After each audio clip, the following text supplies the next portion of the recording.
Philadelphia. That's the scene for the Mavericks. Enigmatic. That may be the only way to describe Kyrie Irving and his incredible handle. The sharpshooting playmaker is the focus of the offense as they prepare to do battle inside Wells Fargo Center. Mavs, Sixers, coming right up. Hi and welcome everyone here on 2K Sports. Can't wait to get some NBA action going. I'm Kevin Harlan with Greg Anthony and Richard Jefferson alongside. David Aldridge is with us from the floor tonight. And how about we check the numbers for Tyrese Maxey? And he's got it going at the foul line these days. His free throw percentage looks a lot different in the last 10 games than it did earlier in the season. He's tinkered with a few things and really improved his form. Now a look at Dallas's starting lineup.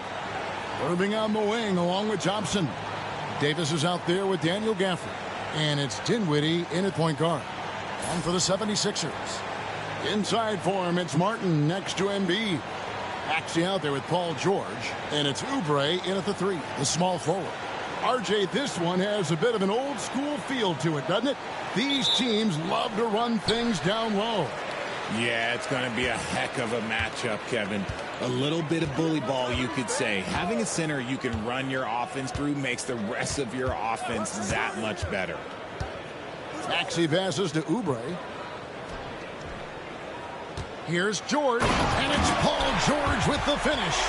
And putting his explosive athleticism on full display there. George is capable of some highlight reel dunks. And Thompson kicks to Davis. And he gets the friendly spin, and that one drops. Guys, that's just really unstoppable. He poses a ton of matchup problems for whomever he's facing. Maxey passes to Embiid.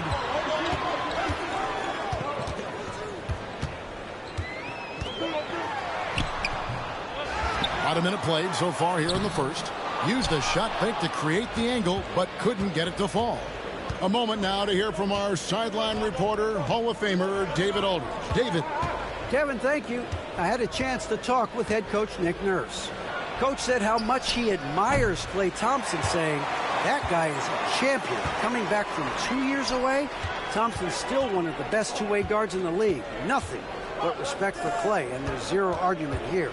Thompson surely a future Hall of Famer. Guys? Thank you, David. George double teamed.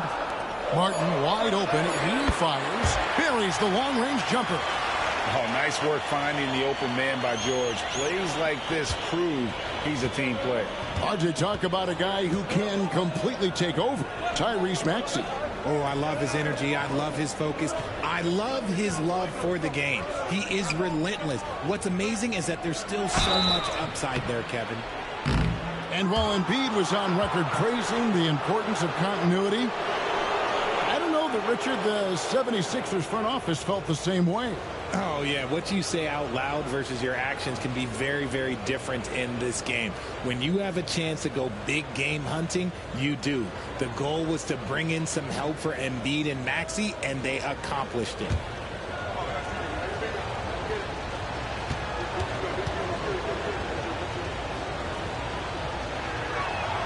The first one falls. You know, Kyrie really does have some of the best handles in the league, which is why he is so devastating in a one-on-one situation. It's something you got to watch out for.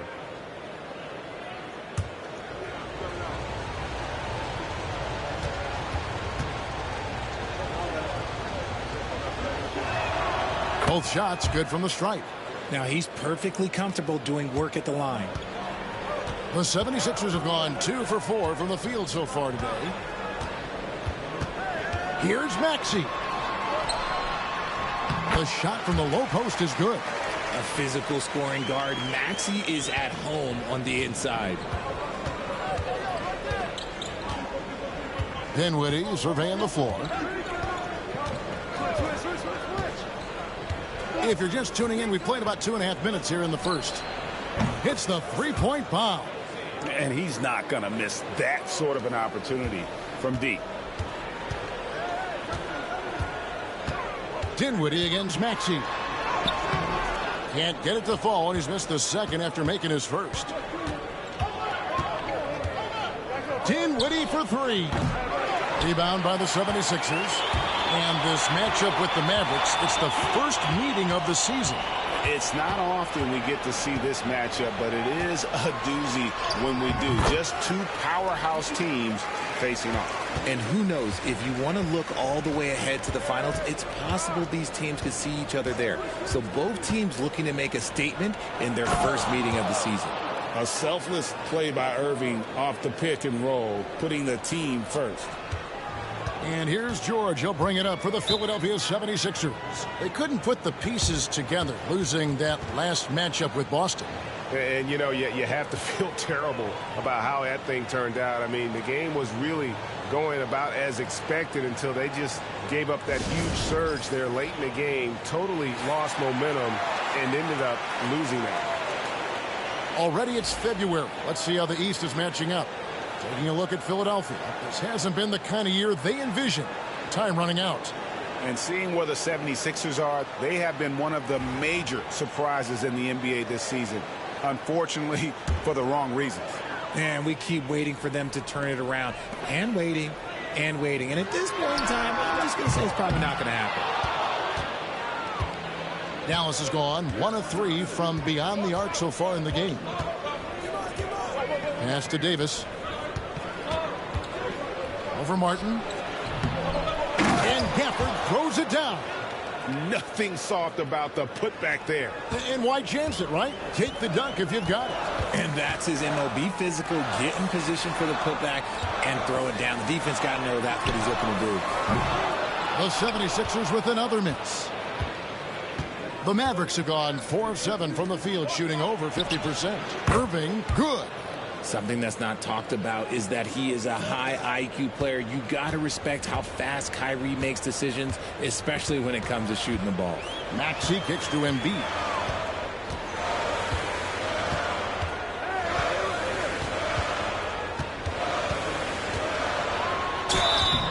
And foul on the shot. He'll shoot 2 at the free throw line. With the league's 65-game rule, Joel Embiid might have trouble making another All-NBA team. Yeah, he's only reached that 65-game mark twice in his career. But he's still a lock to make the Hall of Fame, Kevin, because of how dominant he is when he plays. And look, he's already got an MVP. The free throw drops for Embiid. And you know, guys, with Embiid on the floor, it's not just about his individual play. He changes everything for everyone on that team. That's how dominant he is. It's not just statistics. His presence alone propels them. Catching up on the changes for Philadelphia. Yabusele, he's checked in for Martin. Edwards comes in for Kelly Oubre. And Eric Gordon subbed in for Paul George. Richard, at what part of the season do the right about now? You're over halfway through the season. The aches and pains start to set in. Not being in your bed, though, that can be the toughest part. 76ers trailing. Right side, Edwards. Pass to Maxey.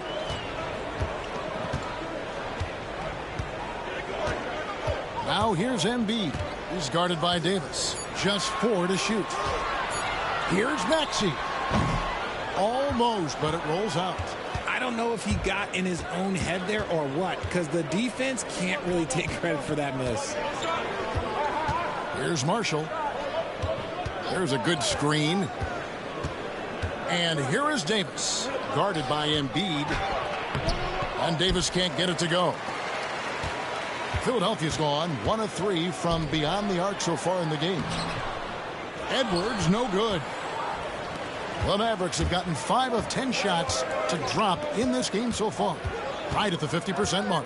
About 7 seconds separating the shot and game clocks. Davis with a screen on Edwards. And here's Marshall from the arc. Sinks the triple.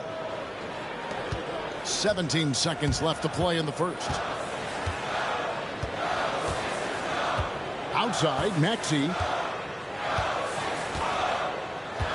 Gordon with the screen for Maxey. Just 3 on the clock. And so the first quarter is in the books. Mavericks ahead. as they end the first quarter on a 14-6 run. The second quarter coming up right after this break, so don't go anywhere.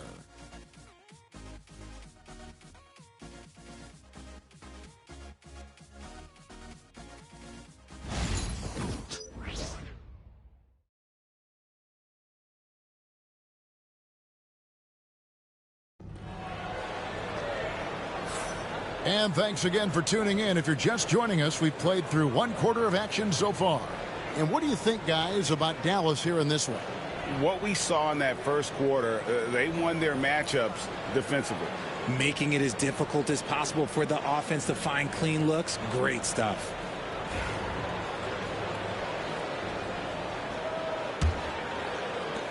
Dallas leading by 5. So with Davis sitting on the bench, here's the 5 for Jason Kidd right now. We've got Irving. Powell is out there with Washington. And it's Marshall in at the 3. No good from Irving. You often expect him to convert these types of shots, but the D must have made their presence felt to prevent that one. And the latest now from our sideline reporter, David Aldridge. David, it's all yours. Take it away. Kevin, the Sixers have their superstar in Joel Embiid, but Coach Nick Nurse says they have to maximize him in different ways. Nurse said unpredictability is the key. We have to relieve some of the pressure. Guys are overplaying and sending multiple players at him, and we have to find easy baskets out of it. Kevin? Makes a lot of sense, David. Thank you. And usually that's a bucket for him, but look, nobody's perfect in the mid-range. Here's Yabusele. Laid in with a nice touch off the glass. Yabusele's got his first bucket of the night. He finds a shooter in motion and is confident he can thread him with the lead pass. Well done. And on the way from Irving for 3. Again, Irving missing. So for Dallas, their last game a loss to the Cavaliers. Pass to Yabusele. Back to Gordon.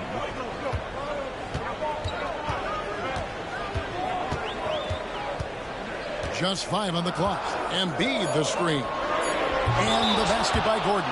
And we've got an injury out on the floor. Very unfortunate as always, guys. Don't like to see this. And boy, this really doesn't look good. Just the way it happened. And you know it's serious if he's heading to the locker room. It takes a lot to get him out of any game. And the 76ers with some changes. Martin's checked in for Joel Embiid. Paul George comes in for Edwards. And Maxey subbed in for Kyle Lowry. Grimes passes to Irving. A 3-ball. Rebound by the 76ers. And even against defense as tight as that, you almost expect him to still bury those. Sometimes you just got to look away, man. I felt that move from Maxey. We're now about 2 minutes into the second quarter. Richard, close to a decade ago, Eric Gordon won the 6th Man of the Year award, and he is still a force off the bench. Gordon is still a factor from outside. Not as much burst as he had before, but you got to respect his drive. His game has aged very well.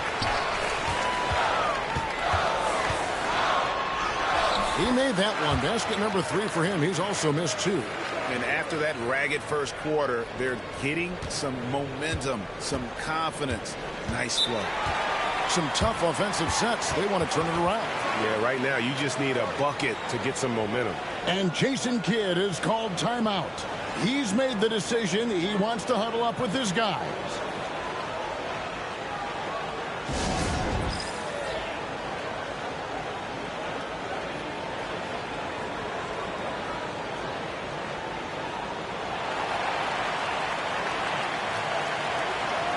A different look for Dallas. Daniel Gafford comes in for Dwight Powell. And Dinwiddie subbed in for Marshall.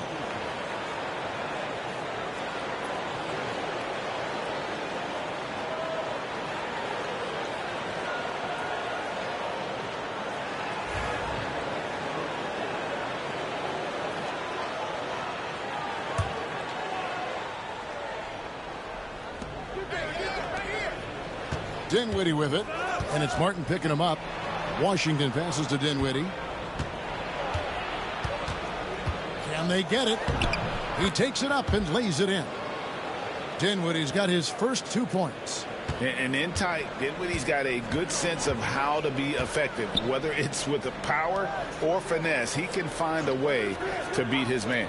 George with no one around. Buries it from three-point range. George has got the lead up to 4 now for the 76ers. Dallas has gone 0-3 from beyond the arc to start the second quarter. Irving for 3. The rebound by Yabusele. I'd like to see him a bit more efficient. He has not been great this quarter. George looking around. They set the pick. Too long in the paint, and he's hit with a 3-second violation.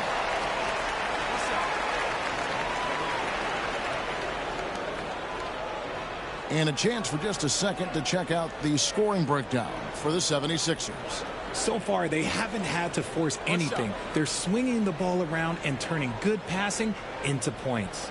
And on top of that, they've been asserting themselves offensively, getting a good chunk of their points from inside. And so he hits the technical free throw. This team has handed a lot of responsibility to Tyrese Maxey, but Greg, he's lived up to it. And has grown very well into his role with the team. Shown that he can be a scorer all over the floor. Amazing to think how far he's come in such a short amount of time. Drummond's checked in for Philadelphia. Oubre comes in for Eric Gordon. Mavericks trailed by 5. Pass to Dinwiddie. Now Davis.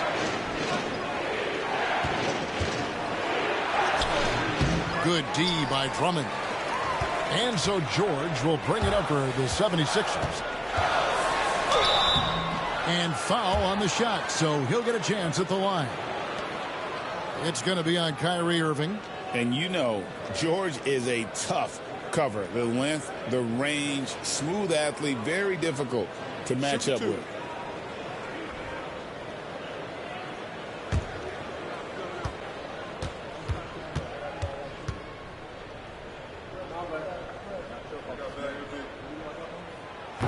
Throw good, Paul George. For years, it seemed like the league was going to go smaller. But lately, Greg, it seems like size is back in fashion. Yeah, I mean, look at the MVP award, right? Centers and Jokic and Embiid winning it recently. Even Giannis, you know, I wouldn't consider him small. And just overall around the NBA, it feels like bigger teams are having more success. And it's the Mavericks with the ball. 7-point differential. They could use a big shot here to get this offense going. Too many empty possessions. Right now, they need the basket. Davis, the pass to Grimes. Dallas again missing. Last game for the Mavericks, it was a loss to the Cavaliers in Cleveland. And he's going up for the alley-oop. And Gafford throws it down. That's a stomach punch, guys. Turn it over and give him a free run to the bucket. Oh, you're so right. No question who has the momentum now. That's the last thing you need to happen down the stretch. Let's see how they respond to the devastating punch. And George gets it to go. And it's really hard to knock George off his balance. He's just so long and strong. Nice take there. And we've got a timeout called by Jason Kidd. He wants to check in with his team and regroup.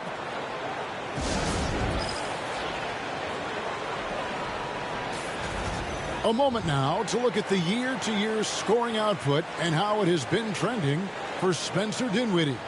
And maybe it's shocking, maybe not too shocking, but the scoring trend over the last few years has been going down a bit. I'm sure it's something he's well aware of, and we'll see if that continues to be the case.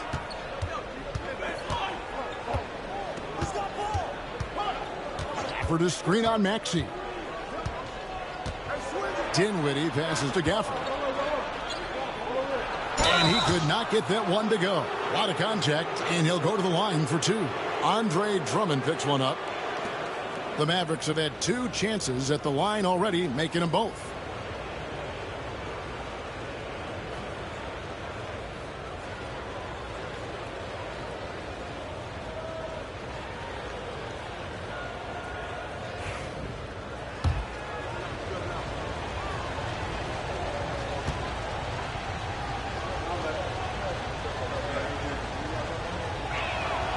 And that one falls for Gafford.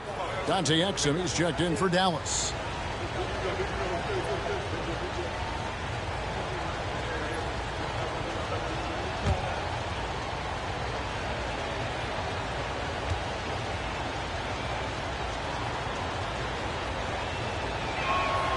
Gafford cans them both. The 76ers leading by 5. Here's Maxey. Plays it up and banks it in. Maxey's got 7 points for the quarter. So tenacious. Maxey finds a way through. Pass to Gafford. Thompson for 3. Good! Thompson makes it look so easy. You can't lose a shooter like him on the court. The ball will find its way to him, and he will drill a 3 each time. Here's George. And no good. Trying to use the glass. Mavericks trail by 4. About 7 seconds separating the shot and game clocks. Thompson against George. Thompson passes to Davis. Clock at 6. Pass to Exum. Over Oubre. Exum's shot is off. Normally he drains that.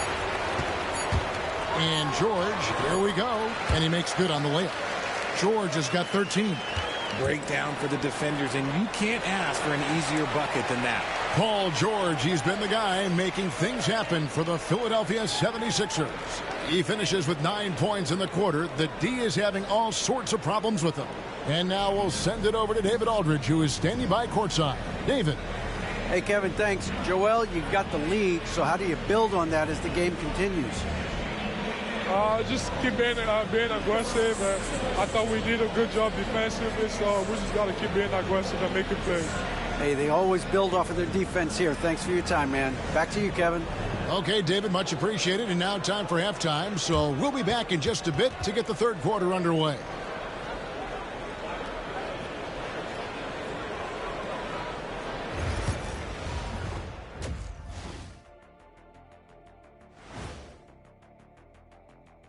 And looking around the league as we welcome you tonight. Lots of action unfolding. Let's check it out.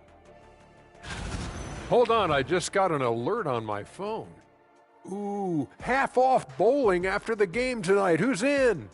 I imagine Shaq probably throws that bowling ball a little too hard, Ernie. I don't know. False. I have a finesse game, Kenny. One time I hit a sit-down shot from the seats behind the lane. Shaq's like a trick shot artist out there. He's diving, he's spinning.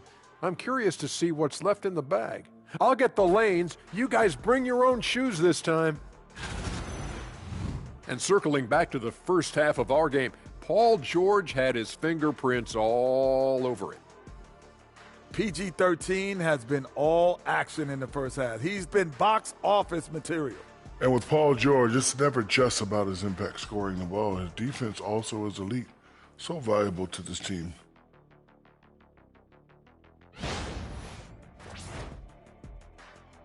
And that'll do it for halftime. We send you back to Kevin Harlan, who has the second half call.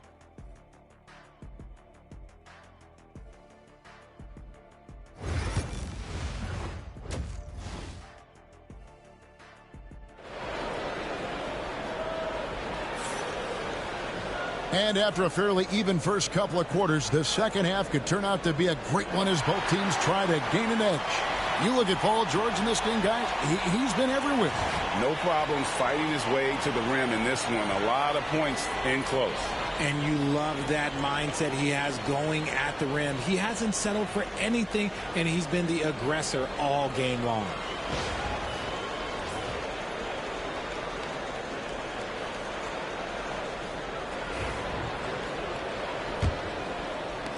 Mavericks trail by 6. And now David Aldridge has an update for us on Joel Embiid. What's the news, David? Hi, guys. The head athletic trainer for Philadelphia let me know the status. And, guys, unfortunately, he has a collapsed lung. Obviously, that's very bad news. Coming back tonight is not an option for him, and they're hoping he won't have to miss too much time. Back to you, Kevin. Thanks for the status report there, David. At least we now know, Greg, how he's doing. Yeah, when you talk injury, the unknown factor is always a difficult thing to deal with.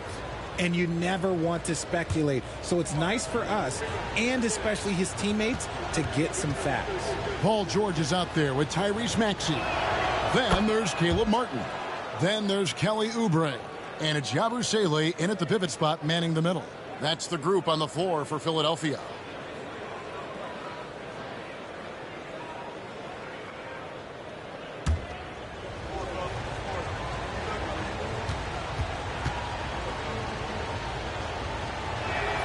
And that's good as he hits both of his shots. One of the most creative guards that we have ever seen. Irving is just so unpredictable with the ball in his hands.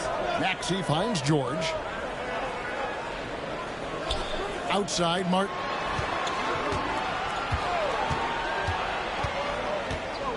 Pass to George. Just 5 to shoot. Latrey. That doesn't go either for George. Mavericks trail by 4. And for Klay Thompson, Richard, he's entering a different part now of his career. And it happens to all of us. Father Time is undefeated. But Klay's game, his ability to hit threes as an elite level, that is not going anywhere, Kevin. And the whistle blows. It's going to be on Tyrese Maxey. That is his first foul of the game.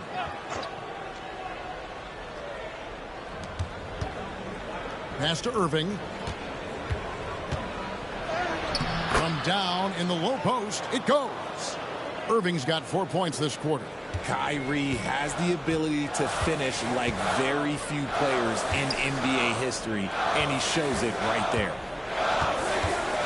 Maxey kicks to George. From outside, off the mark. And it's Dinwiddie with the ball. Bringing it up now for the Mavericks. It's time now to hear from our Hall of Fame reporter, David Aldridge. What's the latest, David? Kevin, thanks. At this point in his career, Paul George says he's in bully mode. He said, every night I'm on the floor, I'm there to dominate. Whether it's being more physical or going right at whoever I got to go at, you're going to feel me. I'm having that approach every time. I'm there to destroy you. Kevin? Wow. I love it, though, D.A. Got to admit it. Awful powerful. Thank you. So they take the lead. And it's a 3-point Dallas lead. The ball movement on this run has been fantastic and is a big part of why they've been able to get these good looks. 76ers moving the ball around. A nice shot by George. And it took some time, but hopefully getting that make will kind of kickstart and kind of wake them up here in this third quarter after missing their first few shots. Thompson, a screen on Maxey. Inside. Thompson hammers it down. Oh, a little bit of bounce still, Klay. Okay, I see you. Get off the floor with a little ease, with a little dunk. And we will have a timeout called by Nick Nurse. He wants a minute here to get things straightened out with his team.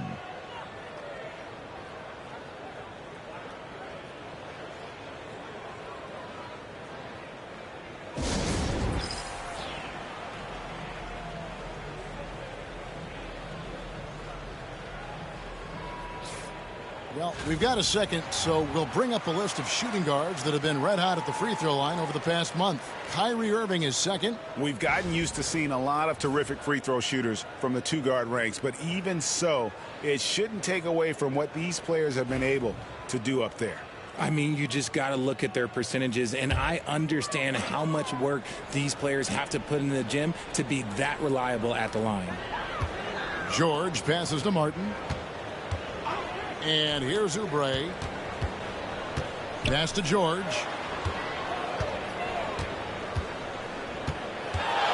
Takes it from 10. Good for basket number 7 tonight on a not-so-unlucky 13 shots. And got to be confident in that mid-range, and Paul George certainly is. Dinwiddie sets the screen for Davis. Irving with the ball. Defended by George. And that's out of bounds. It was last touched by Gafford.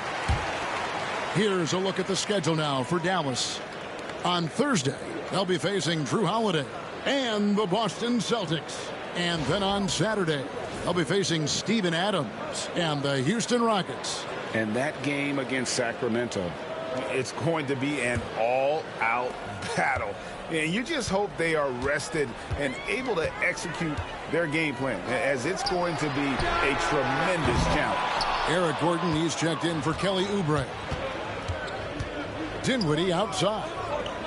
Davis, the pass to Grimes. Martin against Irving. What a terrific move that was. Irving's got 15. This is not the same guy we saw in the first half. Credit him for finding a way to shake off those first 2 quarters. Pass to George. Back to Martin. Outside, Maxey down to 5 on the shot clock. That's good. Basket number 5 on a 5-for-8 night shooting. And no matter what they've tried, the D just has not been able to deny them the ball inside. Irving kicks to Gafford. Pass to Dinwiddie. Back to Gafford. That falls. Nice feed that time from Dinwiddie. Dinwiddie's got 4 assists now tonight. Philadelphia's gone 1 of 4 in 3-point shots here in the third. Maxey passes to Yabusele. Maxey in the corner.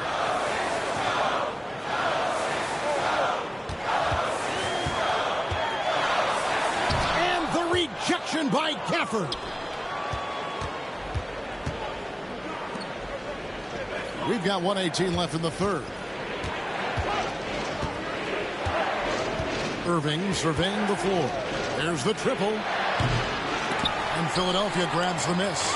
Shocking that he just bricked that one. The defense got real lucky there. It's good. Nice touch there from Maxey.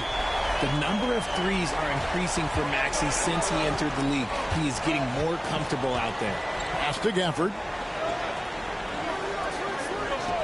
To the paint. He's looking for Dinwiddie and finds him. Can't connect from short range. They play the clock right. They can go 2 for 1. Just got to time it up right. Gordon inside. He's covered by Irving. And so it's Dinwiddie who brings up the ball for Dallas. They trail by 1. Pass to Irving. Now here's Gafford. Davis down low. He's against Gordon. And Davis gets it to go. Davis has got 6. This is where you want AD to get his shots. That's almost automatic. The 3. Maxey, no good. What a performance for Kyrie Irving. He has been the story for the Mavericks. He comes away with 11 points in the quarter and is showing no signs of fatigue. And don't go away. We'll be right back.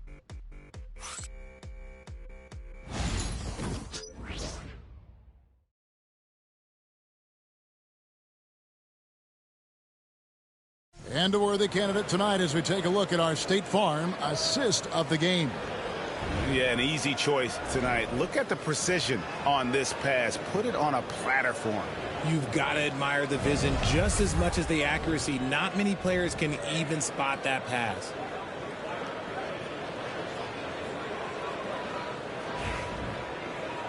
And with these teams locked in a very close contest, this fourth quarter promises to be a good one.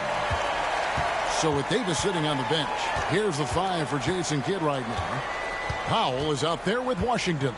Then there's Irving. And it's Grimes in at the 2-guard spot. Sinks the 3-pointer. Yeah, they're relying on their 3-point shooting and getting pretty good results. The Mavericks trail it. Now here's Irving. Count the basket. That's the 10th straight point they've given up in the paint. The 76ers shooting 49% on the game. They'll take that. The drive by Gordon. And then Gordon with the dunk. The finish was nice, but the setup was better. Yeah, G8, the pick working to full effect before the stuff. Yeah, you like the pick to set up the open shot. But when it leads to a dunk, okay, even better. We'll take it. Connects from 3-point range. there is one guy you can count on, and that's Kyrie Irving. He knows how to find shots and make an impact on that end of the floor. Here's Maxey. Lays it up off the glass. Maxey's got 5 points now in the quarter. And shooting-wise, he's been fantastic, helping to build this lead. Irving with the ball. Picked up by Edwards. Over in the corner, Washington. And he uses the glass on the layup. Washington's got his first points of the game. And guys, here in the fourth quarter, still a close game. Instant classic, fellas. This one could come right down to the last shot. Down low. Here's Gordon. And contact on the shot, so he'll be shooting free throws here. Well, he's a tough player. It's why Gordon's been one of the best role players in the league his entire career. And let's get your take, guys, on the scoring breakdown for the Mavericks. Their offense has been a well-oiled machine. They're moving the ball around, playing for one another, and just piling up assists.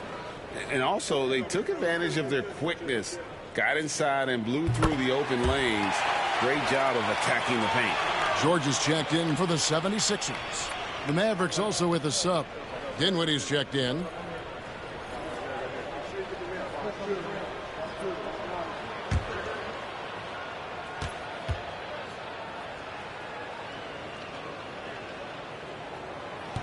So he gets them both. The Mavericks have gotten all three of their shots to drop here in the fourth quarter. They came out of the break on a roll. And Jason Kidd is called timeout. And that timeout by Coach was carefully measured, wanting to make sure that everybody is on the same page here.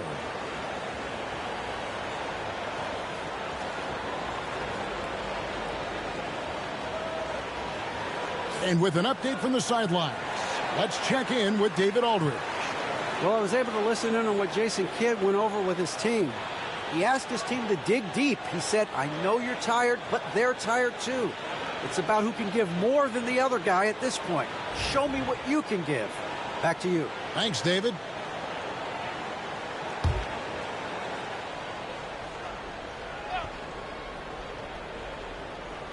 Here's Marshall. Washington passes to Dinwiddie. Outside Irving. Makes it off the glass. Irving's got 7 points here in this quarter. And of the last 6 baskets, 5 have come on the interior. This is just smash mouth physical basketball, guys. Here's Maxey. A rebound by Washington. That's a shot he's got to hit. You don't get many looks better from that range. Pass to Irving.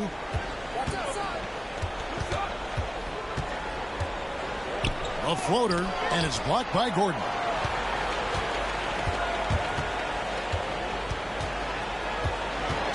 Outside, Maxey. And he gets the whistle. 2 free throws coming up. It goes on Spencer Dinwiddie. A natural scorer who plays with a lot of energy. Maxey, he's going to have a long career.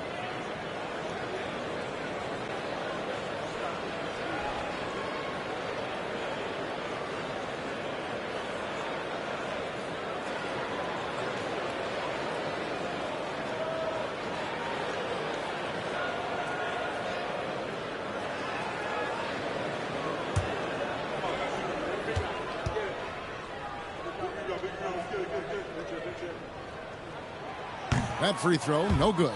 The thing you love about Maxey is that he always has a smile when he's out there. He's enjoying himself, and he embraces the challenge that the game presents. Here's what Philadelphia's going with right now. Kayla Martin's checked in for Andre Drummond, and Kelly Oubre subbed in for Gordon. Dallas also making some changes. Daniel Gafford's checked in for Powell. Davis comes in for P.J. Washington. Lance Thompson in for Najee Marshall. Listen, there's no doubt he feels like they should have the lead, but that miss will keep it all tied up. George against Irving. Jacks up a 3. Rebound by the 76ers. And here's Maxey. Pass to Oubre. George with the ball. Outside, Maxey. 5 to shoot. Outside for George. Over Irving. And he wills that one in. Sinking right through off the back iron. Some players shrink when the pressure's on, but he lives for these moments. And it's Irving with the ball for the Mavericks.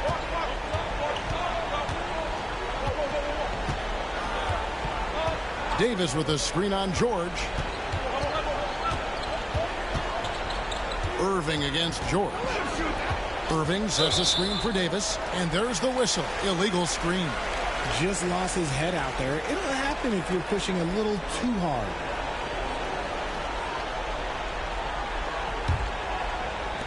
For Philadelphia, they've gone an outstanding 4 of 5 from the field in the fourth quarter so far. Maxey looking it over. Pass to Yabusele. And Dinwiddie over to help. Outside for George. Good on the triple. And now a 5-point 76ers lead. And guys, George takes pride in hitting big shots. Just get him the ball and let him do his thing. Here's Irving. And the layup is good. Irving's got 9 points in the quarter. Someone who loves the biggest moments. Kyrie hit one of the biggest shots in NBA history. Believe me, I was there. Here's Maxey. Anthony Davis grabs the miss. Davis has got 6 rebounds now in the game. Here's Irving. Excellent D there from George. Philadelphia leading by 3. Maxey passes to Martin. Can't cash in from close range. Dallas has gone 1 of 2 from three-point range here in the fourth. They came close there to tying it up. You love the intensity out there right now. Close game. Both teams leaving it all out there. And there was a time when folks said George wasn't a clutch shooter. Remember? Not anymore, people. And Jason Kidd is called timeout. This is a huge moment, folks, in this game. And he wants to be prepared.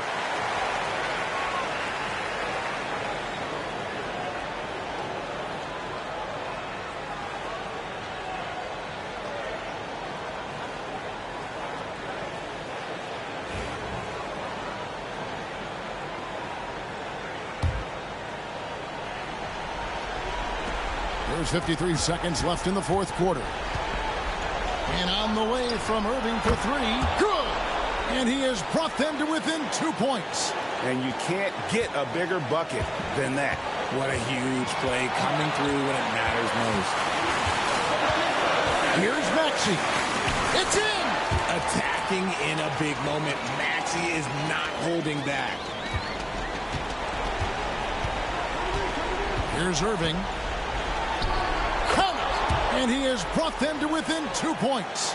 Nobody better to have the ball right here. I think everybody remembers that Kyrie hit the biggest shot in NBA history. About 7 seconds separating the shot and game clocks. Here's Dallas. Can't afford any wasted possessions down the stretch. Pretty much they have to be perfect the rest of the way. That puts tremendous pressure on your offense. Misses the 3. To tie it up. Oh, missed it. Davis has the open look. So it's the 76ers taking the win in a close game. That was a fun night of basketball and fabulous finish as they continued to wait out until the very last moment to seal it.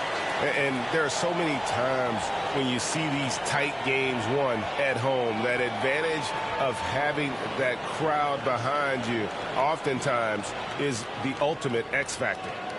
And now let's check in with David Aldridge reporting from the sideline for our player of the game. David, take it away. Thanks very much, Paul. Shots weren't falling for you early, so what got you going? I think, honestly, just getting into a rhythm. I just found a rhythm. I was able to see the ball go down. Some free throws helped. But honestly, just seeing the ball go through. First time, that's all it took. That is all it takes for the great ones, man. Congrats on the win. All right, David, thank you. And that'll wrap it up, folks. Along with Greg Anthony, Richard Jefferson, and David Aldridge, this is Kevin Harlan. Thank you for watching tonight's presentation on 2K Sports. See you next time.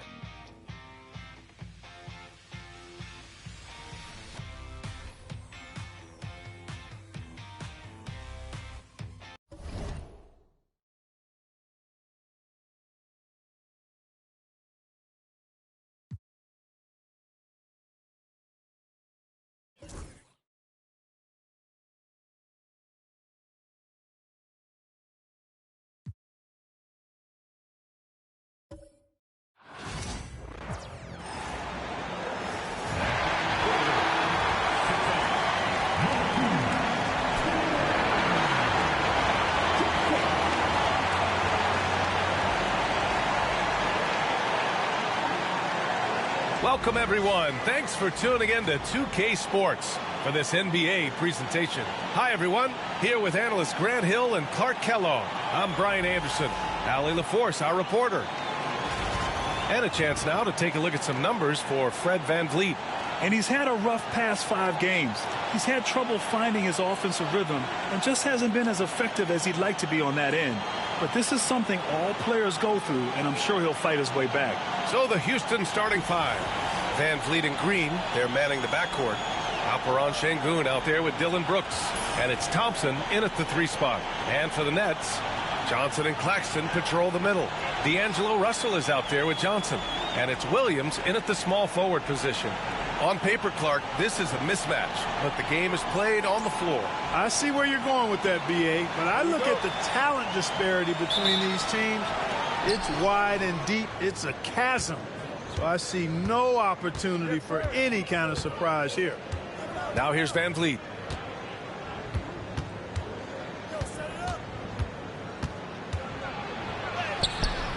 Claxton with a rebound. Now here's Russell. Pass to Johnson. From behind the arc. Fires in the triple. Hey, good to get him going right away. I mean, those are the shots that really boost confidence. Perhaps he's set for a big night. I mean, he can be a difference maker for him when he's on his game. Now here's VanVleet. A steady force on their offense. Recording around 14.5 a game. Let's go now to the sideline and catch up with Allie LaForce. Well, I had a chance to talk with head coach Jordi Fernandez. We talked about Fred VanVleet and how coach hopes to counter him. Coach told me I'd love to put size on him and give him an unfavorable matchup. But the truth is, it's all about hustle, just staying on him as much as possible. It's a pretty straightforward strategy, but coach hopes it's effective. Guys? Thank you for that, Allie. Now here's Green. An effective score for them, scoring around 21.5 points a game. Basket's good. What a move by Şengün in close. Determination for sure. Brooklyn has gone 1 of 2 from 3-point land so far. And you know, Clark, Fred VanVleet gives you a number of things. Leadership might be the most important. It is certainly one of his great attributes, B.A., when you look at Fred VanVleet. Not very big, not super athletic, but a winner. Tough-minded, and highly skilled. Doesn't make mistakes with the ball, gets other people's shots, and has proven to be a clutch and consistent quarterback at a really high level. Thompson, no good. Yeah, he just flat out tricked that one, missed it, and has no one to blame but himself. Russell to pass to Claxton. Yep, count it. Just taking it right to the rim, and no one was there to greet him. Well, this early, they should be showing a lot more energy on defense. It's not there. Thompson, count it. You see there, Thompson does a good job of sneaking into the lane and finishing. And the timeout called here by Jordi Fernandez. He wants to give him a breather and talk things over.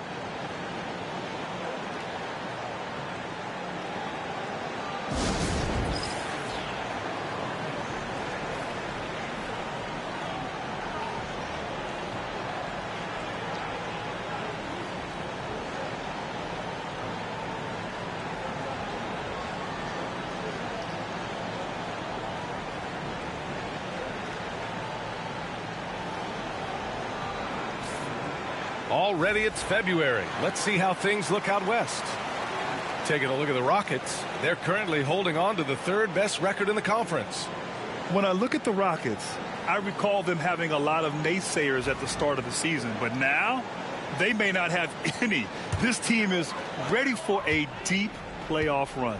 They do have the pieces in place for a title run, but the competition in the playoffs will be stiff. Williams from long range. Rebound by Van Vliet. The Rockets have gone 2 for 5 here in the first.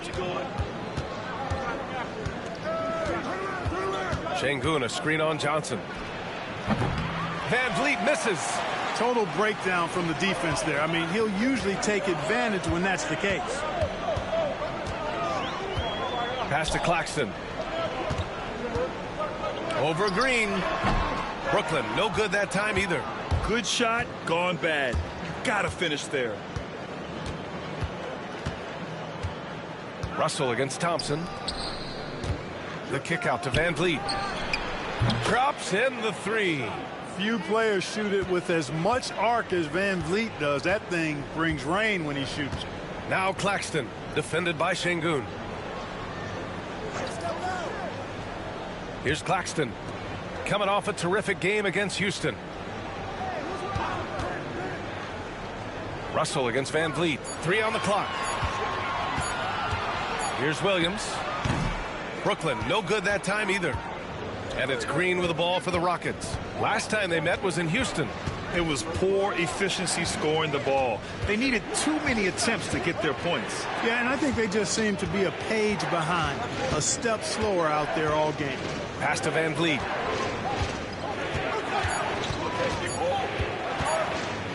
A deep three. And Van Vliet again missing. Well, I admire the fact he's trying to power through this rough stretch, but on occasion you'll have periods like this.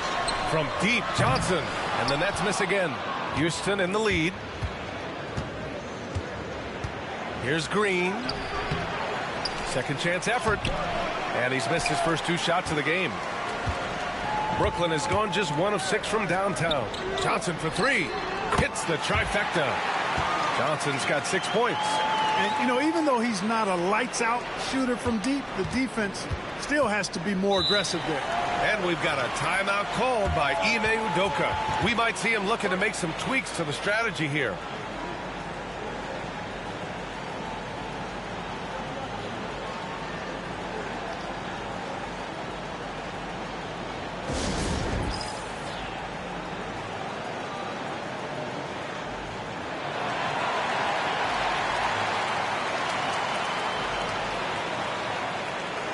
For Brooklyn, Simmons is checked in for Claxton. Clowney comes in for Johnson.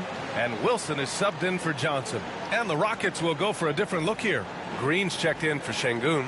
Eason comes in for Brooks. Tate's checked in for Thompson. And it's Cam Whitmore in for Van Vliet.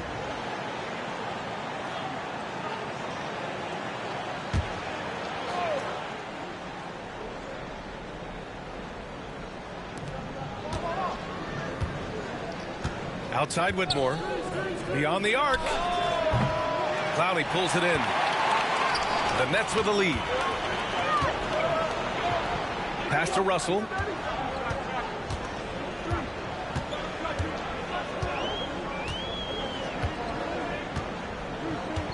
And here's Simmons.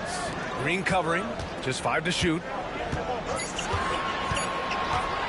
Here's Clowney.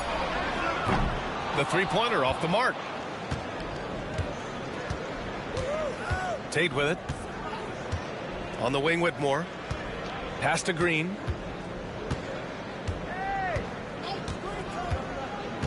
Back to Whitmore. Brooklyn with the board. This game following their win against the Rockets. Oh my, talk about mental toughness. The crowd was roaring against them, but they were able to focus and finish the task at hand. Well, you know, it takes character, poise, toughness to win on the road, and that's exactly what they showed last game. Now here's Williams. And he also played really well in the win against the Rockets.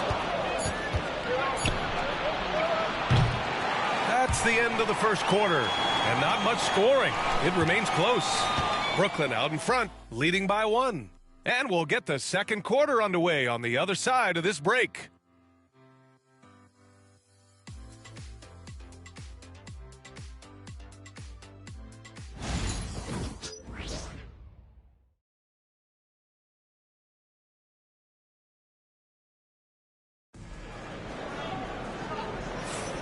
And it's been a pretty even game here after 1 quarter of play.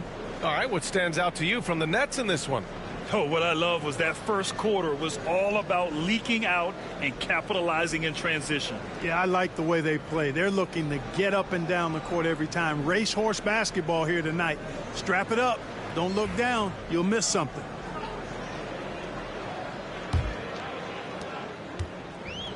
Brooklyn with the ball. This is how the floor looks for the Rockets starting the second. Alperen Sengun out there with Tari Eason. Then it's Cam Whitmore. Then there's Jayshawn Tate. And it's Shepard in at the point guard position. Here's Williams. Good D by Sengun. The Rockets trail. Here's Shepard. Pass to Whitmore. Goes up and lays it in nice and easy.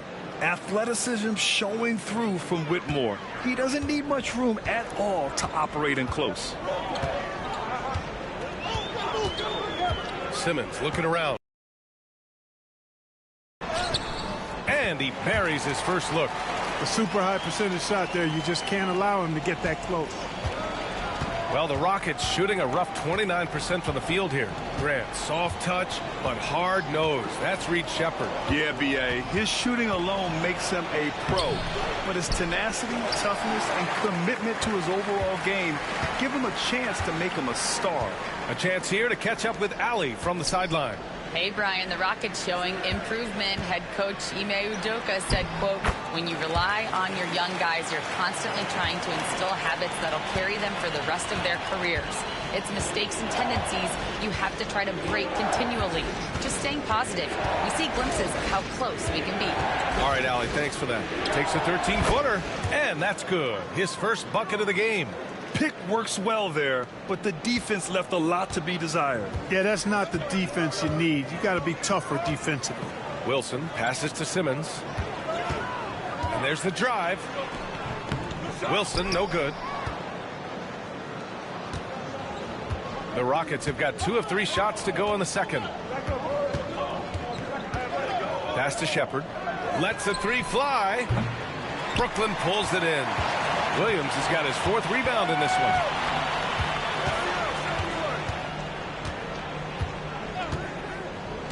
Now Simmons to the wing, right side.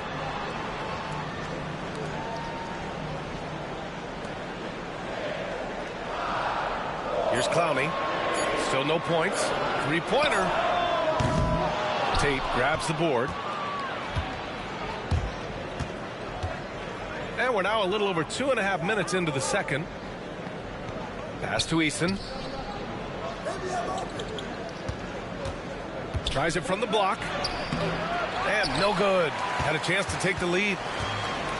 The Nets shooting just 31% in today's game. Not great. Sharp passes to Wilson. Nails it from 3. Wilson's got 5 points now in the quarter. And they look more confident now, putting that rough first quarter behind them. Offensively, it's been a struggle for them. Yeah, they need to string together some shots to have any kind of chance. Pass to Whitmore. Not going to go that time.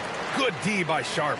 Yeah, that's another miss for him. They're behind in this game largely because he shot so poorly. And Williams punches it home. Well orchestrated, and then the pass is right on the money. Here's Shepard, and we've got a timeout called by Ime Udoka. He wants to review the game plan. Outplayed in the previous game on their schedule, losing to the Knicks. Just a tough road loss. You're going against players who are comfortable shooting in their own building. You have to find a way to disrupt their focus. Yeah, and it's not easy to do. Much easier said than done, but they're capable of making it happen. It just comes down, I think, to will and desire.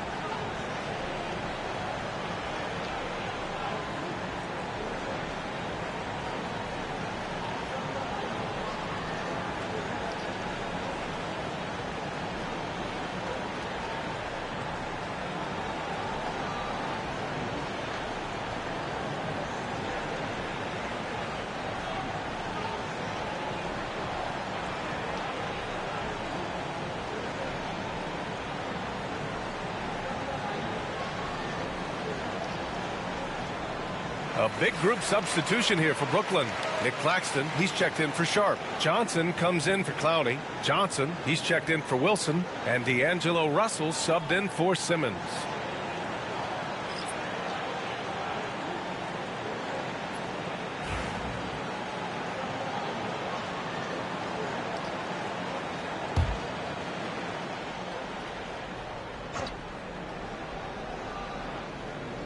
And just over 3.5 minutes played here in the second quarter.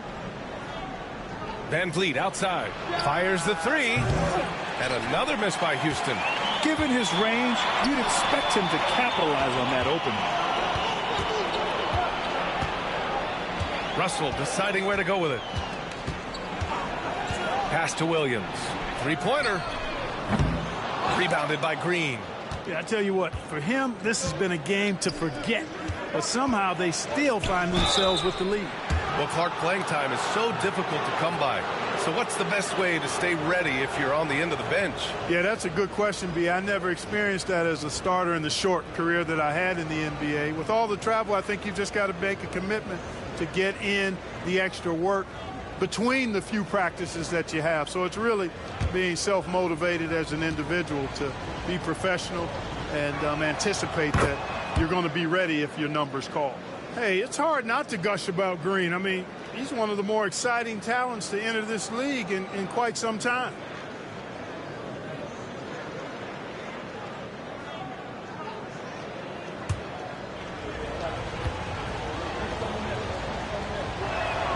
And both free throws good for Green.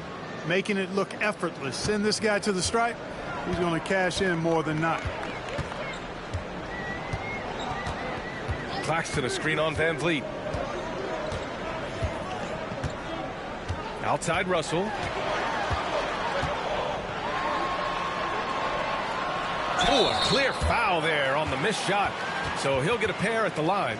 You know, not really an explosive athlete, but Russell has a bag of tricks. He's crafty, he's slick. The up fake, getting the defender to overcommit there.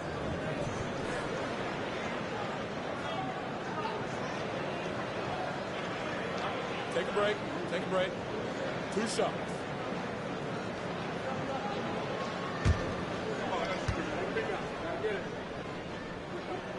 Free throw is good from Russell. Tell you what, guys who can shoot it and pass it like Russell, always of great value to the rotation.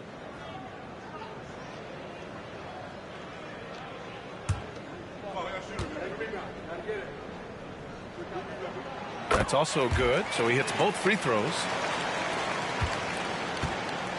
Rockets trail by 6. Thompson outside. Brooks outside. Jacks up a 3. He drops it from range. And when Brooks has his jumper working, the defense needs to locate him as soon as they can. Brooklyn has gone 1 for 3 from downtown here in the second. Claxton, a screen on Van Vliet. Van Vliet against Russell. And that one's good. And the Nets lead by 5. They've really gotten away from the three-point shot as they've pulled out in front. Yeah, you know, sometimes that can be a mistake. But they weren't shooting it especially well early on, so I think it makes sense to shy away from the triple. Now here's Brooks. 11 points for him last game against New York. Yeah, what about his work on the glass? I mean, he was an all-around contributor to a winning effort. Yeah, they've got a lot of terrain to make up, and shooting the 3-ball more consistently like they are now should help them do just that. Claxton finds Johnson. Russell with the ball, guarded by Van Vliet. And it's Russell, that time on the assist by Johnson. Russell's got 6 here in the quarter. And now almost all their points coming from the paint. Shot clock and game clock, 1 second differential. And here's Van Vliet.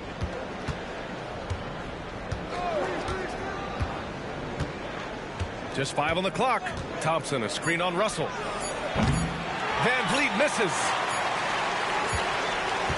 And the first half comes to an end. We've got a close game going here. Brooklyn out in front, leading by 4. And don't go away. After the break, we'll see you right back here for the start of quarter number 3.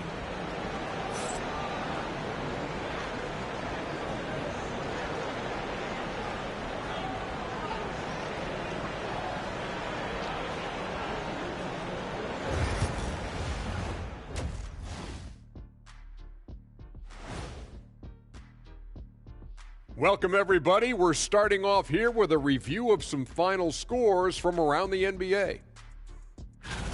At Wells Fargo Center, the 76ers with the win over the Mavericks. And they take their 5th win out of the last 7 games. Oh, we all saw that one coming. Well, maybe not you, Ernie.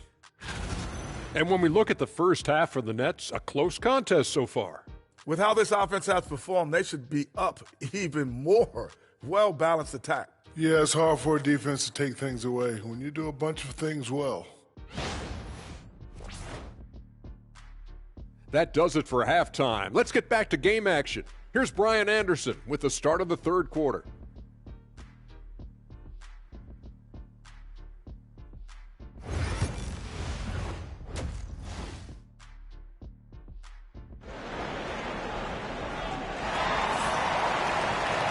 Second half of basketball is upon us, and we may be in for an exciting finish based on how close of a game we've seen so far. You got to like what we're seeing from D'Angelo Russell. Yeah, even with the extra attention he's getting from the defenders, he's finding ways to excel. Well, we're not surprised by that. No more than what we've come to expect of him. He can adapt and adjust to anything a defense tries to throw at him. Johnson and Claxton patrol the middle. Johnson is out there with D'Angelo Russell. And it's Williams in at small forward. So that's the Nets 5. Johnson with a bucket. The defense takes a chance, leaves him open at the arc, and he capitalizes. Brooks outside on the wing. Green. And here's Thompson for 3. And that comes off the assist by Green. Green's got 3 assists in the game. Well, I think they're getting caught in that in-between zone, no man's land. Giving up 3 straight from beyond the arc right now. Russell, that's good. Love the take from Russell. D'Angelo just slicing his way inside with confidence. Rockets trail by 6. Now Van Vliet.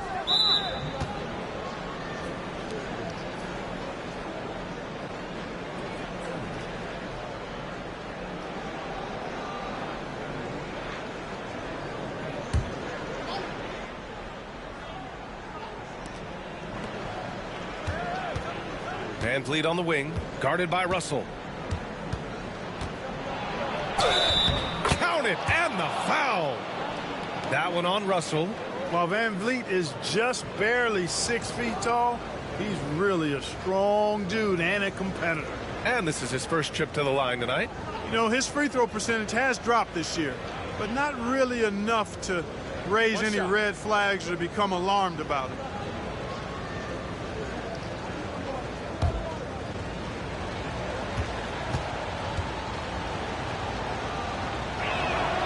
That free throw good from Van Vliet.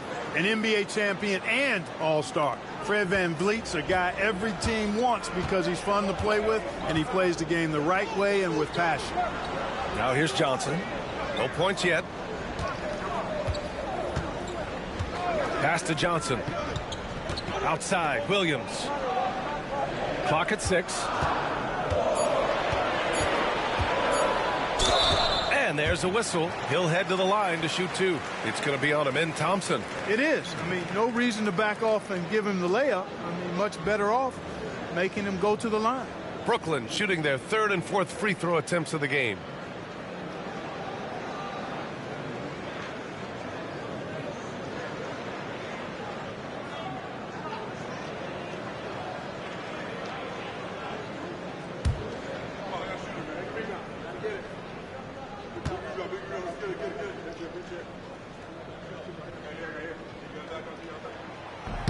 He's off on the first.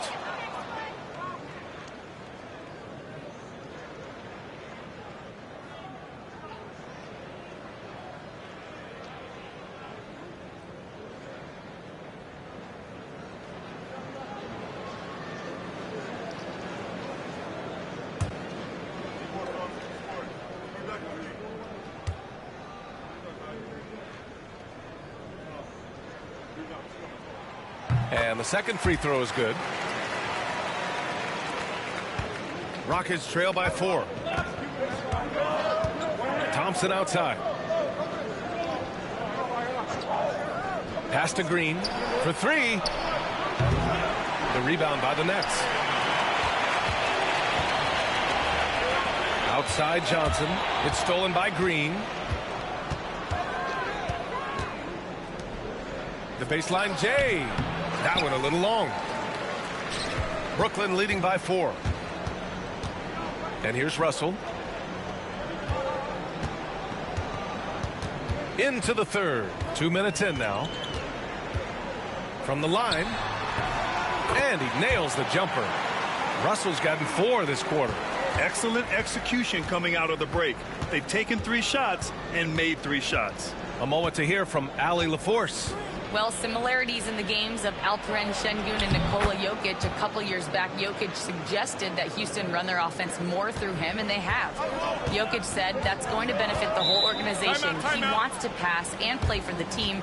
They'll move when the ball is in his hands. Brian? Well, Jokic would know. Thanks, Ali. And the timeout called here by Jordi Fernandez. Coach wants to speak to his guys, maybe alter some of the game plan.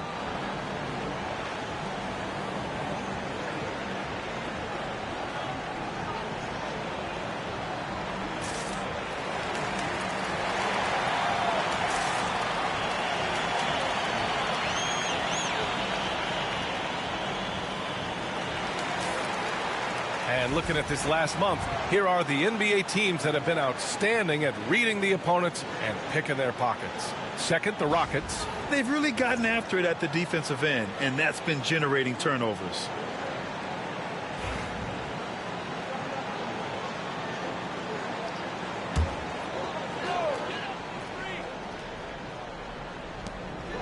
Johnson passes to Claxton. Outside Johnson. Pass to Johnson. Right side, Williams. Now here's Claxton. Brooks defending. Down to 5 on the shot clock. Williams against Thompson. Brooks with the rebound. This offense's first miss after 3 straight makes to start the second half. Three-pointer, Van Vliet. Brooklyn pulls it in. Claxton's got his 6th rebound on the night. Russell attacking. And then Russell with the dunk. You know, we've seen a big jump from Russell in terms of his production. Now he's a legitimate scorer who can dominate a game with his offense. Now here's Van Vliet. He has 6. Thompson fires from way outside. And a great assist by Van Vliet as that one goes. Van Vliet's got 3 assists tonight. Williams on the wing. Back to Russell. Screen by Claxton. The 3. They grab their own miss. Rockets trail by 3. Van Vliet, the pass to Green. Van Vliet with it.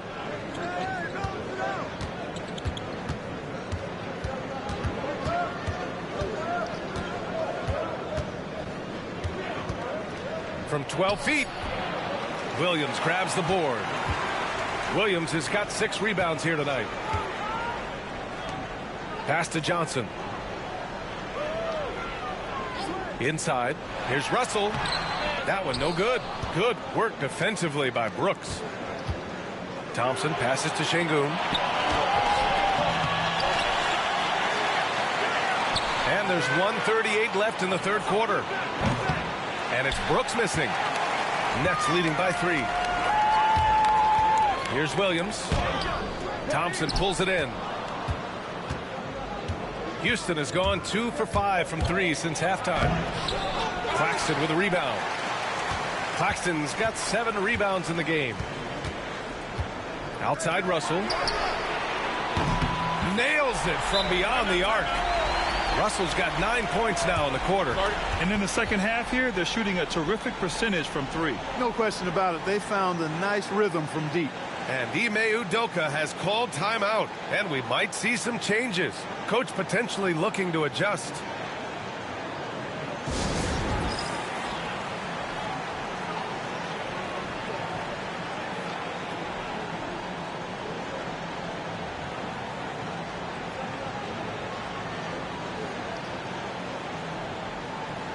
So Brooklyn going with almost an entire new group here. Ben Simmons is checked in for Claxton.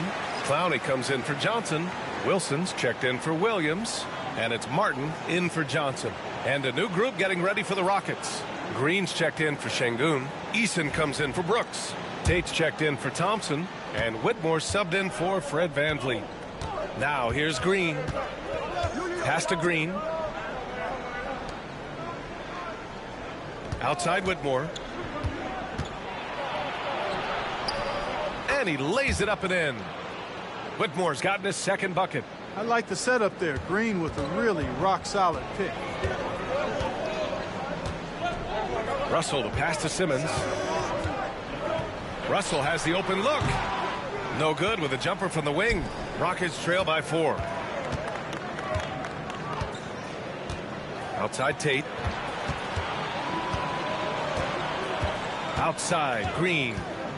From downtown, Brooklyn pulls it in.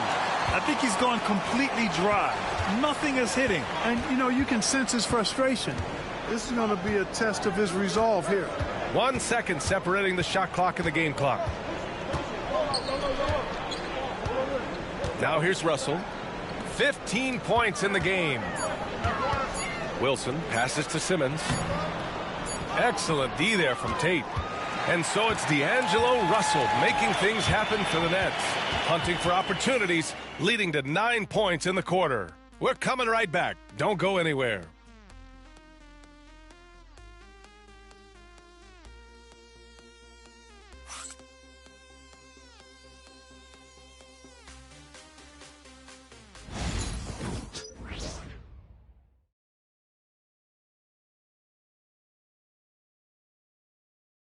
And a moment now as we take a look at our State Farm assist of the game.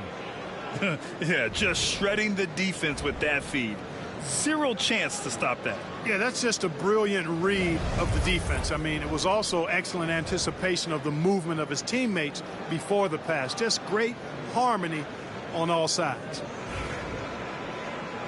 Well, what a terrific game it's been so far. With this fourth quarter sure to bring more pressure-packed basketball. Fourth quarter on the court for the Rockets. Tari Eason is out there with Jayshawn Tate. Then there's Alperon Şengün. Then it's Shepard, and it's Whitmore in at the 2. Now here's Tate. There's a screen. Pass to Shepard. Fires the 3. The rebound by Ben Simmons. Brooklyn leading by 4.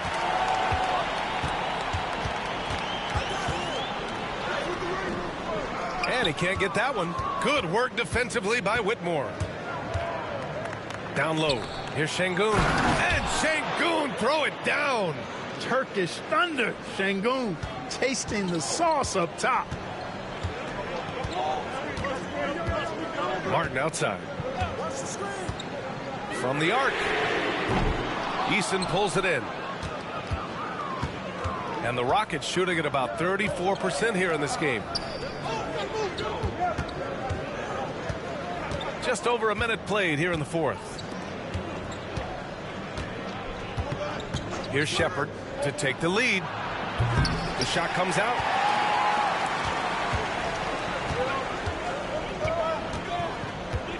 Wilson passes to Simmons.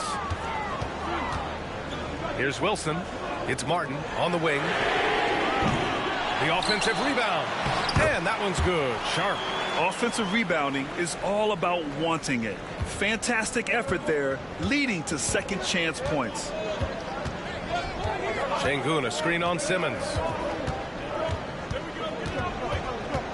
Pass to Eason. Here's Shepard. The 3 is up. Sends it home from three-point land. And the defense is looking almost lost on the perimeter.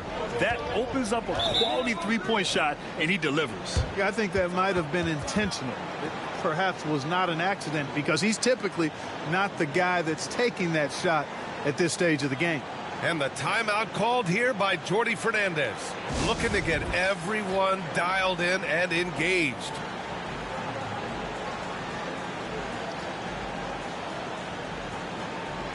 A big group substitution here for Brooklyn. Nick Claxton, he's checked in for Sharp. Johnson comes in for Wilson. Johnson, he's checked in for Martin. And Russell is subbed in for Ben Simmons. And from the sideline, let's catch up with Hallie. Well, over the break, I listened in on Jordi Fernandez's huddle. Coach wasn't very animated in this tight game, but asked this of his team. How bad do you want it? Right now, this is all about who wants it more. So go out there and take it, guys. Allie, thank you. Now here's Johnson. Outside Johnson. Van Vliet against Russell. Sinks it again. That's his 7th made field goal in 11 tries. You like what you have there. Russell crafty with the dribble. Van Vliet outside. Pass to Şengün. The shot misses. Some solid defense from Claxton. This has been a close game in a lot of ways, but they do have an edge on the boards. We've seen it time and time again in games. Effort and determination on the glass can make up for a lot of other weaknesses. Guys, I tell you what, feels like everything is coming easy to him. Just taking what he sees and capitalizing. Şengün, a screen on Johnson. Here's Whitmore. The kick out to Van Vliet. 4-3. Brooklyn with the board. Johnson's got 4 rebounds now. The 3 from Russell. And it goes. That makes him 9 for 13 now. Looks like they're gaining some confidence here in crunch time. You can feel the sense of urgency they have to get this thing closed out as soon as possible. And we've got a timeout called by Ime Udoka. No doubt he's going to utilize the opportunity to make sure they're all on the same page here.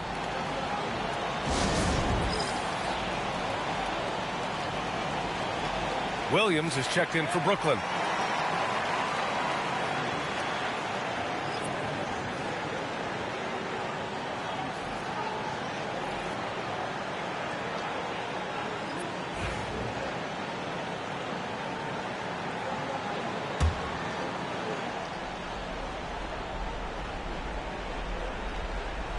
We played just over 3.5 minutes now in the fourth quarter. And count it. The shot is good, and he'll go to the line. The defense gets physical inside, and guess what? The tenacious Fred Van Vliet ready for it.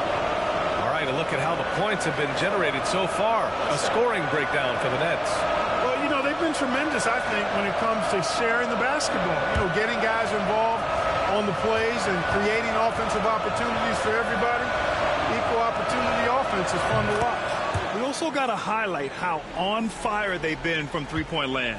They've continued to capitalize from beyond the arc in this one. Russell to pass to Johnson. Russell with the ball. Lays it up and banks it in. Russell's got 9 points in the quarter. Well, I tell you, Russell looking very comfortable taking on aggressive defense and getting the job done. That's good focus on his part. Now here's Van Vliet. No good on the 3. You know, to cut deficits, you got to be making smart basketball plays out there. Taking care of the ball. It's not done by hoisting up bonehead threes like that one. Johnson against Green. The kick out to Johnson. A chance to push it to double digits, but it's off the mark. Van Vliet against Russell. Now here's Van Vliet, guarded closely. That shot missing. Some solid defense from Claxton. Brooklyn leading by 7.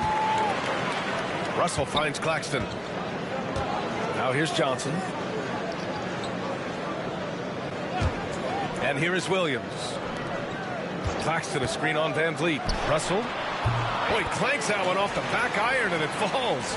And you know, once Russell catches fire now, let him eat. I mean, he's got the ability to take over games with his scoring. Looking to end this cold spell. And Van Vliet again missing. Not a bad look for him on that shot, but it just doesn't seem to be his night tonight. Outside Johnson. Here's Russell. And he banks in the layup. And the Nets lead by 11. And guys, that's got to be the dagger. This is how you finish a game. Yeah, what a time to put the hammer down. Any hope of a comeback diminished. Now the Nets with it. They're on a 15-6 run. Just 2 seconds between the shot clock and the game clock. Outside Johnson takes a three.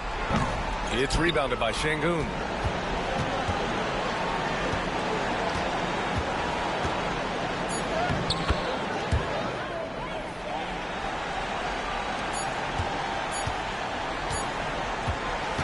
So we see the Nets get the win here. This one was a fun one to watch. They were clearly in the driver's seat down the stretch. They really were, B.A. They played with great intensity on both ends of the floor, and they didn't allow their mistakes to get the better of them. And that'll do it, folks. For Allie LaForce, Clark Kellogg, and Grant Hill, this is Brian Anderson saying thank you for watching the NBA, brought to you by 2K Sports.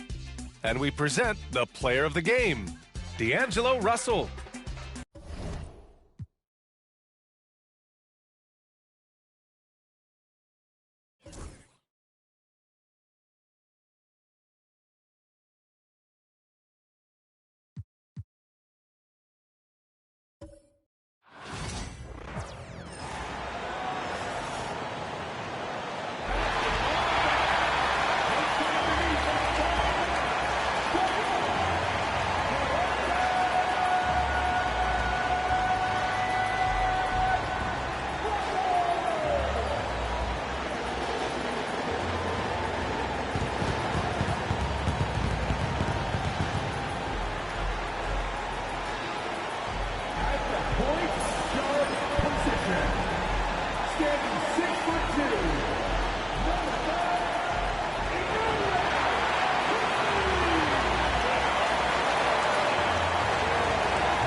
Thanks for joining our Tuesday night broadcast of the NBA on 2K Sports.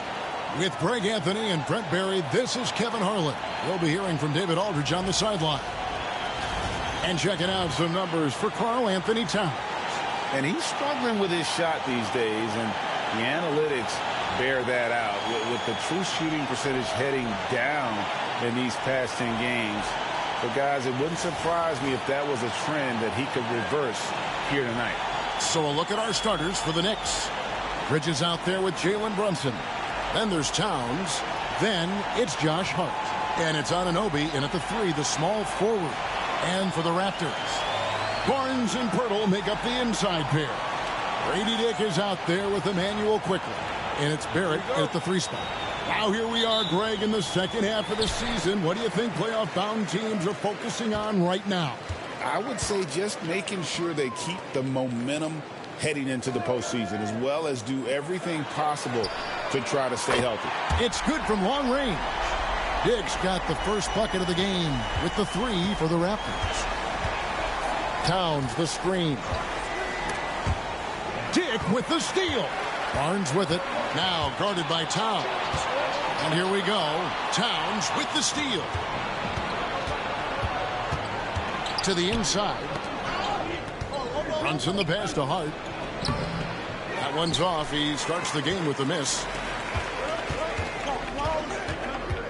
Here's Barrett. And Barrett slams it in. It's awesome to have a guy at that size be able to accelerate and elevate like RJ did there. Pass to Towns. And now just over a minute played here in the first. Bridges misses. Well, that's not a shot he's ever going to pass up, and he shouldn't. Despite the miss, no defender anywhere near him. He's got to shoot that one. Now here is Pirtle. He's certainly been a consistent piece of their offense, averaging about 14.5 points a game. For the Knicks, it's been a slow start here. It's a 5-point game. 2024, Brent, was a momentous year for Scotty Barnes. His first All-Star appearance. Well, Kevin, an amazing accomplishment for such a young player, but it feels like we're just scratching the surface. There's been so much exploratory with Scotty Barnes. What I'm interested in the maturation process is when Scotty makes winning the most important thing, where he's pushing his teammates and taking on responsibility.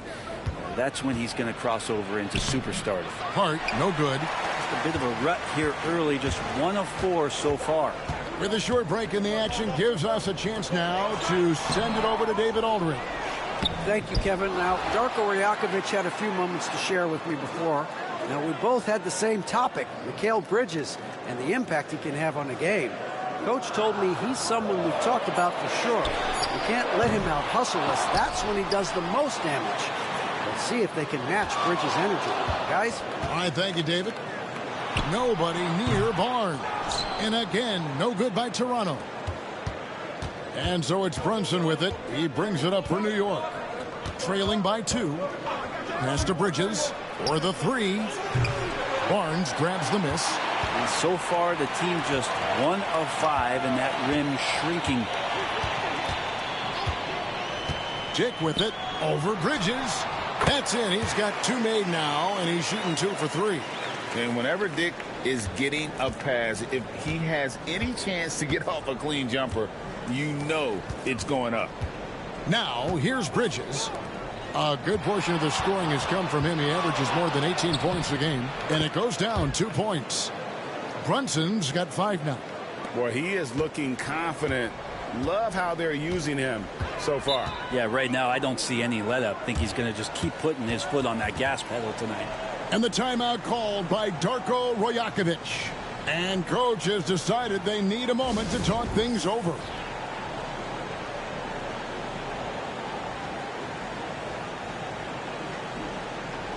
And Toronto making a change here. Mitchell's checked in. Already it's February. Let's see how the East is matching up. We'll take a look at the Knicks. The season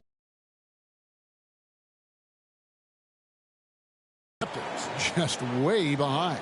And right now for the Knicks, they've got their sights set pretty darn high right now. After what they've done this season, their goal is nothing short of a title. A massive amount of confidence, tremendous swagger with this team, and they believe in themselves. That might be all it takes to get them where they want to go. And that's exactly what he's looking for, draining the triple. Towns, a screen on Mitchell. Here's Brunson. Toronto grabs the miss. Pirtle's got 6 rebounds here tonight. Recently, the Raptors made moves, Greg, to add some Canadian-born talent to their roster. They traded for R.J. Barrett and Kelly Olynyk, 2 guys that represent Canada in international play, and were both born in Toronto, now playing for their hometown team. And you see the confidence Bridges exudes. Just gets right at the rim. Quickly against Bridges. Quickly the pass to Mitchell. Off target from outside. Well, you have to like their work on the boards, Kevin, particularly here to start the game. And it's out of bounds. The Raptors will take it the other way. Here's a look at some stats for Pirtle. He's been on a remarkable tear this past month, getting around 12 points a game, 9 rebounds, and 3 assists. And it says a lot that when we see numbers like this from him, we aren't even shocked. He's that good. Yeah, we really have just grown to get used to his greatness, and that's the level for him that he's on right now. Now, here's Barrett. And we know he can score. He's averaging around 21.5 points a game. Trains the three-pointer. Sometimes you got to be patient, let the play develop. Barrett looking comfortable operating in these screen and rolls. 59 seconds left in the first. Now here's Payne. And looking at his production, he averages a little more than 7 points a game. Shot clock at 2. Rebound by the Raptors. The D giving him that shot, and that's probably not a good idea, but I guess they knew what they were doing that time. That's good for Mitchell on the assist by Barrett. Mid-range, plenty of room for that release. He's going to take those all day long. Payne passes to Towns. 27 seconds left in the first quarter. Cans it from downtown. Towns has one of the best three-point strokes of any big man in the league. Outside, Barrett.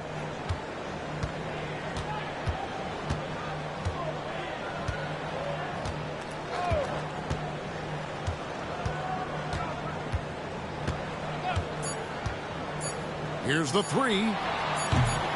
No good. And that does it for the first quarter. Raptors lead by...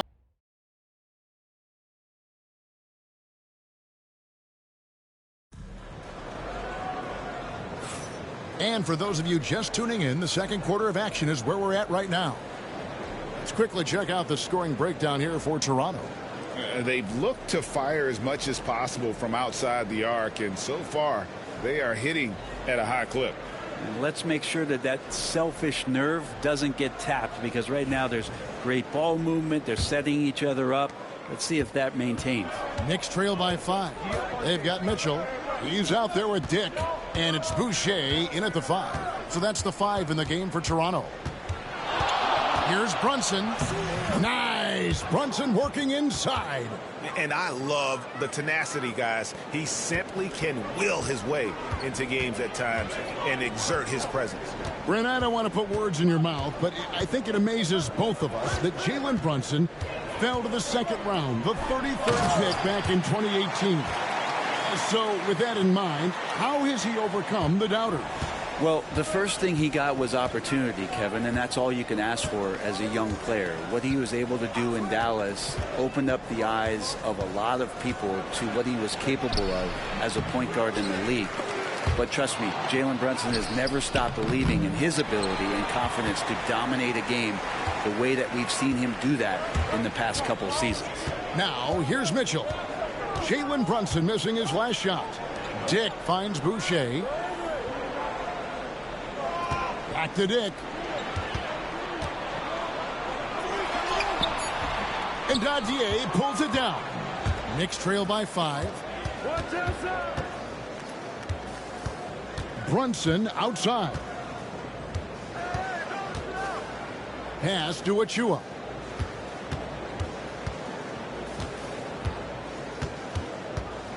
To the middle. Here's Sims. It's hauled in by the Raptors. Victory eluded them last time in New York when they took on the Knicks. Yeah, and their last time out against this club, turnovers really did them in. Just way too many mistakes. Yeah, that had to have been #1 priority for the coaching staff coming into this one, limiting those turnovers and making sure they don't beat themselves this time. Here's Abaji. He picked up 12 points in their last win against the Clippers. I also thought he did a tremendous job in terms of timing in that game, swatting away some shots. Ended up with 3 blocks in that game. Now here's Brunson. Last game out, we saw him pour in 42. Oh, Brunson wheeling his way in there. Oh, wow. Brunson just getting sideswiped there and some strength to get through it. Toronto leading by 3. Here in the second quarter, we've played a little over 2.5 minutes now. Here's Mitchell. He averages a bit over 6 points a game. Back to Dick. Launches it. Sims with the rebound. And here's Brunson. He'll bring it up for New York. Only giving up 2 points this quarter. McBride passes to Achua. This one for 3. McBride's shot is off. The Raptors have gotten only one of their first 4 shots in the second quarter to drop. Dick. And Dadier pulls it down. Teammates right now covering up for the type of off performance he's having. In terms of scoring, this has not been his best night. Here's McBride. Scoreless thus far. The NBA scoring explosion, Brent, hasn't slowed down. We're getting record-setting offenses, it seems like, every single season. Yeah, Kevin, lots of factors going into that. Obviously, more three-pointers being taken and figuring out the math of the game. But let's give credit to the players and the work that they're doing in the offseason in terms of getting better with their skill to be able to shoot that basketball and seek out the most efficient shot on the court. And it's a completely new group for Toronto. Now that we have a moment, let's see who have been the top assist teams in the league this season. 5th, the Raptors. And contrary to what we see from other teams, this squad has no interest in playing strictly as individuals. Their assist numbers show what a cohesive bunch they are. And a little under 3.5 minutes elapsed in the second quarter of play. Brown outside. Barnes kicks to Barrett. Brown sets a screen for Barrett. And there's the call. It's going to be an illegal screen. When a pick like that is questionable and creates that much of an advantage for the offense, you have to blow the whistle. Yeah, a quick little lean like that is going to get the ref's attention. Foul call. Grady Diggs checked in for the Raptors. And the Knicks making a change here as well. McBride's checked in. Let's check in with our reporter, David Aldridge. Kevin, the Raptors are rebuilding with purpose. Coach Darko Rajakovic said, we're doing a good job at the start of this process, selecting the right people that care and are very committed to each other. That's a good baseline to build on. Kevin, slowly, the pieces are falling into place. David, you're so right. He is great at developing those young players. Pretty much all of their buckets coming from inside the paint now. Quickly looking it over. And Barrett slams it in. And credit the screen for giving him the space he needed to get to the rim. For sure, GA allows him to come in with the sledgehammer. Yeah, why settle for the layup when you can attack the rim and rise up like that? And the shot will not go from Anunoby. And the rebound battle split evenly thus far. With every passing season, Quickly's role seems to expand. Yeah, you know, Kevin, he's had to prove himself over and over. And now that he has, I don't think you'll find nearly as many doubters as he had when he first came into the league. Here's Hart. And it goes out of bounds. That one off Hart. Here's a chance now to check out the New York Knicks' upcoming schedule. On Saturday, they'll be matching up with Al Horford and the Boston Celtics. And then on Tuesday, they'll begin a road trip starting in Indiana, going up against the Pacers. And you know, for that matchup with Atlanta, that's going to be one where it would take a lot of errors and maybe a cold shooting night for things to go wrong. They just have that much of an advantage over that team. Cameron Payne's checked in for New York. D has been just completely helpless and turned around. He's so dangerous when he's in this kind of rhythm. And here is Hart. No scoring in this one. Shot clock at 5. Up and in, it's good. First basket of the game for him. 1 for 4 shooting. They're scoring boatloads of buckets. It's raining buckets from inside. Here's Barrett with the drive. That's another one for him. His 5th in just 7 shots. Payne with it. Pass to Bridges. And here is Hart.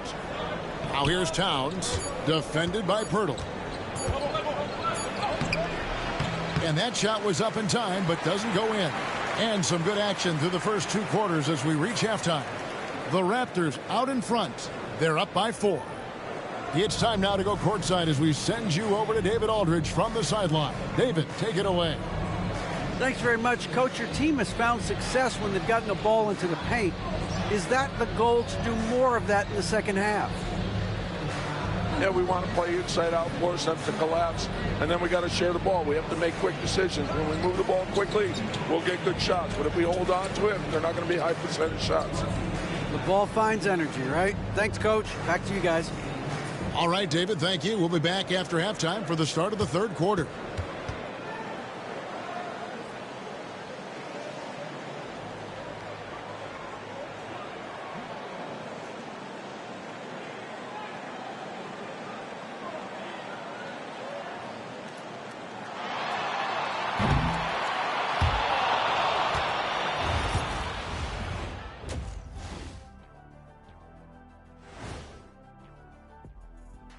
Welcome to halftime, everybody. Right now, the New York Knicks are providing quite an entertaining and close game. Where's the game plan? Seems like they're making things up as they go along, like Kenny. I think we're all too guilty of that at times. Not always easy to stay on script. Exactly. And we've got the playoff picture starting to come into focus now. So let's take a look at the Eastern Conference. Looking at the Knicks, you know, Halloween was a long time ago, but this team is still the scariest group in the league. They're striking fear into every team that has to go against them, Shaq. You're starting to scare me, Kenny. Oh, okay. That wasn't scary. And that's all for us. Now it's time to send it back to Kevin Harlan for the beginning of the third quarter.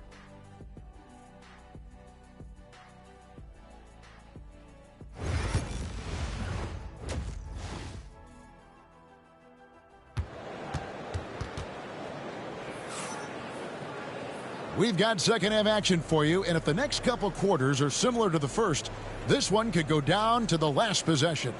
You know, R.J. Barrett has been exceptional here, guys. Really impressed with the shot selection through the first half, just taking what he can get from the defense. Yeah, I'm thinking back to the first half. I'm wondering, did he take a low percentage shot? Everything efficient.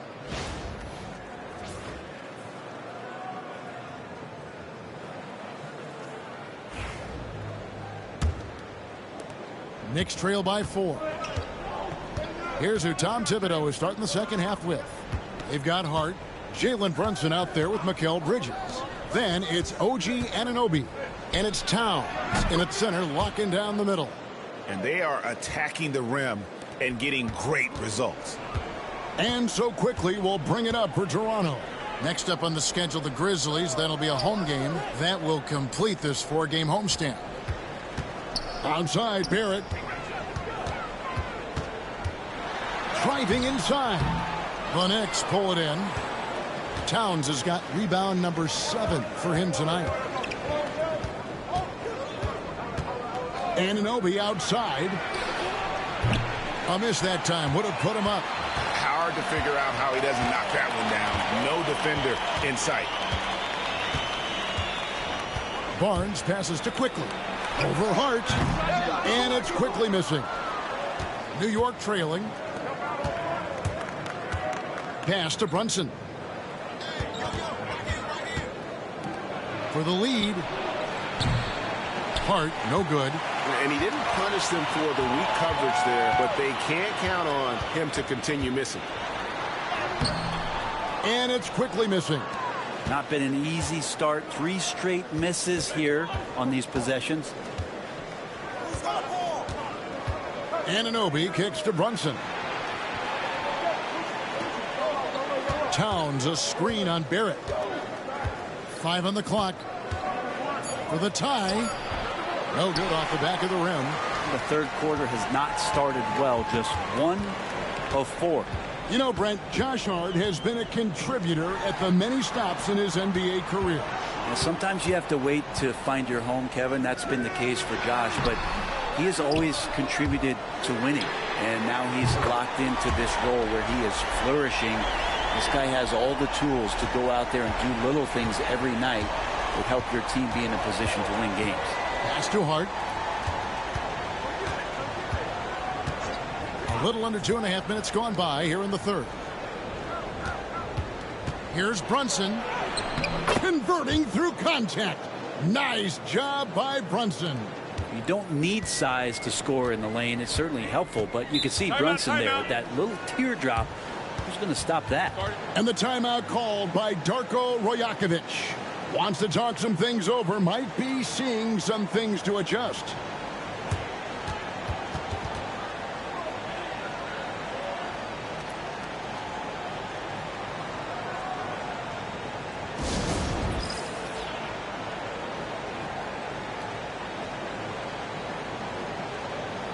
Miles McBride's checked in for New York. And here's a rundown of the rookies already having a huge impact in their first season. These are the NBA's rookie scoring leaders. Grady Dick, third. Well, coming in, you wondered how his talent would translate at this level in terms of scoring. And I've got to say, apparently, it's translating pretty well.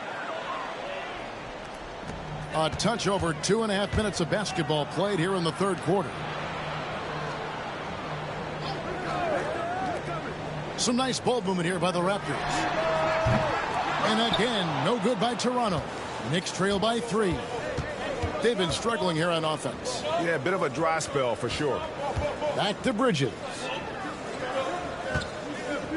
Towns sets the pick for Bridges. Can't tie it up as that one's no good. Raptors have gone only 1 of 6 in the field in the third quarter. Not how they pictured the half started. Pass to Barrett. Takes the 3. And the Raptors miss again. New York's gotten blank from three-point land so far in the third. Still 0 for 3. Here's McBride. Now Bridges quickly covering. 2 free throws coming up, and they call the shooting foul. Hey, Greg, since getting traded in 2023, Mikal Bridges' scoring numbers have exploded. Yeah, Bridges, the main piece of that deal, sending Kevin Durant to the Suns. Mikal scored 26 a game down the stretch for Brooklyn that year, taking his game to another level.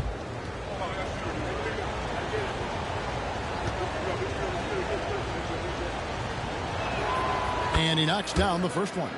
And a talented swingman. Bridges is someone to keep an eye on as he continues to round out his game.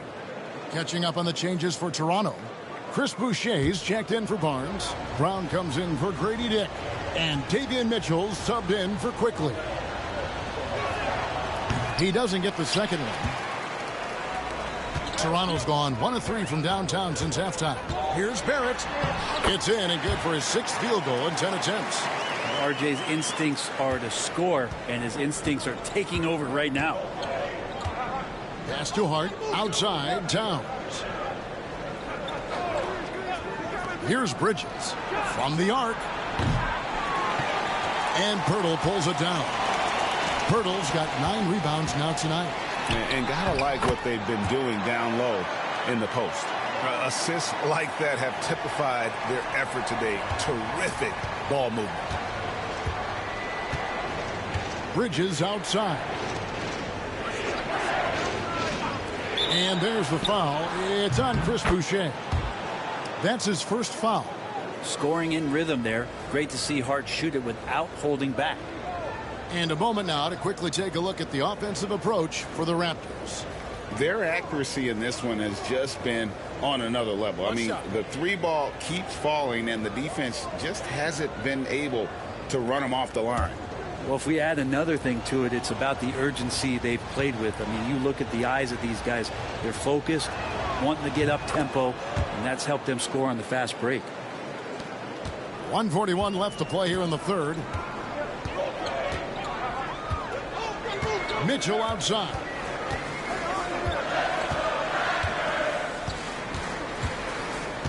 Pass to Mobo. 6 to shoot. Bridges against Barrett. The shot, no good. And here's Bridges. He'll bring it up for the New York Knicks. A 2-point game.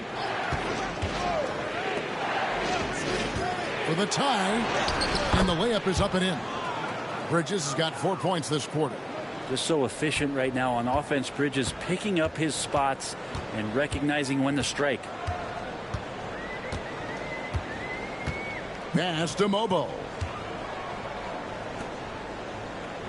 Boucher with a screen on Bridges, and it's Barrett penetrating. 2 points. That one goes. Barrett's got 18 points in the game.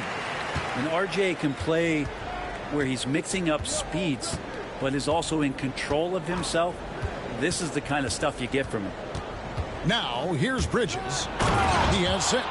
Go into the rack with energy, and the D afraid to cut him off. Yeah, got to chalk that one up to some shaky defending. There's some ways to get your coach's attention, and that draws the coaching staff's ire. 6-second difference between the shot and game clock. Kicks it out to Mitchell.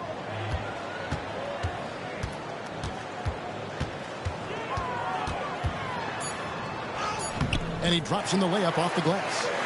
Mitchell's got his second bucket of the night. That's the kind of aggressive and assertive play they need as we get closer and closer to crunch time. Towns. That shot off. It's still anybody's game as we've reached the end of 3. Raptors lead by 2. And we're coming right back after this break to get the fourth quarter underway.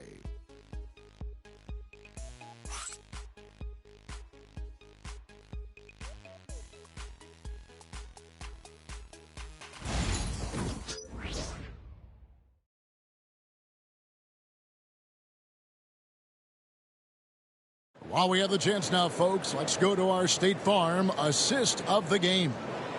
Just true artistry right there. I mean, great decision on where to go with the ball, and how about the perfect delivery?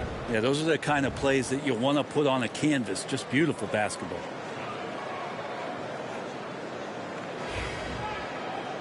Three-tenths quarters behind us. One more to go. Thanks for being with us as we begin the fourth. We've got Brown, also Mitchell out there, and it's Boucher in at the pivot spot, manning the middle. That's the 5 out there for the Raptors. New York trailing. Stolen by Mitchell. And here comes Brown, leading the fast break. And Brown throws it down hard. Gotta take care of the ball. They'll punish you if you're that careless. That's right, and that's severe punishment right there. And how about the sequence in its entirety? Momentum swing, and you love the effort here. So it's the Knicks now, after the Raptors pick up 2. Brunson, no good. Now Mitchell.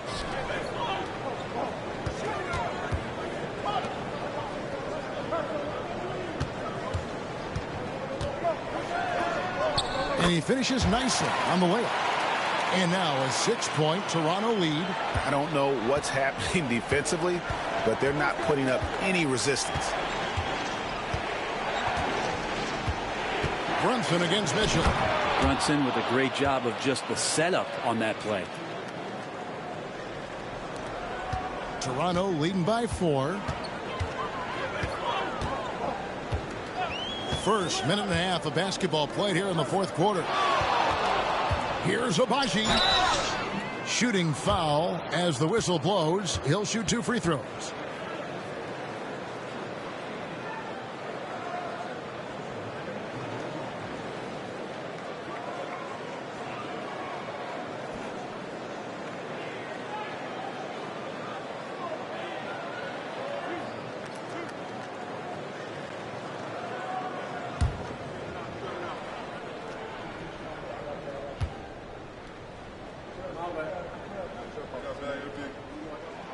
And he makes the first.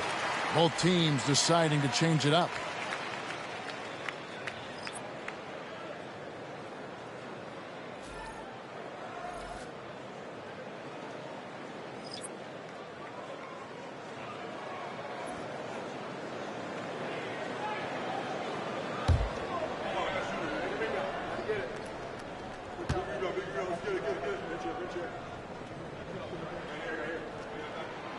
And he makes the first, but misses the second. Now, even with one miss, he stretched this out to a 2-possession game. Brunson the pass to Achua. And that'll be 2 free throws coming up. Officials on the call with the foul. And Precious Achua plays with some serious fire. I mean, he's the type of guy you love having in your locker room.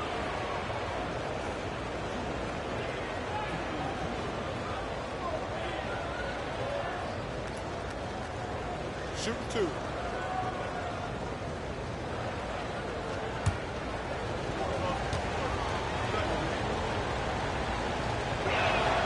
No good on the free throw.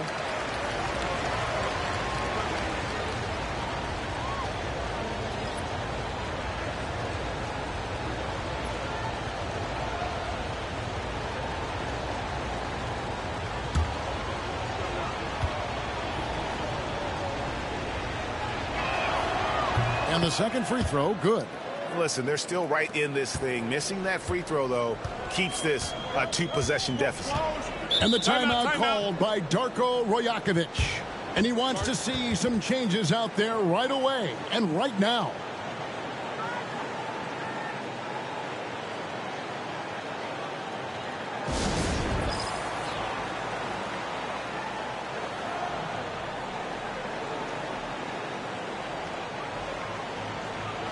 Time now to turn to our sideline reporter, David Aldridge. David. Thanks, guys. Got a chance to listen in on Darko Rajakovic during the huddle. Now he wants his team to stop playing it safe. He said, we've got this lead by doing what we do, and we can keep it if we don't get too cautious. Play our game. Kevin? Thank you, David.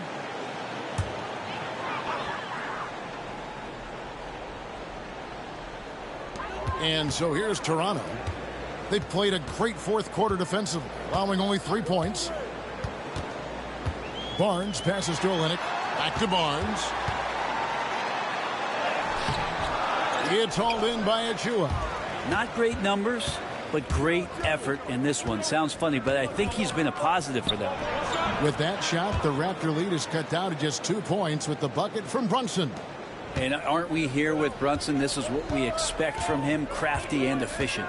Here's Barnes. Basket is good. He'll get a chance for one more at the line. They're finding lanes to the hoop now with consistency. 5 buckets in a row from the paint. The 2022 Rookie of the Year, Scotty Barnes, GA. He had a terrific rookie year, as we know. His second year may have fallen off a little bit. Yeah, it was a bit stagnant for Scotty, but man, he had a monster third year, making his first All-Star game. The playmaking of Barnes especially took a leap.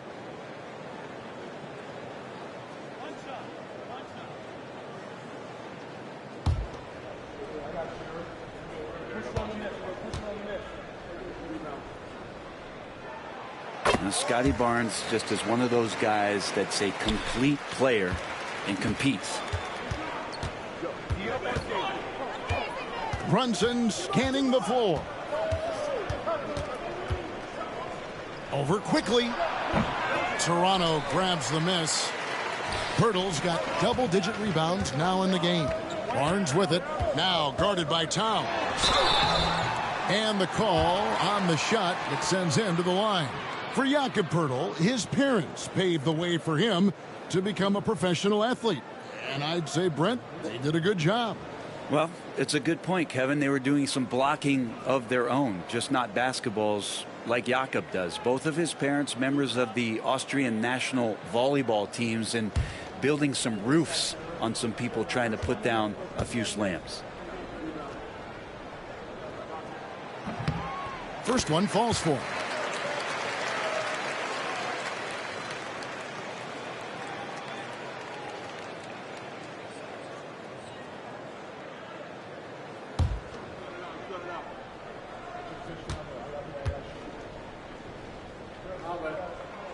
Barnes hits them both. For those just joining us, fourth quarter here. We're just over 2.5 minutes into it. Pass to Hart. On the wing, Bridges. And here is Hart. Off target with his 3. Barrett against Brunson. And Barrett the bucket on the assist by Barnes. Barrett's got the lead up to 9 now for the Raptors. And here's Brunson. He'll bring it up for the Knicks.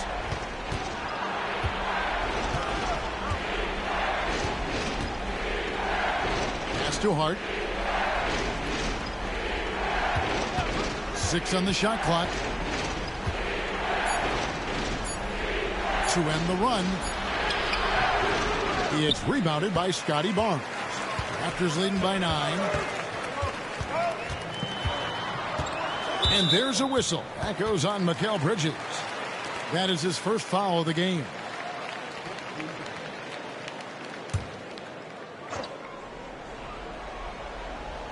Over 3.5 minutes through the final quarter now. Birtle sets the pick for Quickly. And there's the drive. Off target there. That would have pushed the lead to double digits. Guys, they're looking for a way to score here. Yeah, they've had a tough time taking the lid off. Runs in the pass to Towns. And the dunk by Towns. Plenty of power on that slam. Towns was not messing around. And Darko Rajakovic calls timeout. He has decided it's the right time to talk.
1:57 left to play in the final quarter.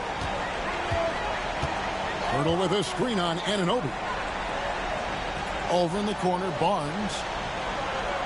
And too much time in the lane. They get called for the 3-second violation.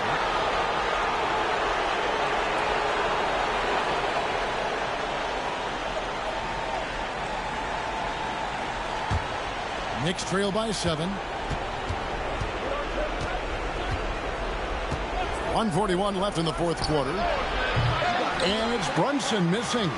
You know, the ill-advised threes isn't how you want to close the gap. They've got to have better shot selection. Barnes kicks to quickly. Anunoby against Barrett. And contact on the shot, so he'll be shooting free throws here. Mikal Bridges picks one up. Barrett hanging tough on that play. He gets the shot off, and he just stuck to the play.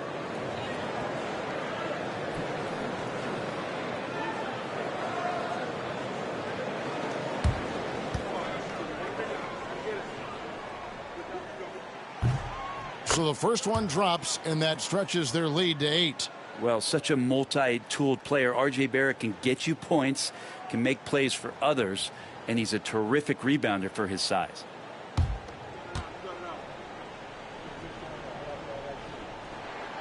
So he gets them both, and it's a 9-point ball game here.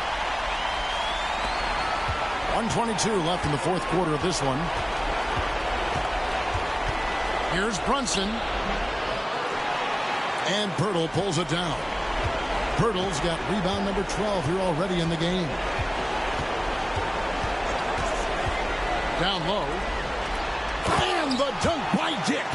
And it looks like just playing the last bit of this one out in what should be a nice win here for the Raptors. Two great rebounding teams. And these guys worked just a little bit harder tonight, and that was the edge they needed.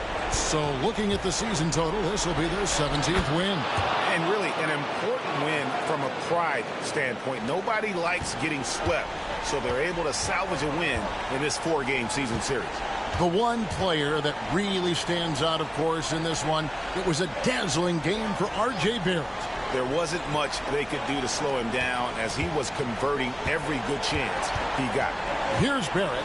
Jalen Brunson picking up that last basket. Clock is at 3. A 3 from Barnes. It's rebounded by Anunoby. And so Anunoby will bring it up for the New York Knicks. They trail by 9 points. Gets the three-pointer to fall. Doesn't get much easier than that. Hart was licking his chops when he saw his man wide open. And that's an intentional foul. No choice but to foul there, but he's probably the last guy you want to see on the line.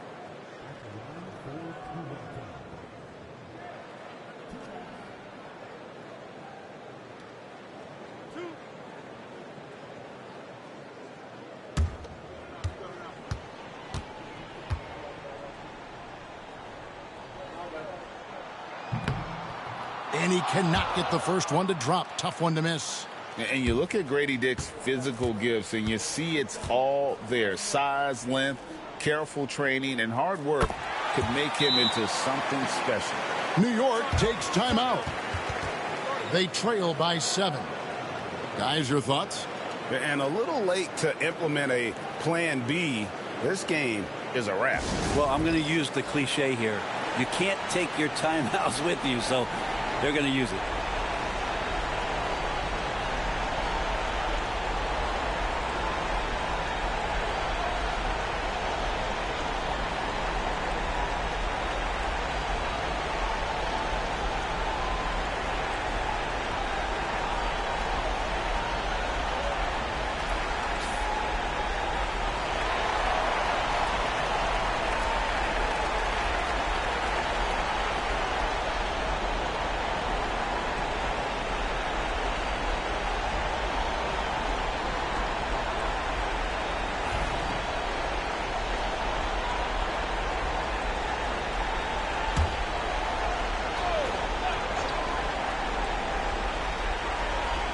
Here's Hart.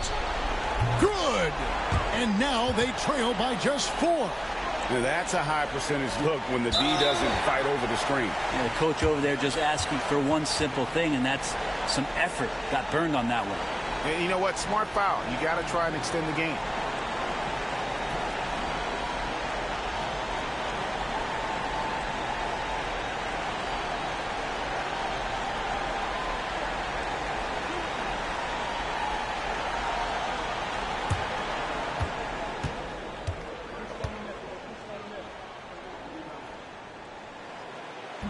And he misses the first one. Boy, he wanted that one to fall.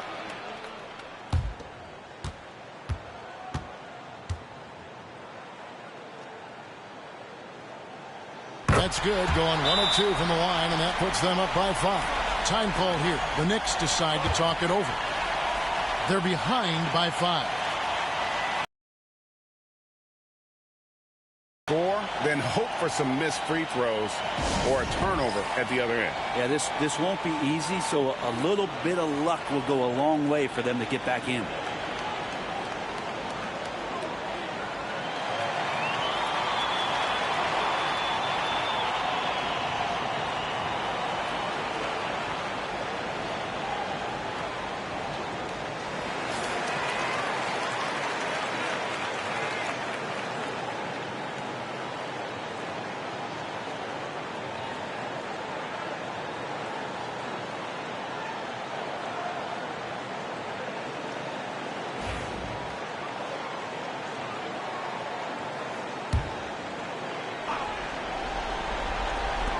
On deep, Brunson.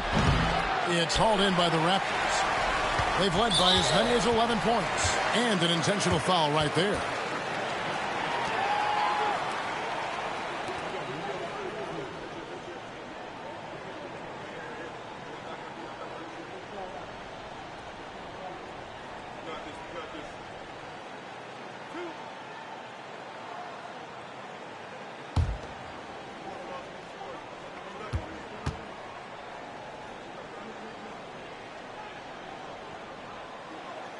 He doesn't hit the first, and that was the one they really wanted. He's got one more, though.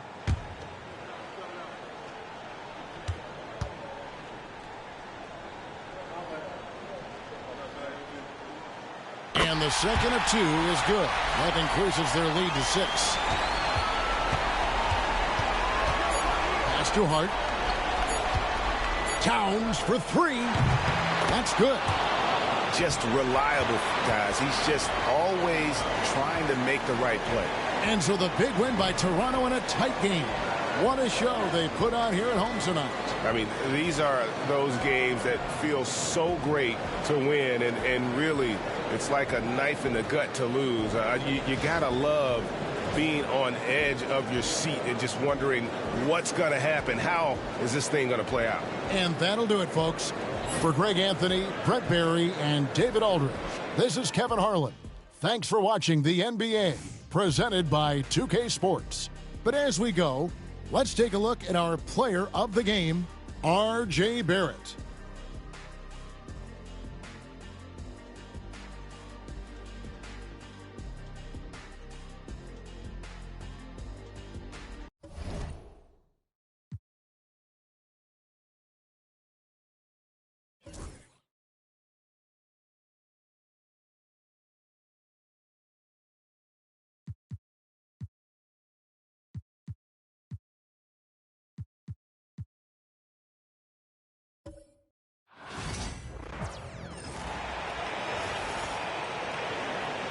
Floor for the visiting Boston Celtics. At point guard, Drew Holiday.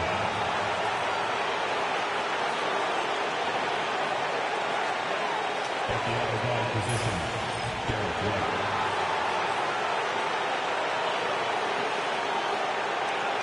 At center, Kristaps Porzingis.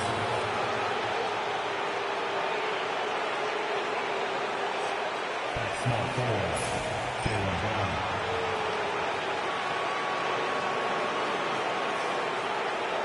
At the other forward position, Jason Tatum.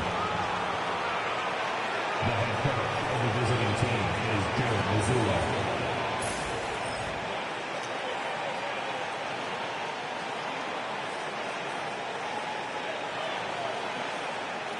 Let's get the start for your Cleveland Cavaliers.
We're coming to you live on 2K Sports, bringing you the NBA.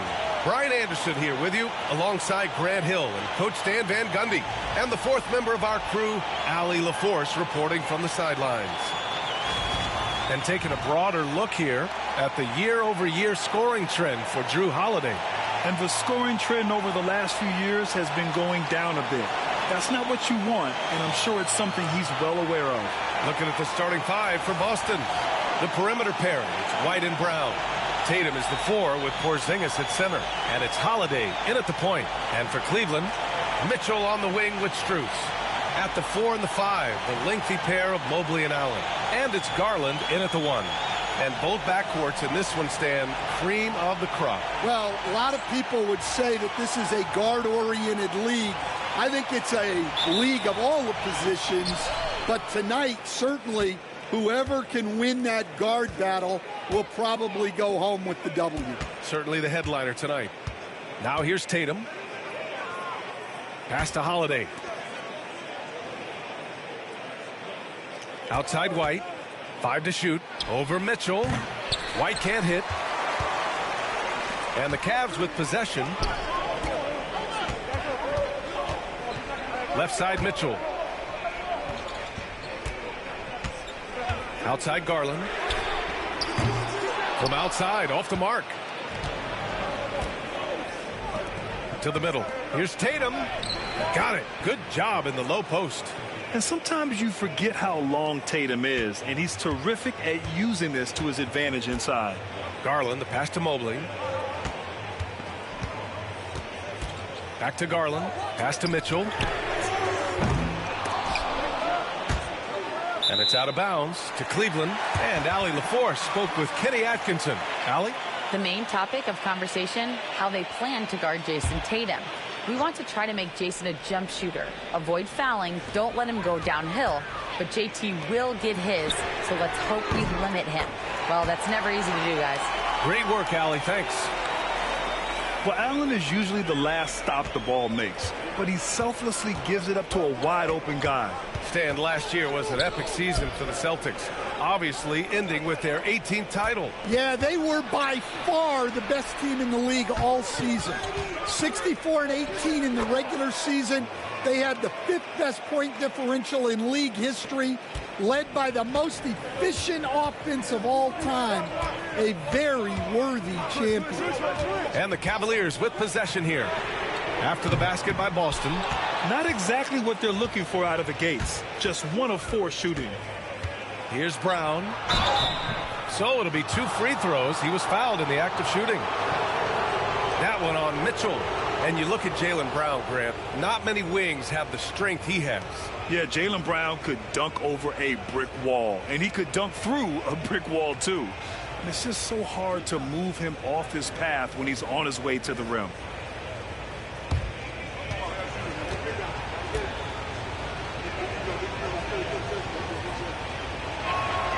And he knocks down the first one. And Grant, for the Cavs to take that next step in terms of contending, what do you think has to happen? Well, number one, enhancing their ability to put pressure on the rim. When you look at their rate of free throws and offensive rebounds, there's big room for improvement.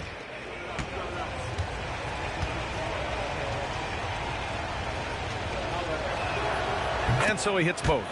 Grant, the Cavs making the playoffs the last 2 years, a big deal in Cleveland. Well, outside of years with LeBron on the roster, they hadn't made the postseason since 1998. But this group of Cavaliers are making their own history now. Far from an ideal start, only 1 for 5. Let's see if they can turn it around. Here's Tatum. Back to Holiday. Porzingis with a screen on Garland. Holiday from long range. Goes back up. And Porzingis with a layup. Well, just by hitting the offensive glass, Porzingis can pick up a lot of extra points. And we've got a timeout called by Kenny Atkinson. A moment to rest and confer on the game plan.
And Cleveland making a change here. LeVert's checked in. The 2K leaderboard lights up with the league's top scoring teams.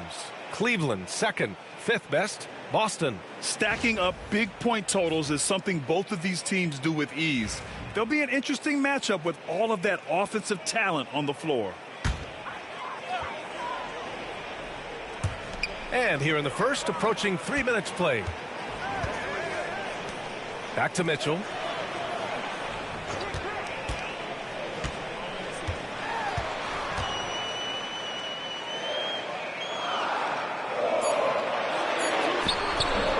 The rebound, Celtics. Coming off that win against the Sixers. And we all know that on the road, you don't usually look so comfortable on the offensive end. But that was the story of the game. Well, it comes down to preparation. They were ready for that game and kept the crowd out of it for the most part.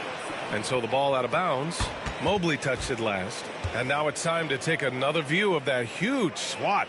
I mean, letting them know up front that he's on the hunt tonight and eager to knock away shots. I love it.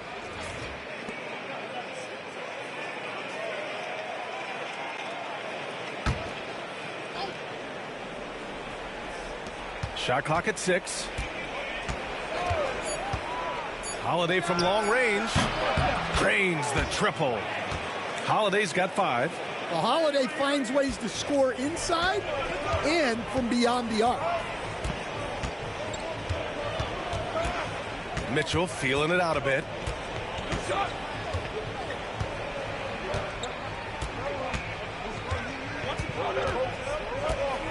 Mobley, a screen on White.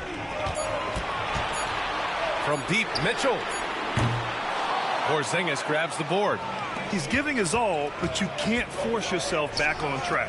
Stan, we've seen a resurgence for Kristaps Porzingis over the last few seasons. What changed? Well, Brian, he really dug down into the numbers, identifying his best shot profile and really focusing on that. It's helped his efficiency. And we've got a timeout called by Kenny Atkinson. He's going to gather the troops and talk it over. This is that grinded out part of the year, Grant. Everyone just fighting through it. No question, B.A. And it's not just physically exhausting. You're trying to focus on every game, every possession. This is where your leaders can help keep everyone focused.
Wade, he's checked in for the Cavaliers. A big group substitution here for Boston. Cornette's checked in for Porzingis. Al Horford comes in for Jason Tatum. Hauser, he's checked in for White. And Pritchard is subbed in for Drew Holiday.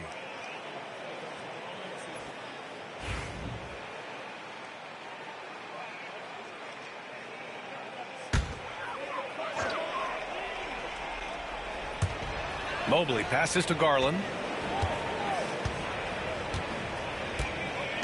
Will it go? That one goes. Now he's 1 for 2. Garland has clearly added some muscle over the years. He's looking more and more comfortable working through contact. And the Celtics, far and away the best record in the NBA last season, Grant. Well, they rode that momentum into the playoffs, capturing the franchise's 18th championship, passing the Lakers for the most of any team in the association. And let's send it over to Allie LaForce. Brian, it's great hearing Celtics coach Joe Mazzulla talk shop. He said everybody tries to break basketball up into offense and defense, but it's one game. Your spacing, decision-making, and shot selection set up your defense. That transition happens so fast, so the game is constantly changing. It's all connected, Brian. No question. Thanks, Allie. Good stuff there. Jaylen Brown can take on for his team. Jerome's checked in for Donovan Mitchell.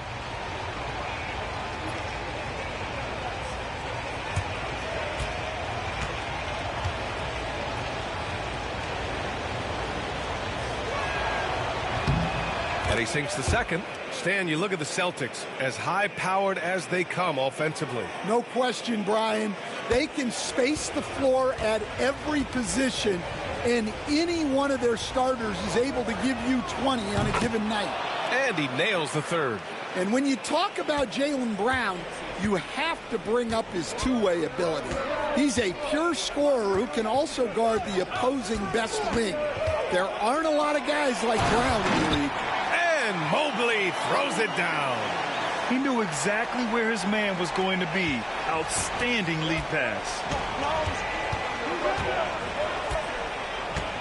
We've got 1:13 left in the first quarter. Brown scanning the floor.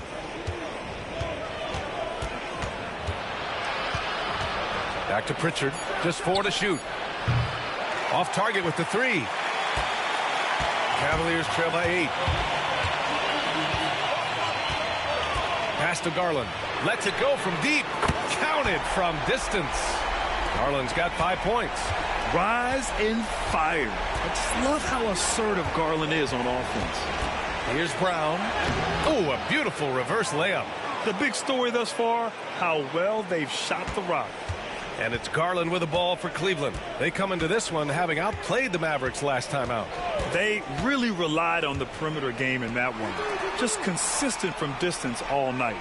Yeah, and what the heck were you supposed to do to stop them? Bucket after bucket from deep. Quite a showing. Boston leading by 7. Outside, Brown.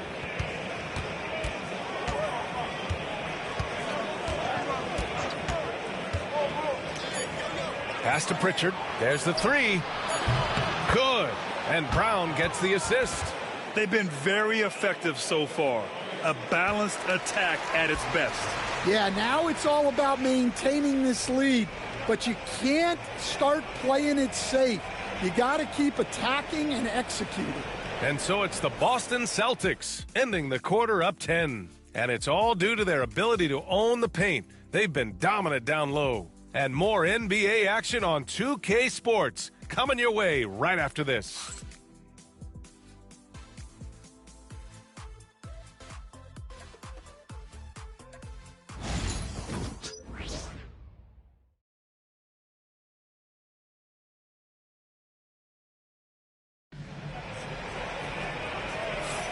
We welcome you back to second quarter action.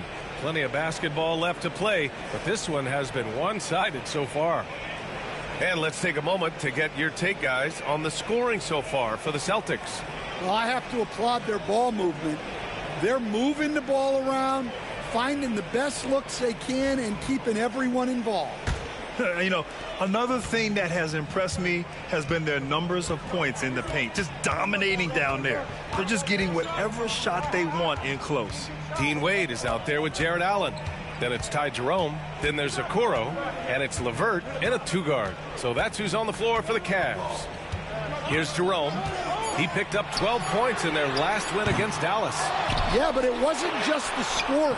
He had a bunch of assists, too, affecting the offense in so many ways. Pass to Shireman. Up top, Tatum. He's checked by LeVert. And it's Tatum missing. The Cavaliers trail by 10. Here's Jerome. Hasn't gotten one to fall yet. LeVert outside. And the layup is good off the glass. Yeah, that's inexcusable. I mean, the defense must push LeVert farther away from the basket than that. Here's Pritchard, a reliable offensive contributor, putting up almost 14 a game. Pass to Shireman. Screen by Horford. Let's go with a 3. Pritchard, no good. The Cavaliers have gone just 1 of 3 to begin the second quarter. Here's Wade. Oh, and there's the whistle on the shot. So 2 free throws for him coming up. All right, Stan, if you had it your way, who would you want to see in the dunk contest? Well, Brian, look, I want to go back to the glory days when the most recognizable guys in the game were the ones that participated. Michael Jordan, Dominique Wilkins. I think if we could get guys like Zion Williamson, Ja Morant, that would be fantastic. But it's got to be the names out there that people know. A different look for Cleveland. Strus, he's checked in for Okoro. And Darius Garland subbed in for LeVert.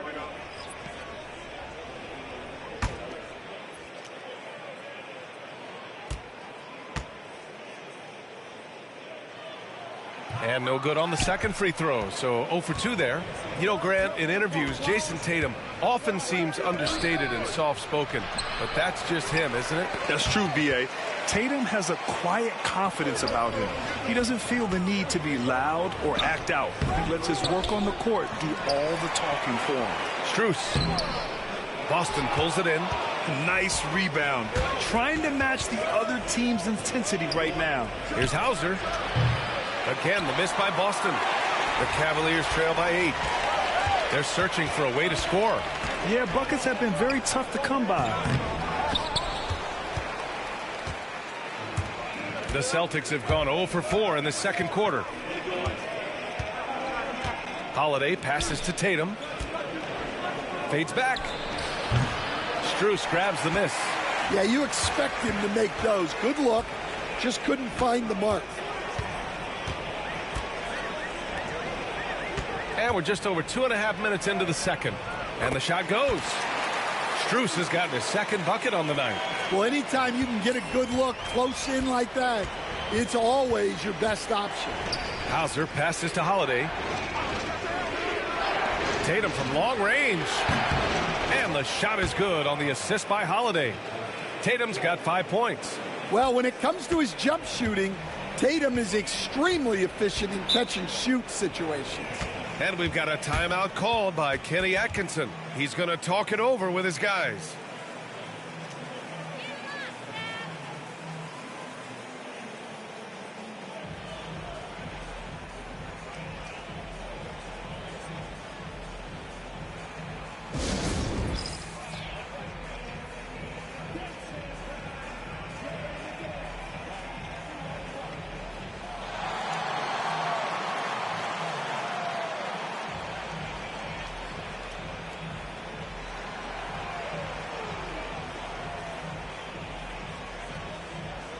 A different look for Cleveland. Thompson, he's checked in for Jared Allen.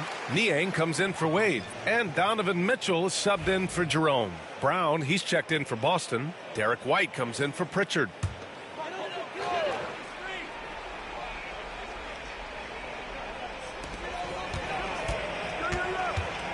Outside Mitchell. Pass to Garland. The 3. And it doesn't fall for him. Made 2, missed 2 now. Here's Tatum. Oh, and a great bucket from Tatum. Taking the hit. Yeah, there's that added strength of Tatum really helping him down low. Thompson outside. Strus the pass to Niang. And the three-pointer goes. Niang's got his first bucket of the game, and he's on the board for 3. And Tatum's got the ball here for the Celtics. 8-point game. Looking ahead, they've got the Mavericks coming to town for their next one. And that's a 1-game homestand for the club. Holiday finds Tatum.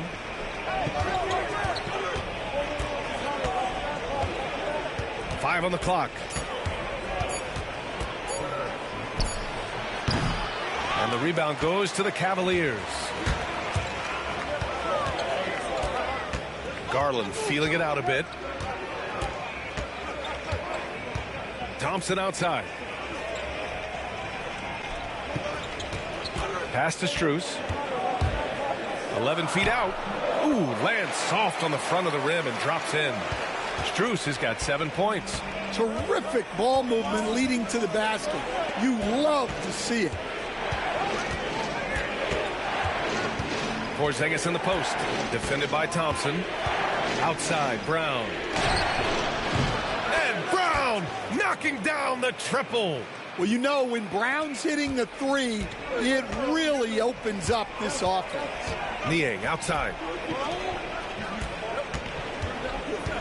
Mitchell against White. Unloads from 13. And off the left side of the rim, it swirls in for him. Mitchell's got his first points of the night. Well, with his skill and confidence with the ball, if you put him in position, he'll reward you. And Joe Mazzulla has called timeout. He'll take the opportunity to regroup.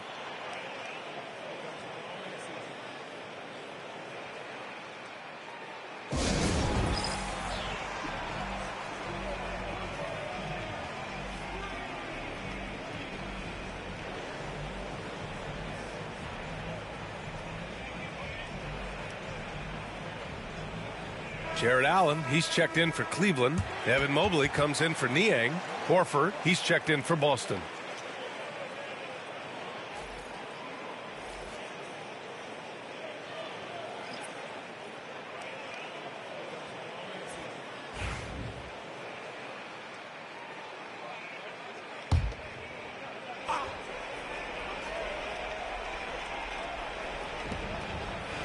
Holiday finds Horford. Outside White. Here's Porzingis. Over Allen. And it's Porzingis that time on the assist by White. Porzingis has got his 3rd bucket of the night. Well, there's a little old school from Porzingis using that mid-range. Mobley, a screen on White. To the paint. And Mobley throws it down. Doesn't have to break his momentum at all to catch the pass.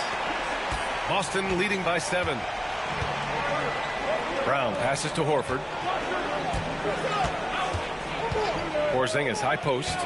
Shoots over Allen. And it's good. Off the back of the rim and in. Porzingis has got 4 points in the quarter. He can beat you inside. He can beat you outside. Porzingis is truly the prototypical stretch big. Now here's Mitchell. He picked up 12 points in their last win against Dallas. Yeah, and the effort on the boards last game gave them that many more chances. Hey, if you can't block it, sending him to the line can be the next best thing. It's his first trip to the line.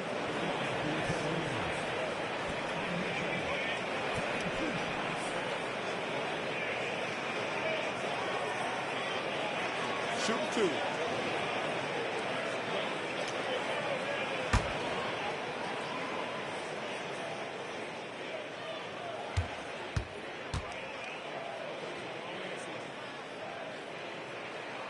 And the first one at the line is good.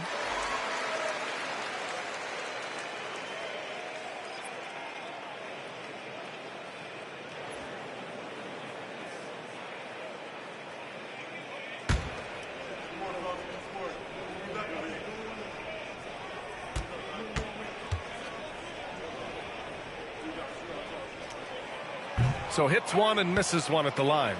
Fast break. Here come the Celtics. Holiday from long range. He can't hit that time. And so it's the Boston Celtics finishing the quarter with an 8-point lead. Great shot selection right now, keeping the game simple and getting high percentage looks. All right, now let's check in with Allie LaForce. Allie, what do you have? Well, Jason, you hold the lead going into halftime. What's been your advantage so far? For most of the half. Thanks very much, Allie. And folks, we'll be right back to start the second half of this game.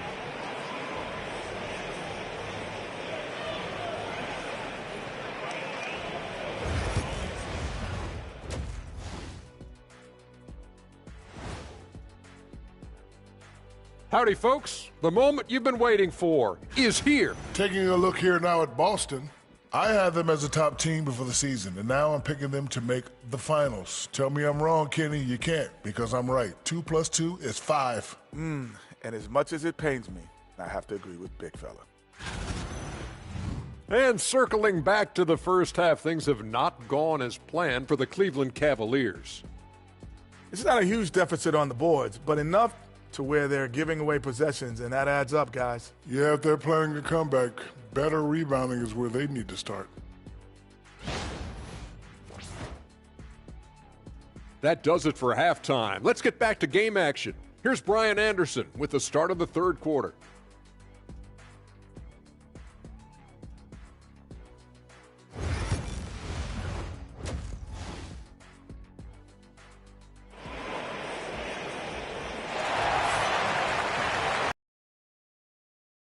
One half is in the books. One half to go.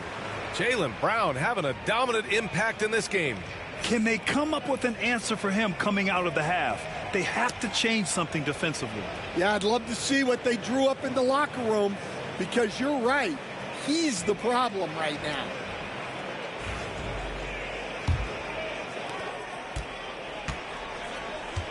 Kicking off the second half, here's Joe Mazzulla's 5. Holiday at the 1 with White at the 2. The core of this team, Brown and Tatum in the front court. And it's Porzingis in at the pivot spot, manning the middle. And they've just built this lead by attacking the boards. And, Coach, you look at Derek White, maybe not the biggest name, but he is a winning player. Yeah, Brian, he's one of the most underrated players in the league.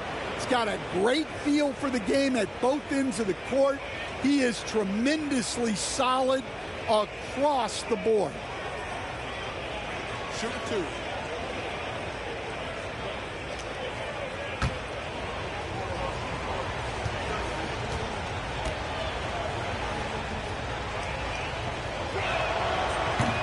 And he drops a first. And, Coach, you took the Magic to the 2009 NBA Finals. Give us an idea of the different kind of pressure that exists in the finals. Well, I didn't really feel as much pressure, but at the end of it, it was excruciating to get that close and to have a chance and then to lose in 5 games.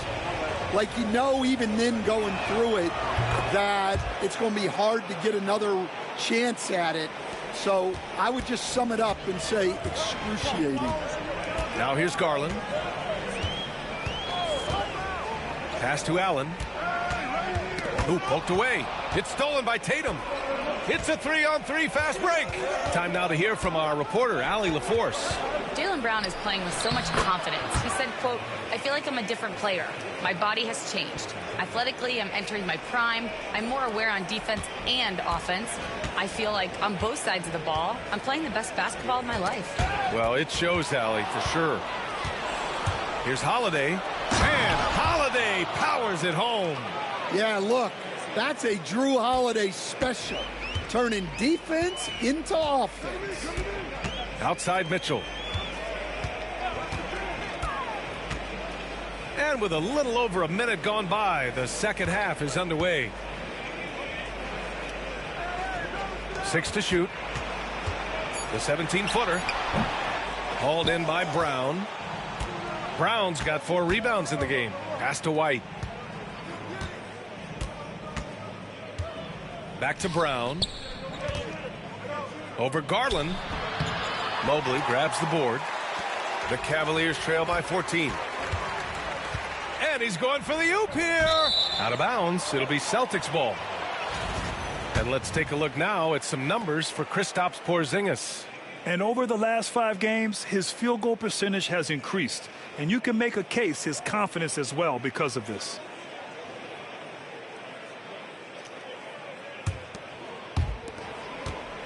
And Tatum's got the ball here for the Boston Celtics.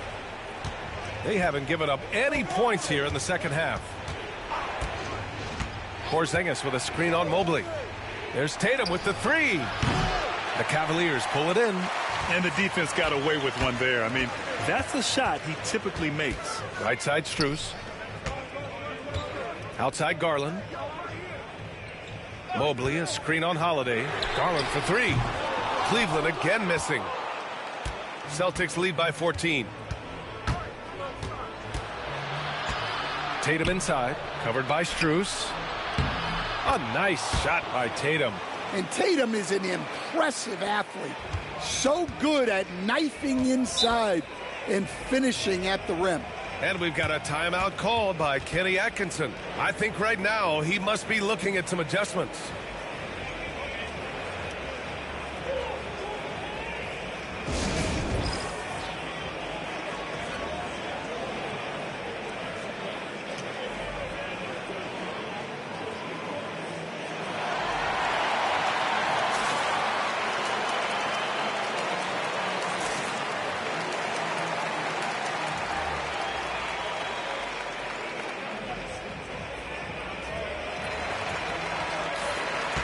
All right, let's take this opportunity to look at the teams that are really sharing the ball over the last month. In the 3rd spot, the Cavaliers. And over this last stretch, this team has been incredible passing the rock, playing great team basketball.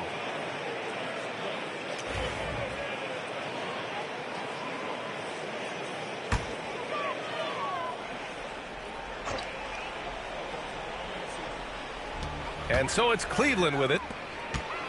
They're scoreless since the first half. Pass to Strus. Garland up top. 6 on the shot clock. Allen with it. Defended by Porzingis. Allen can't get it to go. And they're +5 on the boards after that rebound. Here's White. Now Porzingis. Sinks the tray. Porzingis has got 13. And he continues to shoot a perfect percentage. Clearly a big reason why they're up right now. Garland, the pass to Strus. Outside Mitchell. Allen finds Mitchell. And here's Strus outside. That one's good. Mitchell making the play. He's got 10. And both teams running long-range plays that are working. Well, you know it's become a 3-point shooting league. Teams shooting a steady diet from outside. Now here's White, a valuable part of their offense, averaging a little more than 16 a game. To the right side. Here's Porzingis. He gets it. He's 7 for 8 and really going at him out there. Time and time again, they're creating good looks from close range. Garland, the pass to Mitchell. On the wing, Strus, defended by Brown. And Mitchell launches it from deep. Boston pulls it in. Tatum's got 6 rebounds in the game. And there's White. That's good on the assist from Tatum. White's gotten 4 this quarter. I like that from White. Attack in the heart of that defense. Outside Strus. Here's Garland. He can't get it to go. Some solid defense from Holiday. Tatum passes to Holiday. The shot from the low post is good. And what's working here? Each guy is willing to make the next pass. Cleveland has gone only 1 of 3 from deep here in the 3rd. Garland, the pass to Strus. Porzingis against Allen. 6 to shoot. Back to Strus. Garland finds Strus. Off target from 3-point range. They really have a commanding lead, not just in points, but in rebounds as well. Here's Brown. Misses off the left iron. And Cleveland shooting 35% so far in this one. Now 8 seconds separating the two clocks. Pass to Strus. Mobley, a screen on Brown. And here's Strus outside. Knocks it down from distance. Strus has got 13. Well, he's playing great tonight, but not quite well enough to carry the entire team. They need to find some other contributors. Here's Tatum. And he buries that one. Back rim and in. He's got 11. And this is what you want to do when you've got a big lead. You must stay aggressive. Yeah, they're being absolutely relentless, building this lead in every way possible. And 3 quarters of play in the books. This one's all but over already. It's the Celtics just dominating this one. And we're coming right back after this break to get the fourth quarter started.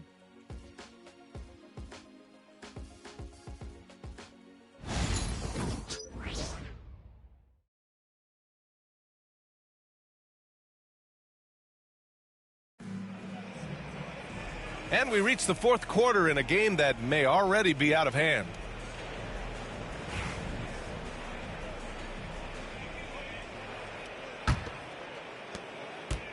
And Tatum's got the ball here for the Boston Celtics. George Niang out there with Max Strus.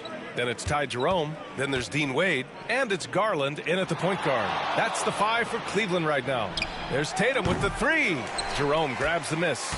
Well, and after making just 1 triple going into the break, he's still looking for his first make from distance here in the second half. Nice work defensively to contest that shot right at the rim. Nothing easy. Back to Tatum. And the rebound goes to Cleveland. To the inside. And he'll draw the foul. He'll head to the line for 2. Here's a look at what's coming up for Boston. On Thursday, they'll take on Kyrie Irving and the Dallas Mavericks. And then on Saturday, they'll be matching up against Karl Anthony Towns and the New York Knicks. And for that game against Miami, it's going to be a good challenge for them. Even though they expect to win, it could probably go either way, depending on how well they play. The first free throw is good. And growing up in California, Stan, when did you first fall in love with the game of basketball? Well, Brian, my dad coached for a long time, and I just remember going to his practices and going to his games. I can't remember a time where I didn't love the game. Cornette's checked in for Boston. And that's good as he hits both shots. Boston leading by 19. Here's Pritchard. About 1 minute played here in the fourth quarter. Hauser passes to Horford. Shot clock at 5. Here's Cornette. From deep. Boston, no good that time either. The Cavaliers shooting right at 35%. Not getting what they want out there. Here's Garland going inside, and he gets it to go. Well, if you give Garland even the slightest lane, you can be sure that he's going to take it right to the rim. Fourth quarter now. We're about a minute and a half in. Tatum against Strus. The bank shot, no good. Yeah, not his best night in terms of shot selection. Lucky for him, his teammates have picked up the slack. Come get it, come get it. Garland, the pass to Wade. Pass to Strus. Here's Jerome. Niang a screen. The 3 is up. It doesn't go for him. I'll tell you what, they've rebounded the ball tremendously well. Here's Tatum, covered by Strus. Strus against Tatum. Over Strus. A tad short, but it's good off the front iron. And the Celtics lead by 19. Well, we expect Tatum to take these shots. His jumper is very consistent. If you're just joining us, fourth quarter here. We're just over 2.5 minutes into it. Knocks down the long J. Well, coming out of the half, he's been much more aggressive, helping them space the floor. And Joe Mazzulla calls timeout here. He is not messing around, calling them into the huddle.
A different look for Cleveland. Allen, he's checked in for Wade. Evan Mobley comes in for Niang. And Donovan Mitchell is subbed in for Jerome. So Boston going with almost an entire new group here. Porzingis is checked in for Cornette. Brown comes in for Horford. White, he's checked in for Hauser. And Drew Holiday is subbed in for Pritchard. Now here's Holiday. Left side Tatum. Outside Porzingis. Porzingis with a screen on Garland. Fires from deep. The shot by Holiday, no good. Cavaliers trail by 16. Here's Mitchell. Mitchell showing some muscle. Look at Mitchell's commitment to his shot. Doesn't let the contact slow him down. Boston's gone 0 for 3 here in the fourth. A little mid-range shot is up. Hits the rim on the way in, and the bucket is good. And the Celtics lead by 16. He means business. Unlikely to be a comeback on his watch. Well, this is how you shut the door, right? You keep making good shots, and you build the lead. Now here's Allen. Pass to Strus. Shoots over Brown. Strus' shot is off. Well, when you get that kind of look inside, you have to capitalize. White against Mitchell. Banked it in off the glass. White's got 4 points now in the quarter. Easy look when the defender isn't fighting over the screen. Yeah, it's certainly worth it to disrupt the offense. Coaches notice that extra effort. Now here's Strus. Mobley, a screen on Brown. Outside Garland. The three ball. Boston pulls it in. White's got 4 rebounds now. Pass to Tatum. A minute and a half left in the fourth. Porzingis, high post. He's against Allen. And that one's good. Porzingis. Well, the scoreboard tells you everything you need to know about this one. A great showing here for the Celtics. I think it was their play in the paint that got them the win tonight. And the defense seemed powerless to stop them down low, resulting in plenty of high percentage shots for them. And this victory will put them at 36 wins on the year. And they've now won themselves a 2-1 advantage in this season series. We'll see if it's the same story when these two meet one last time. And of all the highlights and performances we've seen here tonight, the one thing that stands out is what an unbelievable night it's been for Kristaps Porzingis. Yeah, you know, he was a man on a mission in this one. The defense had absolutely no answers for him tonight. Outside Garland. Pass to Allen. Now here's Mitchell. Garland for 3. And once again off the mark by Cleveland. They can simply hold on to the ball here. No question, B.A. They deserve the win. Outside Holiday.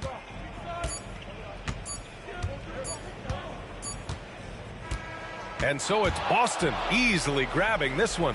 This one wasn't even close. The hometown crowd was waiting for a miracle that never came. Yeah, and this team was consistent throughout. They met every challenge, and they earned this dub. And that'll wrap it up, folks. For Grant Hill, Allie LaForce, and Coach Stan Van Gundy, this is...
Welcome, folks, to what promises to be a great Tuesday night of the NBA on 2K Sports.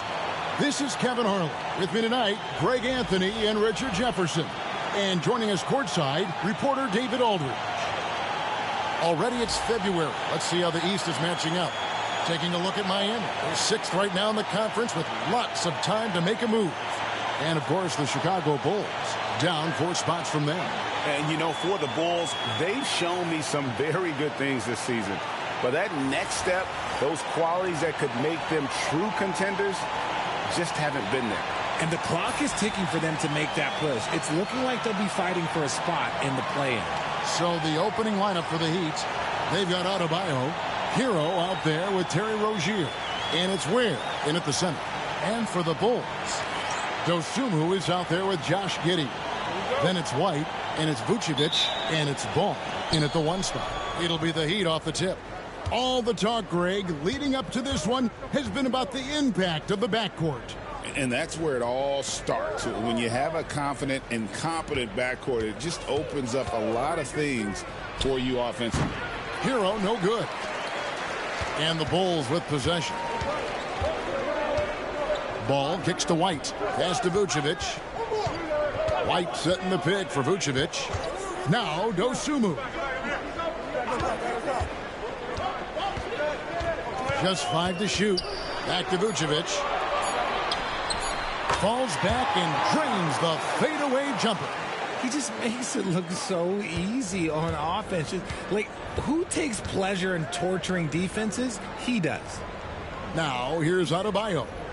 Boy, he was something else against San Antonio. Highsmith, and the 3 ball is good. And what can't Adebayo do? I mean, gets the tough rebounds, scores the tough baskets, and then makes the right pass. Here's Dosunmu. He averages more than 12 points a game. That's some dependable production. Here's Vucevic, and Ware pulls it down. And here's Rozier. He brings it up for the Heat. Their last game, a win against San Antonio, looking to carry that into this one. And really showed their depth when they needed it most. On the road, having to manufacture points. The bench production was huge, no doubt. A testament to how well prepared this coaching staff is for these tough road games. Here's Giddey after Terry Rozier's basket. And Vucevic with the basket on the assist from Giddey. Vucevic has got his second basket of the game. Always has his head up. Giddey unselfish with it. RJ for the Bulls, their last 2 seasons have ended with losses in the play-in. Yeah, they finished as the 9th seed both years and won their first play-in games. But that second play-in game has been a problem, which is why they need to set themselves up better during the regular season. Now, Dosunmu, following the three-point attempt by Bam Adebayo. Right side, Ball drills the three-pointer.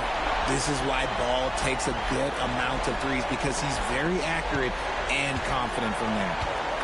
And timeout is called by Eric Spoelstra. He wants to make some adjustments to the game plan, clearly. And now the latest from our reporter, David Aldridge. Well, a bit ago, Billy Donovan and I were able to talk. I asked Coach about facing off against Bam Adebayo, and he told me the dangerous thing about Bam is his versatility. He's able to play different roles for his team depending on the matchup. And that versatility makes it difficult to game plan against him. Guys? Thank you, David.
Williams, he's checked in for Chicago. Heat also with the sub. Robinson's checked in.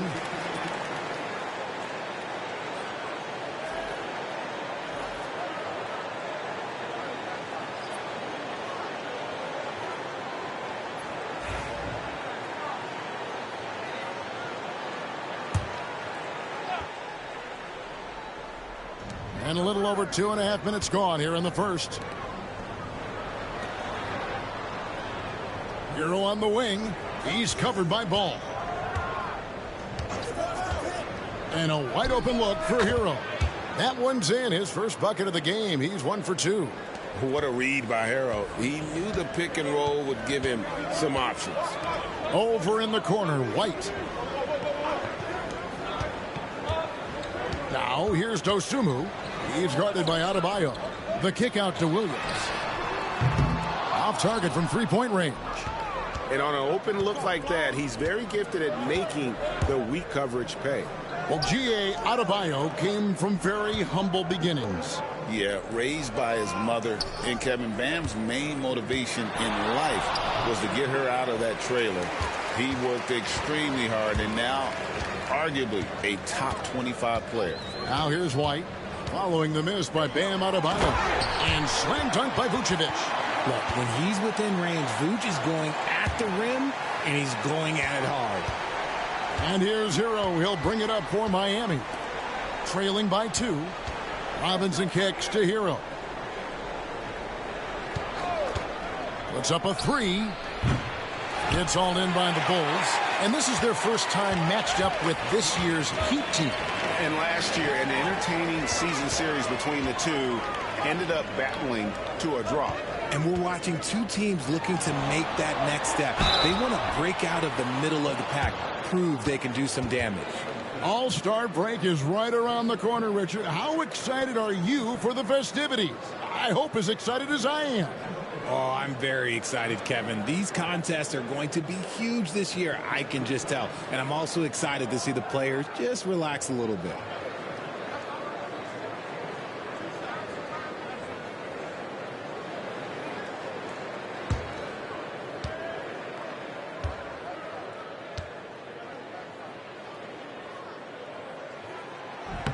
Free throw drops for Vucevic. Consistently productive. Vuce can get you 20 and 10 every single night. Some changes for Chicago. Bruce Ellis comes in for Dosunmu. And Kevin Huerter subbed in for Lonzo Ball.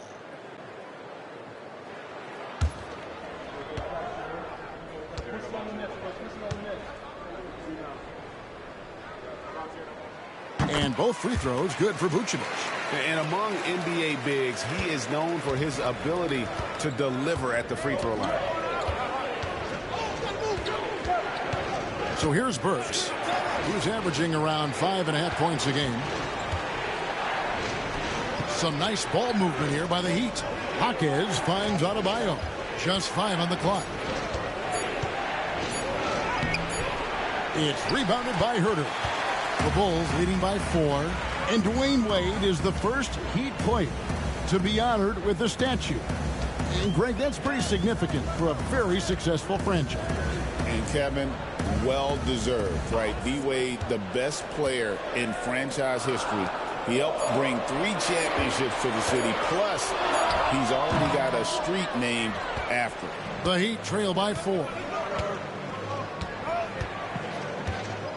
Jaquez outside. Pass to Robinson. Now here's Adebayo. Up and in, it's good. First basket of the game for him. 1 for 4 shooting. Now here's White. He's coming off a 22-point game against Detroit. Here's Huerter. Huerter setting the pick for Vucevic. Outside Williams. Huerter on the wing. The 3. Miami grabs the miss. We've got 22 seconds left in the first quarter of the game. Pass to Adebayo. Shoots over Vucevic. The shot by Adebayo, no good. More than a few bad breaks for him this quarter. He's struggling, and the team is following suit on the scoreboard. Here's White. And it's off from three-point range. A good close contest so far as we finish the first quarter. It's Chicago up 2. And we'll get going after this from United Center.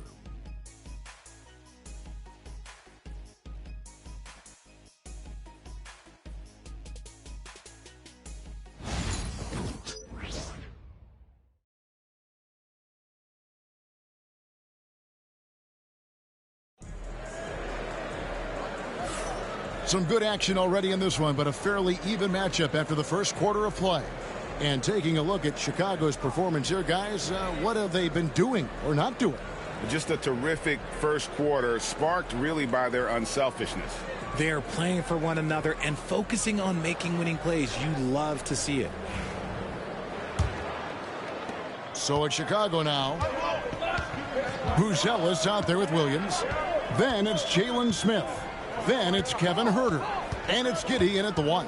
That's the Bulls 5 as we get into the second quarter. And so it looks like the Bulls will retain possession here. And here's a look at the stats for Robinson. How last month turned out for him, averaging about 11 points, 3 assists, and 2 rebounds. Nothing about his numbers really jump out at you, but he'll come up with a timely play or two every game. And that's what you need from some guys on the team. Not everyone can be an all-star. You need glue guys to find that success, too. And foul on the shot. He'll shoot 2 at the free throw line. Richard, for the Bulls, just 1 playoff appearance in their last 7 seasons. Look, the last 4 years under Coach Billy Donovan, they've been respectful. But with all of the injuries and all of the issues, the path to true contention is probably probably on the other side of a long rebuild.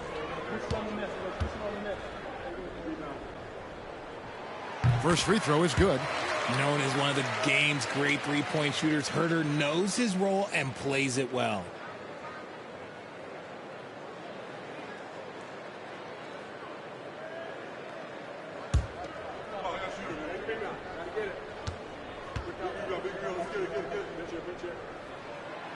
And Herter drops them both. Richard, how do you think the game has changed since you retired? While the jump shooting teams have had more success, I think the game has changed, and it allows for more Europeans. It allows for it to be more of a global game. The less physical, the more inclusive. Right now, let's send it over to the sidelines and get a report from David Aldridge. Hey, Kevin, we all know about what Heat culture means. Bam Adebayo says we share the ball, play together, and we know where the shots are going to come from. We're just blessed to have a team like this. Everybody buys in, everybody competes, and everybody wants to get the job done. Kevin, back to you. They've got great chemistry. Thanks, David. Now here's Giddey, following the miss by Kevin Love. Outside Robinson. Pass to Love. And the dunk by Love. Oh, that's how you flush it. I see you, K-Love, showing you still got a little bit of bounce. We're about a minute and a half into the second quarter now. The kick out to Williams. That's good, and so Giddey with the assist. Williams has got the lead up to 5 now for the Bulls. They need a bucket in a big way here to regain some confidence. Love with the screen for Robinson. Pass to Burks. Love with the screen for Burks. Shot clock at 6. Gets it to go from beyond the arc. The real. Come at us, and we're coming right back at you. Yeah, I love the competitive fire right there. You drain a triple on us, and I'm coming for my revenge. Now, here is Smith. He has yet to score, and Herter gets it to go. Always finding a way to get the ball in the hoop. Herter can spot up all over the place. Pass to Love. Here's Jovic. Love with the screen on Williams. Here's Jovic. And the 3 off target. I'm shocked that didn't turn into 3 points. I mean, he makes you pay on those nearly every time. The Heat trail by 4 to the inside. Here's Robinson. Nice pass. Led him to the rack perfectly for the layup. Robinson's got his first points in this one. Burks against Giddey. There's the drive. Count that one. Well, Giddey loves to finish strong inside, and he knows how to take advantage of his size. And timeout is called by Eric Spoelstra. This will give him a chance to discuss some potential alterations.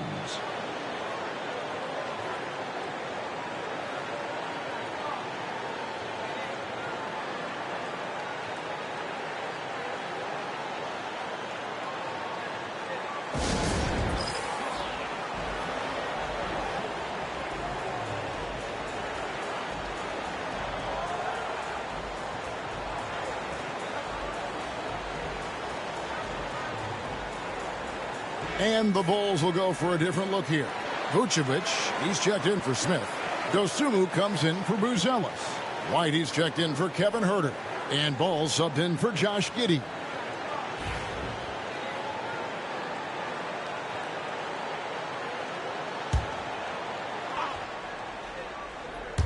Over in the corner, Hero. To the wing right side. Williams against Adebayo. 4 on the shot clock. Sweet move. Chicago grabs the miss. RJ, you say this all the time. For a young player like Patrick Williams, reps are so important. He's had a tough start to his career. 2 injuries in his first 4 years that ended his season. Every young player needs to get a rhythm. They need minutes, and they need to be healthy. Now, here's Rozier. After the miss from Vucevic. Pass to Adebayo. Outside, Hero. From deep. And again, it's the Heat missing. The Bulls leading by 4. Right the pass to Dosunmu. White a screen on Hawkins. Dosunmu misses the 3. And here's Hero. He'll bring it up for the Heat. And they're off to Philadelphia after this game as they'll take on the 76ers. They're in the midst of a 4-game road trip right now. That'll be game number 3. Now, here's Ball. He's coming off a 13-point game against the Pistons in Detroit. Pass to Vucevic. Outside, White. Knocks down the 3-ball. White's got the lead up to 5 now for the Bulls. Bringing that three-point percentage up quite a bit this quarter, shooting it well. The lead's going to get a little bit bigger if they can keep this up. Now, Hero. 11 points for him in that last game against the Spurs in San Antonio. Putting others before himself, racking up assists. Hey, I wished I played with more guys like him. This is how Adebayo typically gets his points. Off the roll, off the lob, or off the glass.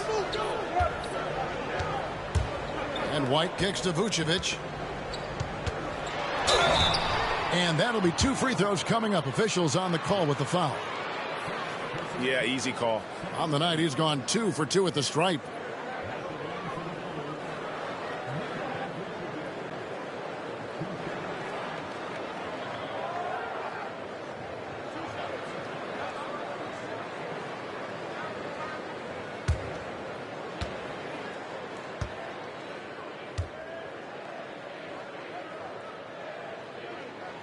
And the first one drops. And Eric Spoelstra, the head coach of the Miami Heat, receiving a record 8-year, $120 million extension. Greg, that's some big dough. Is it ever? And remains coaching for the only NBA franchise he's ever worked for. Already one of the most tenured head coaches in the association, and that figures to continue for a while. No good on the second free throw. And when you talk to people about the Bulls, GA, Michael Jordan's shadow still looms large over this team and organization. And, Kevin, they haven't won a championship before or since he was in Chicago. They've had plenty of good players, Derrick Rose and MVP, Jimmy Butler as well, but the results haven't been there. Here's Vucevic following the basket by Bam Adebayo. Had enough room to finish, and that's one he'll usually make.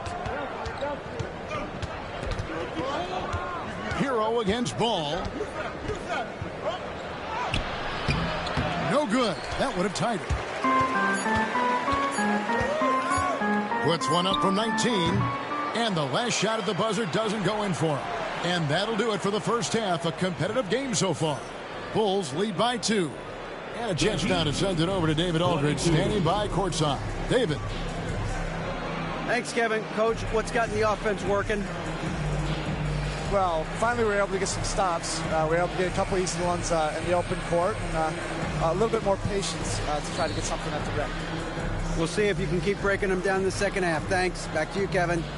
Thank you, David. And we'll be back for the third quarter of action following halftime.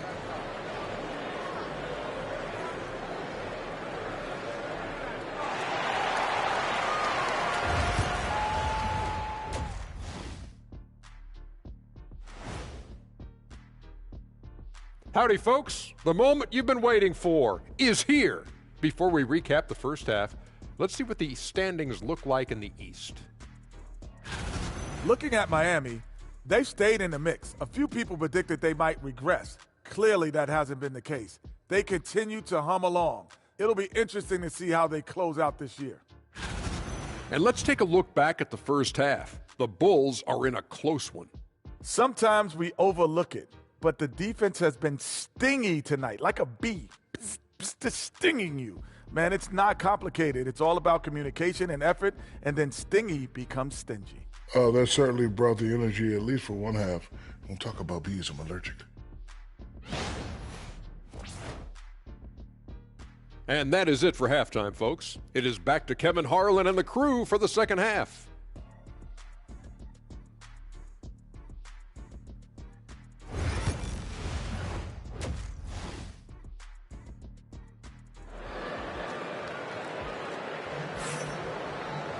And if you're just joining us, we've played through the first half in a game that's been fairly even so far. Nice game. Great performance by Nikola Vucevic. And how about the amount he's contributing in the scoring column through 2 quarters? He has been terrific.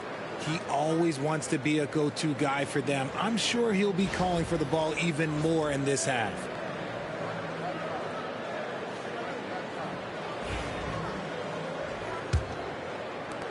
The Bulls with the lead. On the court for the Heat, Rozier's out there with Tyler Hero. Then it's Bam Adebayo. And it's Highsmith in at the small forward. And I love watching Giddey take it strong to the basket. The D has got to be aware of it. Pass to Adebayo. Here's Highsmith. Giddey defending. Highsmith's shot is good. Highsmith's got 5. And of the last 6 baskets, 5 have come on the interior. This is just smash mouth physical basketball, guys. There's Ball with the 3, and Ware pulls it down. Ware's got his 4th rebound in this one. Here's Highsmith. And it's denied. And he's able to get it back. The score now all even. Highsmith's got 4 points this quarter. And Chicago shooting just 39% from the field, struggling to find that net. And if you're just joining us, we played over a minute here in the 3rd. Here's Dosunmu. It's hauled in by the Heat. Ware's got 5 rebounds tonight. And now we've got some time to check in from the sideline. You got for us, D.A.? Kevin, thanks. Bam Adebayo talked about how his mentality has evolved over his career. He said, shoot the ball. I feel like that's been my evolution. It sounds very simple, but I came into this league as a defender. I feel like the progression's been shoot the ball, worry about everything else later. Kevin? He certainly, D.A., is a two-way threat. Timeout. And the timeout called here by Billy Donovan. He's ready to talk things through with the team. Trying to find some answers offensively. Yeah, they need to regroup and maybe try and draw something up that can get them a clean look at the basket.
And a chance now to take a look at some numbers for Bam Adebayo.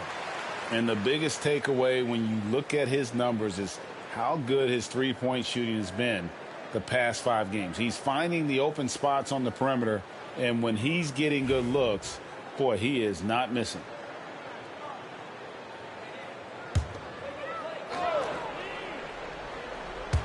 Outside Ball. Back to Vucevic. To halt the run. That falls. Nice feed that time from Ball. Vucevic has got 11 points. Too easy for Vucevic. He feasts from these interior spots. Pass to Adebayo. Double team on Adebayo. Clock at 6. Hero passes to Highsmith. From past the arc. And the Heat, another 3. Oh, great ball movement there. Bulls trail by 4. And here is Dosunmu. White bounce pass. Picked by Vucevic. Ball with the bucket. 5 points in the game. And I love how Ball accepts the contact on his way up, not allowing it to alter his shot. And here's Hero. He'll bring it up for the Miami Heat. Pass to Highsmith. From outside the arc. The rebound by Dosunmu. The Bulls have gone 3 of 5 to start the second half, developing a nice rhythm out there. And Rozier pulls it down. Miami's gone 2 of 3 when they ventured outside the arc in the third quarter. Here's Highsmith. Here's Adebayo. Vucevic defending. Hero from long range. Rebound by the Bulls. Vucevic has got his 4th rebound with that last one here tonight. He's tried to get it going, but the shots simply have not been there. Nothing seems to be falling. Now, here's Ball. He's got 5. Kept alive for the tie. And Vucevic with the layup. Vucevic has got the game tied up here for Chicago. Just a stellar rebounder. Vucevic, look, he relishes getting those extra offensive rebounds. Rozier the pass to Highsmith. Now here's Adebayo. Tight defense on him. And he's very confident from that range, but you can't make him all. Giddey the pass to Vucevic. Now here's Giddey for the lead. A three-pointer is right on target. And now it's a 3-point Bulls lead. They haven't looked the same on defense during this second half. Seems like they are relaxing and allowing them to get whatever shot they want. And timeout is called by Eric Spoelstra. He wants to regroup and go over the strategy.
So Chicago going with an almost entirely new group.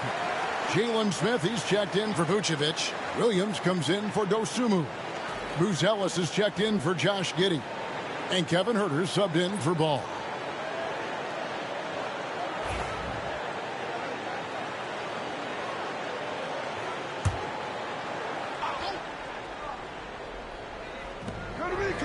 Pass to Burks. 1:22 left to play in the third. Here's Adebayo. That one's off. Still out of sync. If they want to come back, he needs to be better. The shot by Buzelis, no good. The Heat trail by 3. And here's Burks.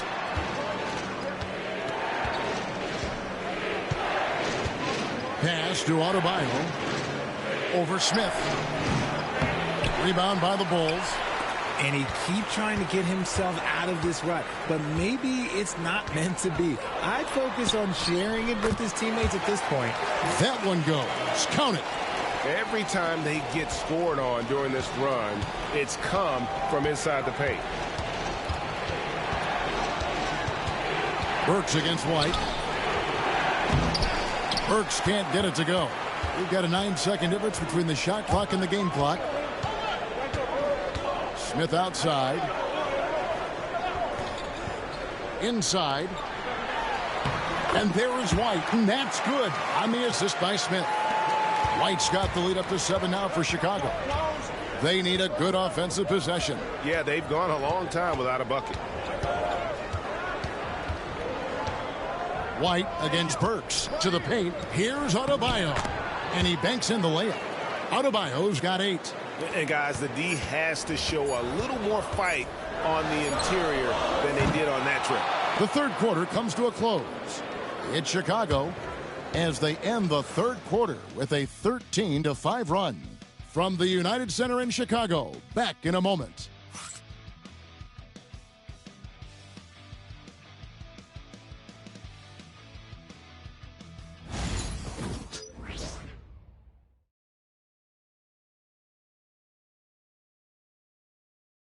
Let's listen in on what Eric Spoelstra had to say to his team.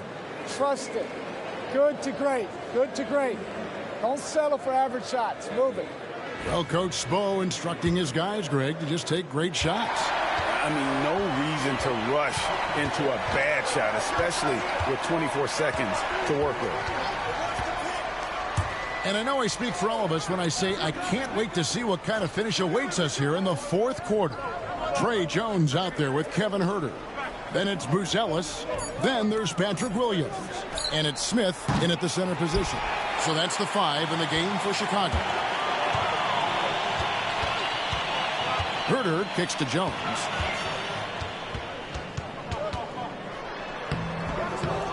Miami grabs the miss. Jaquez with the ball inside. Here's Love, and the officials calling for a 3-second violation. And a chance now to look at the schedule for the Bulls. On Wednesday, they'll be matching up against Mike Conley and the Minnesota Timberwolves. Then on Saturday, they'll take on Stephen Curry and the Golden State Warriors. And that one against the Pistons, they won't have much room for error in that one. A team like this will punish mistakes, but I could see them walking away with this one. Yes, it's a fall. The bucket from Huerter. A true marksman. If Huerter takes a shot, you know he feels good about it. Up top, Burks, defended by Jones. Chalk up 2 there. Now Jones. About a minute and a half through the fourth quarter now.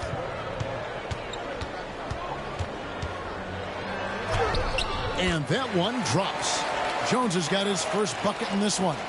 And they're beginning to just flat out fall apart defensively right now, especially on the interior. Love with the screen on Williams. Jovic, no good. Chicago leading by 7. And we're about 2 minutes into the fourth quarter now. Jones finds Huerter. Rebound, Love. I didn't see that miss coming. I mean, he's usually been money from that range. Robinson passes to Burks. Here's Robinson. Lets the 3 fly. Nailed from three-point land. Robinson's got 5 points now this quarter. The defenders need to recognize the importance of staying on him as we get into crunch time. And the timeout called here by Billy Donovan. There was no hesitating. He wants to talk to the team right now.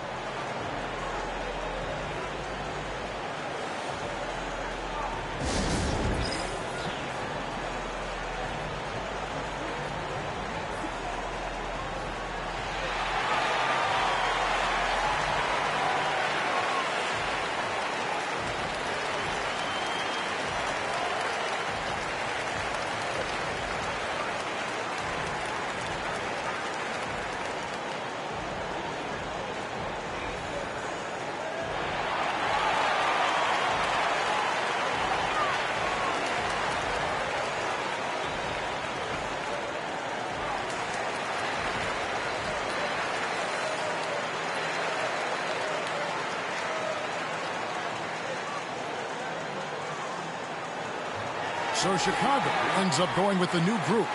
And let's head over to the sideline and catch up with David Aldridge. Well, over that last break, Kevin, I got a chance to listen to what Billy Donovan said to his team. He demanded something of his guys. He said, I'm not satisfied yet. Are you? You've worked hard, but we need to keep piling it on. Don't give them any hope. Guys? Okay, David, much appreciated. And over 2.5 minutes in the books here in the fourth. Pass to Giddey. Rozier against White. Vucevic setting the pick for White. 6 on the shot clock. And the Bulls with another miss. The Heat trail by 4. Outside Rozier. Back to Hero. Now here's Rozier. Fires from the corner. Shot is good off the back rim and in. A great sign of how confident Rozier is. He wants to be the leader, and you need your leader to come through with buckets like that. Ball from long range. Rebound by the Heat. Ware's got 7 rebounds in the game. Hero against Ball. Hero kicks to Rozier. Adebayo with a screen for Rozier. And it's out of bounds. They say it was last touched by Vucevic.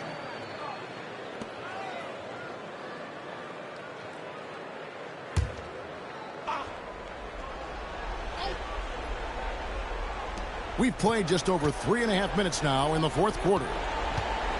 To tie it up. Here's Adebayo. Shooting foul as the whistle blows. He'll shoot 2 free throws. It goes on Josh Giddey. And attitude plays such a big role in Adebayo's game. This guy is his hands dirty if it means getting his team ahead.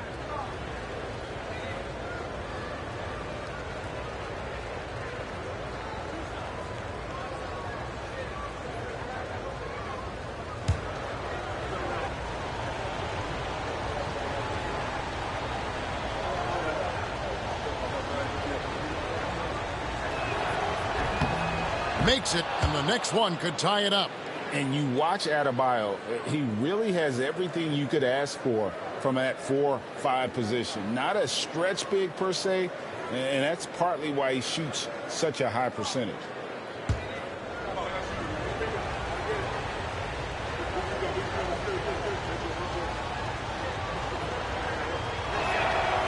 He hits one, then misses the second attempt from the free throw line. Bulls have gone just 33% from the field in the fourth quarter so far. They are 2 of 6. Pass to Vucevic. Lets it go from deep. It's hauled in by Bam Adebayo. Adebayo's got his 4th rebound in this one. And here is Hero. Rozier looking around to take the lead. The rebound by Dosunmu. Chicago's gotten off to an 0 for 2 start from downtown here in the fourth quarter.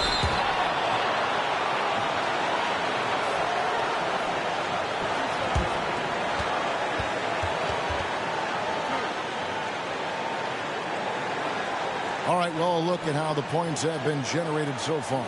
Scoring breakdown for the Bulls. Oh, they've been punishing the inside defense consistently in this one. Look, it's been a very productive area of the floor for them.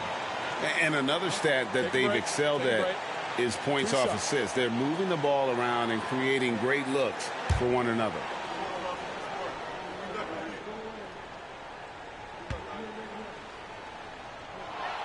First free throw is good, and that will put them up by 2.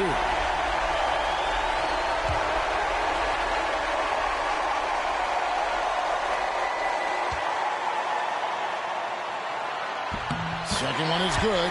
Getting both at the line, and it's a 3-point game. And nice there. He does not waste those opportunities. Just what they needed, but this game still in doubt. There's Hero with the 3.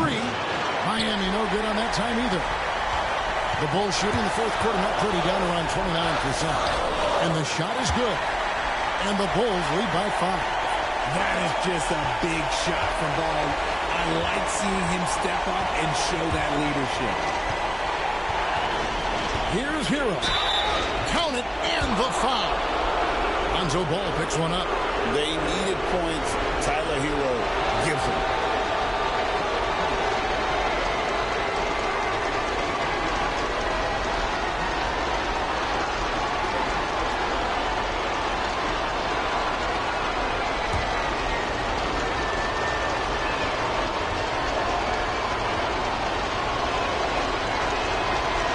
Good from Hero. In a tight game, he is exactly who you wanted at the line. And Billy Donovan decides to call timeout. No doubt he is feeling the importance of this moment right now.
.114 left in the fourth quarter.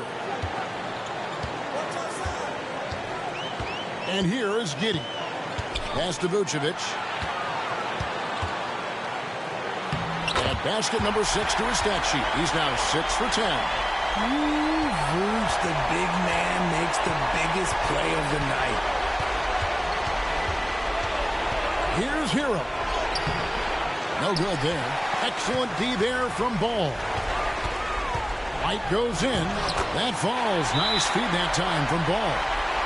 Now it's a 6-point Chicago lead. And we'll have a timeout called by Eric Spoelstra. He's very aware of the timing here and the significance of getting things squared away with his team.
.44 seconds left here in the fourth quarter.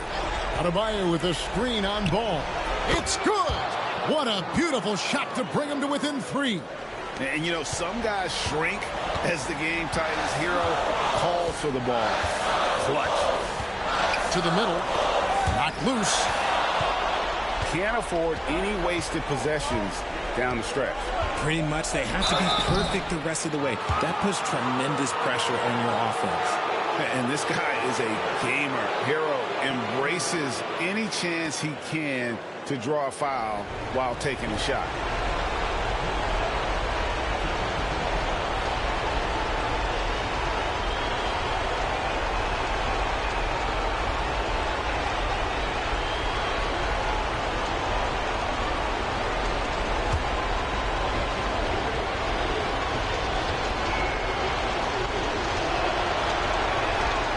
It's the first, and that brings them within 2 here.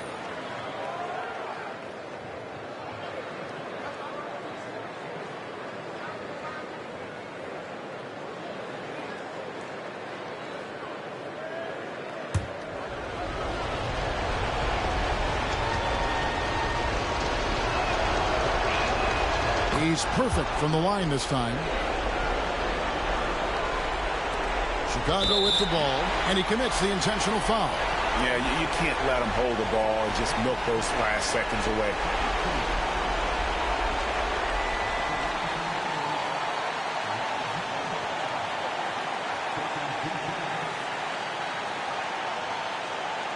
Shooting 2.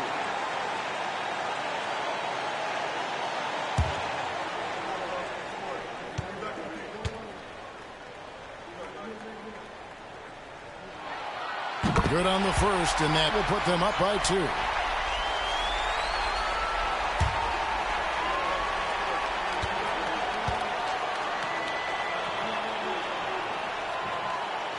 And he is unable to get the second one. And we'll have a timeout called by Eric Spoelstra. And he knows there's no room for mistakes and wants everyone on the same page. What do you think we're going to see here? Big chance here to tie it with a bucket. And you also have to wonder if they'll try for a 3. But they'll probably try for a 2. But if something opens up outside, I doubt that they will hesitate to take it.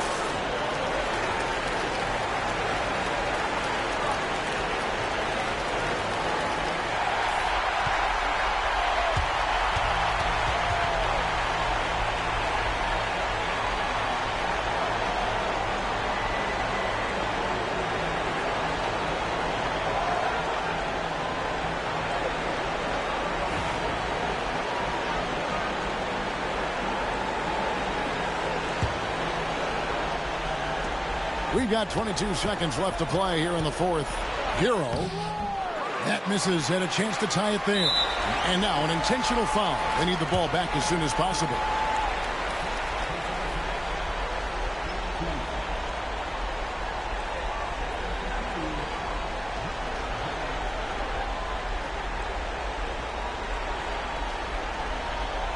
Shooting 2.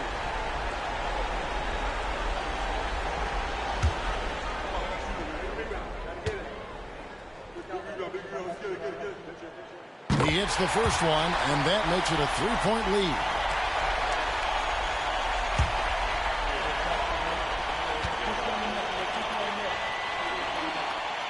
And he cannot convert on the second. That misses. Looking to tie it up with a big triple. That's their only option. They have to get a good look from deep here. And they need to stop the clock, so there's a foul.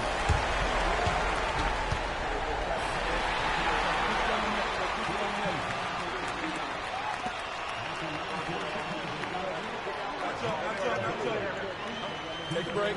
Take a break. 2 shots.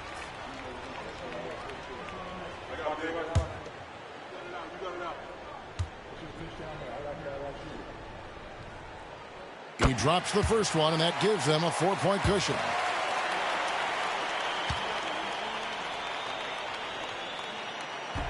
And so he drops them both. It's a 5-point game.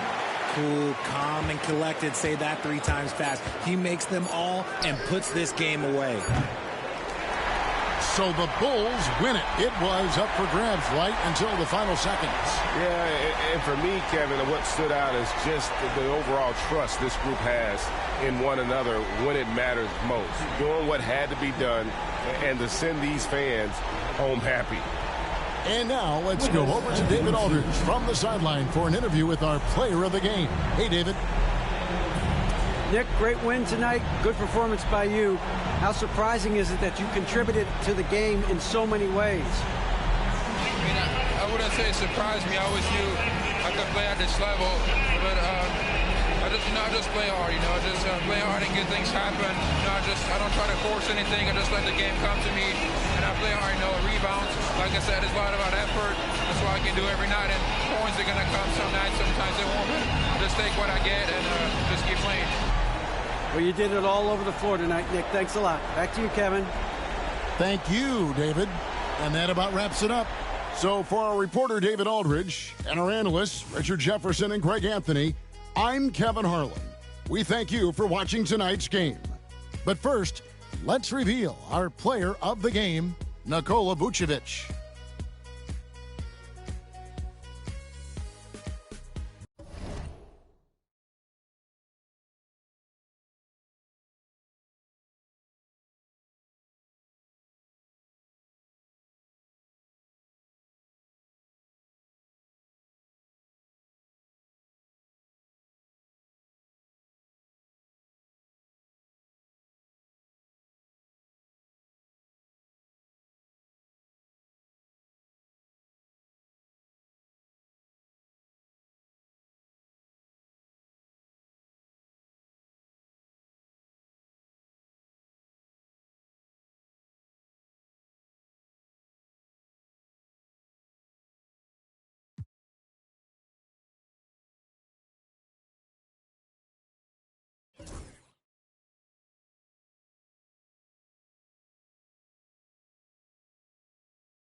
Oh, say does that star-spangled banner yet wave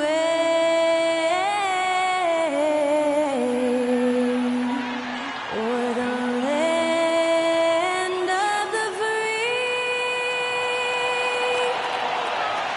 and the home of the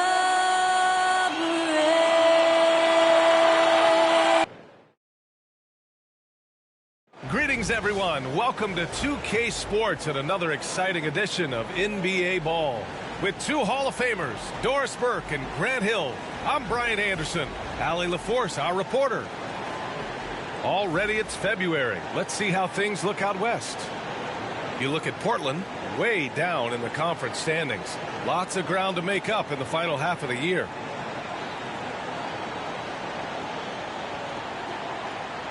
So a look at the starters for the Pacers. Siakam at power forward with Turner in at center. Nembhard and Mathurin, they're the wings. And it's Halliburton in at the point. And for Portland, they've got DeAndre Ayton. Jeremy Grant out there with Avdia. Then there's Anthony Simons. And it's Kamare in at the two-guard spot. And certainly on paper, this game is something of a mismatch, Doris. Yes, it is, but it's always dangerous when one team is expected to win by a large margin. Because why? Human nature. Can't skip steps. These are still professional basketball players. That underdog can be a real dog. Well, the length and athleticism of DeAndre Ayton make that an easy opportunity. Halliburton outside. On the wing, Mathurin. Halliburton against Simons. Here's Mathurin. Kept alive. Siakam. And Siakam with the slam! This is a real strength of Siakam's game, the ability to extend possessions and get second chance points on the board. And how about our AT&T 5G Slam Cam? Couldn't have captured that play any better. Now here's Avdia. Checking the numbers, he's averaging close to 15 a game. Here's Ayton. The rebound by Nembhard. And about a minute gone in the first quarter. All right, let's get a report from Allie. I caught up with Coach Chauncey Billups. We talked about this matchup here tonight, specifically what his team wants to do against Miles Turner. Coach told me we need to push him out of the paint whenever we can and make him a jump shooter and live with those results. If we can do that, I think we'll be in great shape. Guys, back to you. All right, Allie, thanks once again. Grant, there have been so many great players that have gone through Portland over the years. Yeah, it's hard to believe it's almost 50 years since their last title. It's a great city with a great fan base. And for their sake, I hope their second title comes soon. Now here's Simons. And there's a 3-second violation.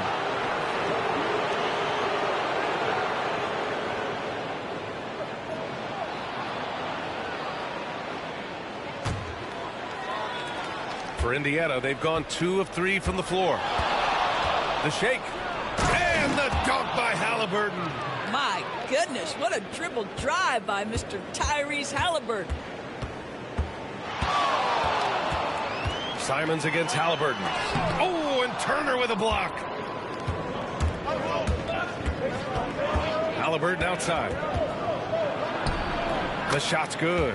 Talk about hitting the ground running. 4 for 5 to start. The Trailblazers have gone 1 for 3 so far. Pass to Kamari. Back to Simons. A shot to stop the run. The rebound by Nembhard.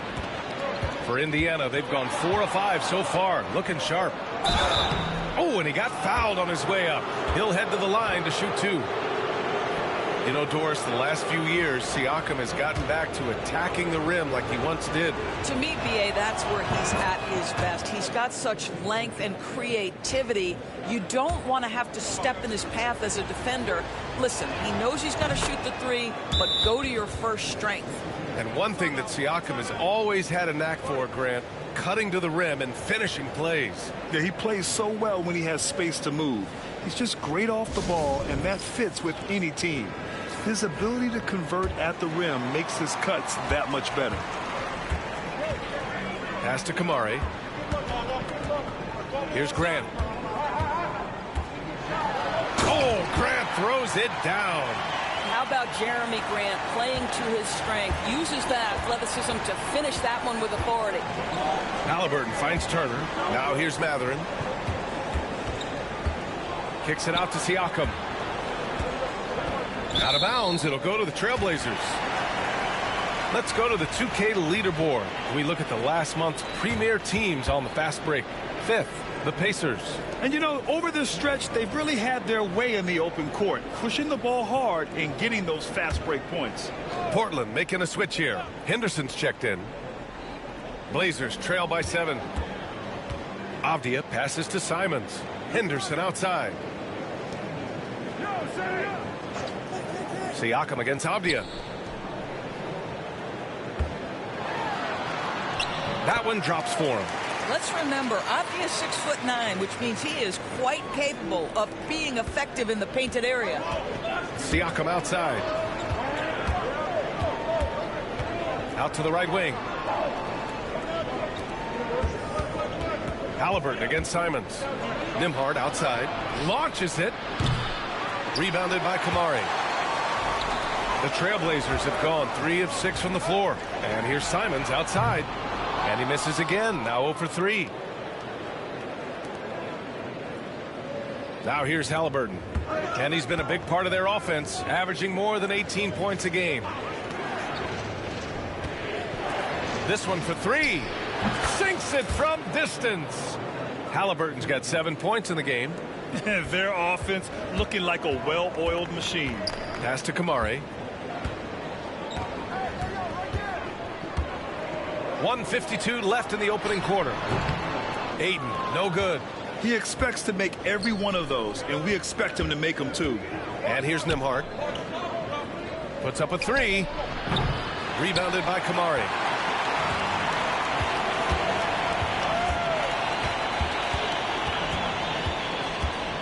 Now Simons, defended by Halliburton. And it's Simons missing. Boy, a tough go for him in this quarter. You can see how desperately he wants to get things started. He just can't make a shot. Now here's Siakam. Playing Utah, he was nearly unstoppable. Halliburton outside. Down to 5 on the shot clock.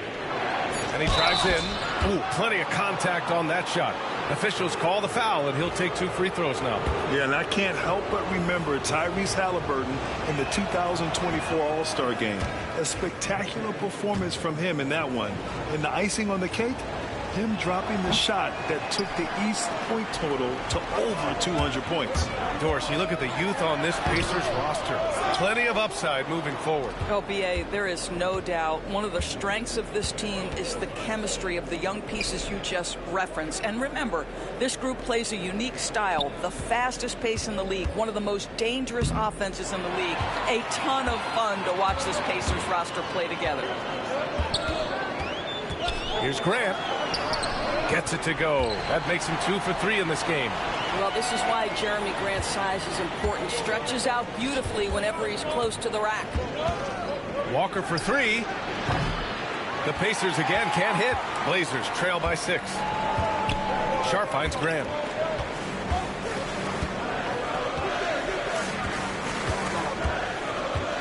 Driving inside.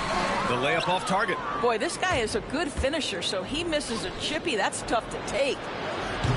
Halliburton misses. On the wing, Grant. And some nice defense there to end the quarter. Out of bounds, Trailblazers ball as Portland keeps possession.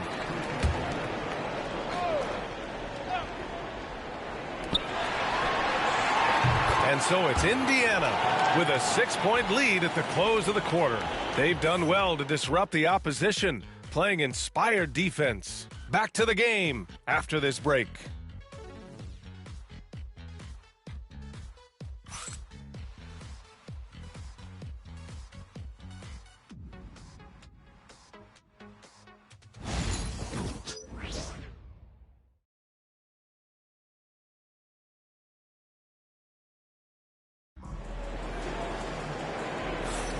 And thanks again for tuning in. If you're just joining us, we've played through 1 quarter of action so far.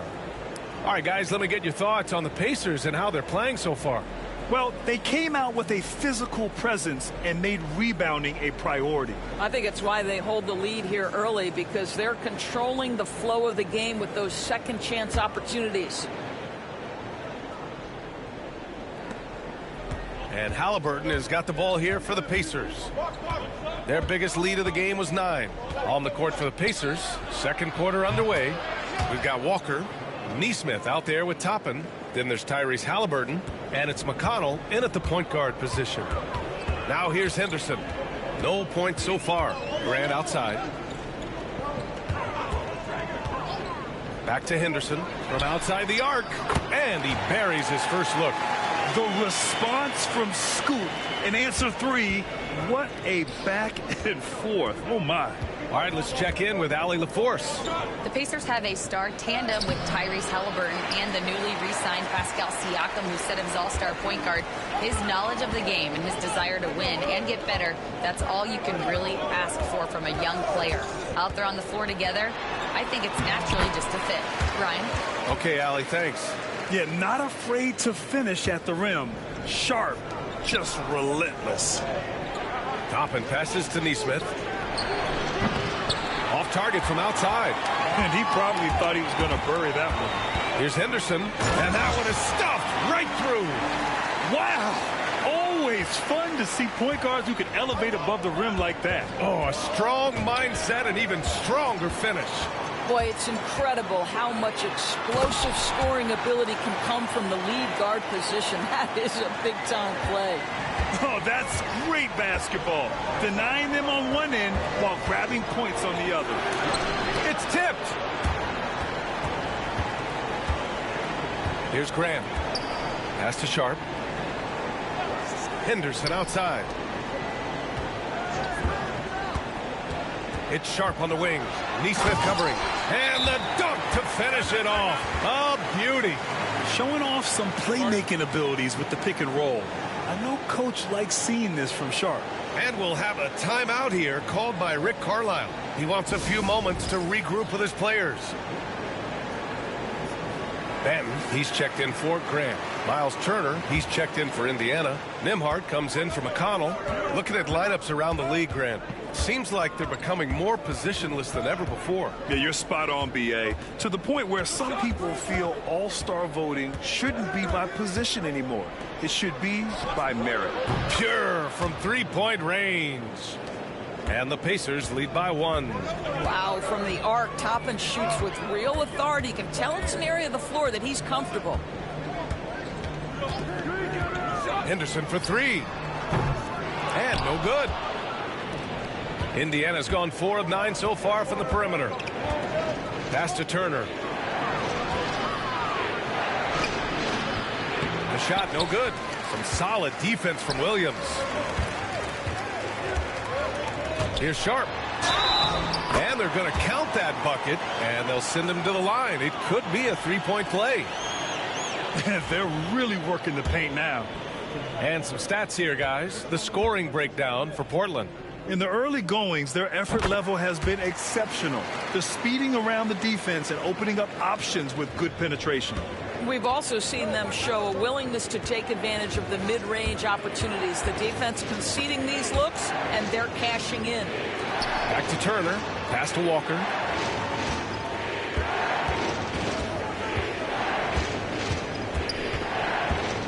Just 5 on the clock.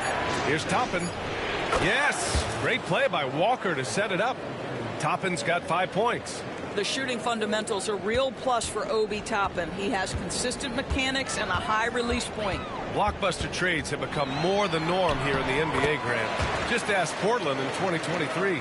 Yeah, the Trailblazers were at the center of some big moves, but that's just how it's done now. Entire teams can be restructured in the process of a single transaction. And here's Indiana now, following the bucket by the Blazers. Halliburton up top. He's covered by Simons. Takes one from 10 feet. Halliburton, the pass to Toppin. And a miss there on the triple. And here's Portland. They're on a 16-5 run. Pass to Simons. Outside Sharp. Toppin against Avdia. And Toppin pulls it down. Indiana has gone 2 of 4 from the perimeter in the second so far. Walker finds Halliburton. Oh, Halliburton, deadly from deep. Well, the advantage they have right now is largely based on his play. What an outstanding night. And Chauncey Billups calls timeout. He wants to make sure everybody's on the same page. So for the Blazers, Ayton, he's checked in for Williams. Grant comes in for Sharp, and it's Kamara in for Henderson. And the Pacers making a change here. Avdia outside. Here's the 3. Gets the 3-ball to go. 5 points in the game. Yes, looking to get better from deep. Denny Avdia just keep shooting, baby. Siakam outside for McConnell. Pass to Matherin. Back to McConnell. Takes the 3. There's the triple. It's hauled in by the Trailblazers. And their free throws have dropped off in this quarter. They're settling for too many jump shots right now. Oh, Denny Avdia can get up there, folks, when he wants to. Pacers trail by 4. Siakam outside. There's the drive. And then Siakam with the jam. Making sure of it with the two-hand slam, B.A. Yeah, I don't blame him with the score this tight. You cannot take a chance here. Pass to Kamara. Grant with it. Avdia outside. Shot is up. Another one falls for Portland. And they've really been more consistent from the field this quarter. Turner against Ayton. Outside for McConnell. No good from outside. Trailblazers lead by 4. Pass to Ayton. He tries for three. Hits a three-pointer. Ayton's got 5 now. Well, true to form in today's NBA, as a big man, DeAndre Ayton has face-up ability, and that's critical. Hey, kept it simple. No reason to get fancy right now, B.A. Yeah, he's just looking to find shots and produce for his team. Here's Simons. Can't nail the jumper. And so it's Shaedon Sharpe making highlights for the Portland Trail Blazers. 11 points in the quarter. He's on fire. We'll be right back.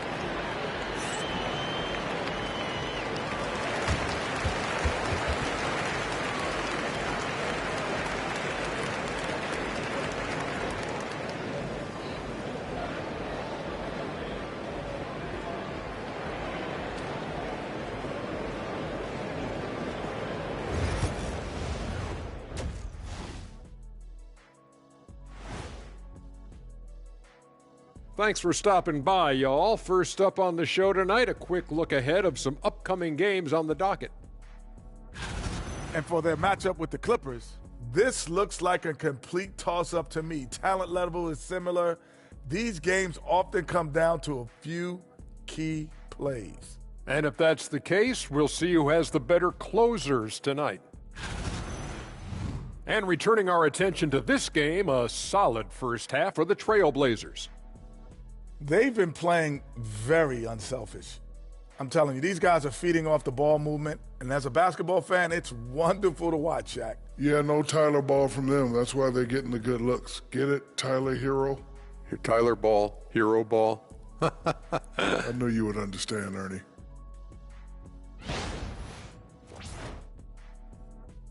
And that'll do it for us. Thanks for stopping by. We'll head back down to Brian Anderson and crew for the start of the third quarter.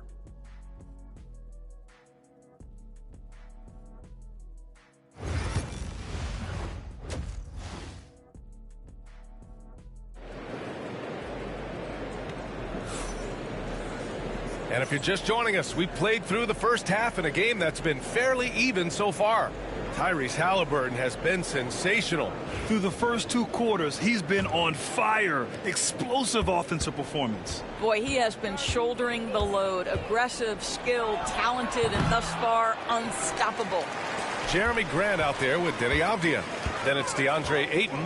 Then there's Anthony Simons. And it's Kamari in at the 2-guard. That's the group on the floor for Portland. You can see why they go to this guy so often. More often than not, he's going to be very efficient like he is right here. Connects from downtown. He's got that guard quickness. Mathurin showing off his catch-and-shoot ability. Pass to Kamari. There's Simons with a 3. The rebound by Turner. Turner's got 4 rebounds now. You know, I have to admire a guy like Anthony Simons. Early in his career, he was seen as undersized, but with his skill and pure athleticism, he balances the scales against bigger players, and he's become a ferocious scorer. And let's swing it over to the sideline and hear from Allie. Brian, Miles Turner, the 11th pick by the Pacers in 2015 for much of his career with the team. He's endured the trade rumors. He said, I've still got PTSD from that, but I wanted to be here in Indy. And last season, a renegotiation of his contract, giving him an extension and a raise. Brian, he is locked in as their starting center. Yeah, it would appear so, Allie. Thank you. And Chauncey Billups calls timeout. Coach wants to speak to his guys, maybe alter some of the game plan. So a moment now to see the story for him. Over his last 10 games, his three-point shooting has gotten a lot better. He looks very confident from deep. There's no doubt he's got the green light to shoot from his coaching staff. First minute and a half of basketball played here in the third quarter. Launches a 3. Siakam pulls down the board. The Pacers have gotten 2 of 4 shots to go since the break. Here's Nembhard. That one's good. This game is all even. Looks like we're starting to see a pattern here. Not afraid to get in the paint and get wet. And it's Simons with the ball for the Trailblazers. And after this one, they're at home against Sacramento. Avdia passes to Graham. Here's Kamari. Pass to Simons. Clock at 6. Gets the 3 to fall. And over the course of a season, this is one of Simons' strengths, his efficiency from range. It's Mathurin with a drive. Well, there's no question. Pascal Siakam has raised the ceiling of this Pacers team. Yeah, absolutely. He complements Halliburton's up-tempo style very well. And defensively, he shores things up with his ability to guard 1 through 5. That free throw good from Mathurin. Boy, when you think about Benedict Mathurin, this guy is a talented, aggressive scorer. His ceiling very high. He's going to have to be a little more efficient. So he hits 1 of 2 from the stripe. Portland has gone 1 of 4 here in the third from range. Here's Simons. That one rolls around and rims out. He's been off this whole period, unable to sustain any kind of consistency. That gives him the lead. Siakam's got his third basket on the night right there. There's no hesitation in catch-and-shoot situations for Pascal Siakam. He has turned himself into a legitimate threat. There's Simons with a 3. The rebound by Turner. Turner's got 6 rebounds in the game. Halliburton on the wing. He's covered by Simons. And it's Halliburton. Gets it to go inside. Well, the numbers speak for themselves, but what Tyrese Halliburton is showing you the versatility he has at the offensive end. And here's Grant from the arc. Drills it from deep. Grant's got 7 points in the game. I'll tell you, you are playing with fire anytime you leave this guy open, and they just got burned. Picked it out of midair. Here's Simons, and he drains the turnaround J. Simons got his second basket on the night. How pretty was that turnaround? That is one of the slick moves in the business. Nice shot by Turner. And both teams playing with a little more urgency in this half. They are getting after it hard. It has become a real battle out there. Now here's Simons. 5 points in the game. And here's Grant from the arc. Pacers with a rebound. Turner's got 7 rebounds in the game. Halliburton finds Siakam. Simons against Halliburton. It's good. And give the assist to Siakam. Halliburton's got 6 in the quarter.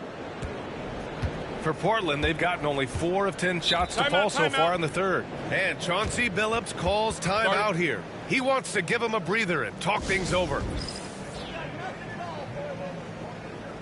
And a new group getting ready for Portland. Williams is checked in for Avdia. Rupert comes in for Grant. Sharp, he's checked in for Kamara. And it's Henderson in for Simons. Now here's Henderson. An important role in this offense, averaging around 12.5 per game. Oh, what a performance offensively. They're really rolling at that end. Excellent game plan. It's tipped, and it's out of bounds to Indiana. And let's take a minute for the rookie leaderboard and to look at the top free throw shooters in this rookie class. 5th on the list, Scoot Henderson. A skill that works at every level, free throw shooting. And he's been comfortable even under the bright lights of the NBA. Manea, he's checked in for Rupert. Here's Nembhard. Offline with a 3. Portland trailing here. Outside Sharp.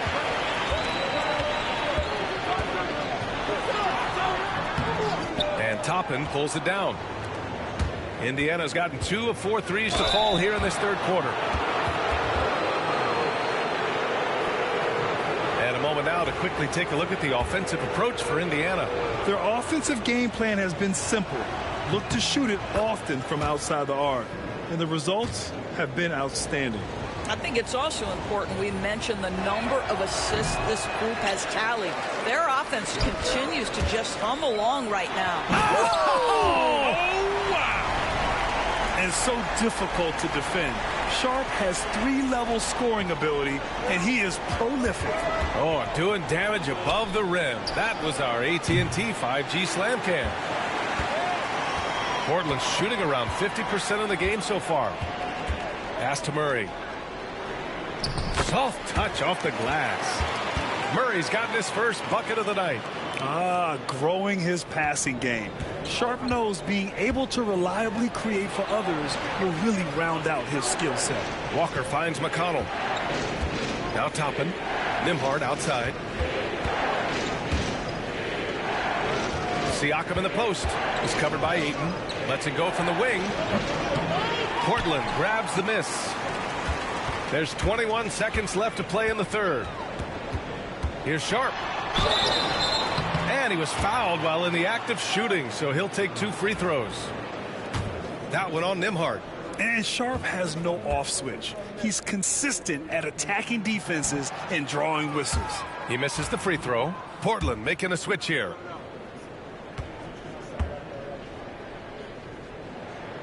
And he's good on the second.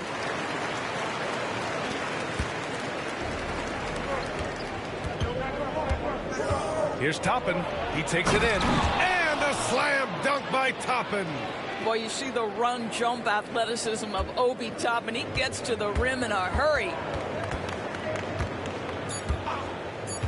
Sharp with it from deep three-point land. He got it up in time, but it would not fall for him. Some impressive scoring and still a quarter to go. Who will gain the upper hand in the fourth? We'll get right back to the action when we return.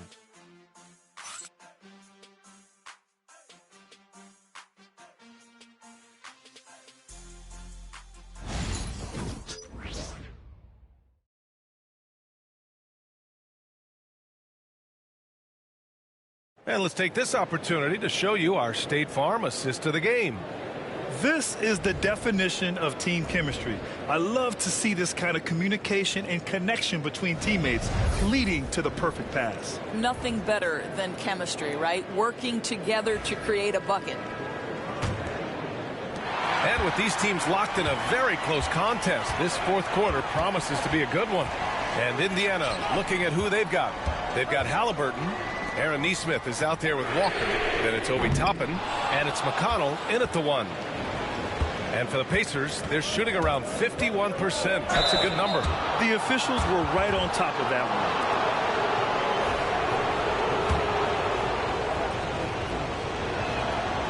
one. And that one misses.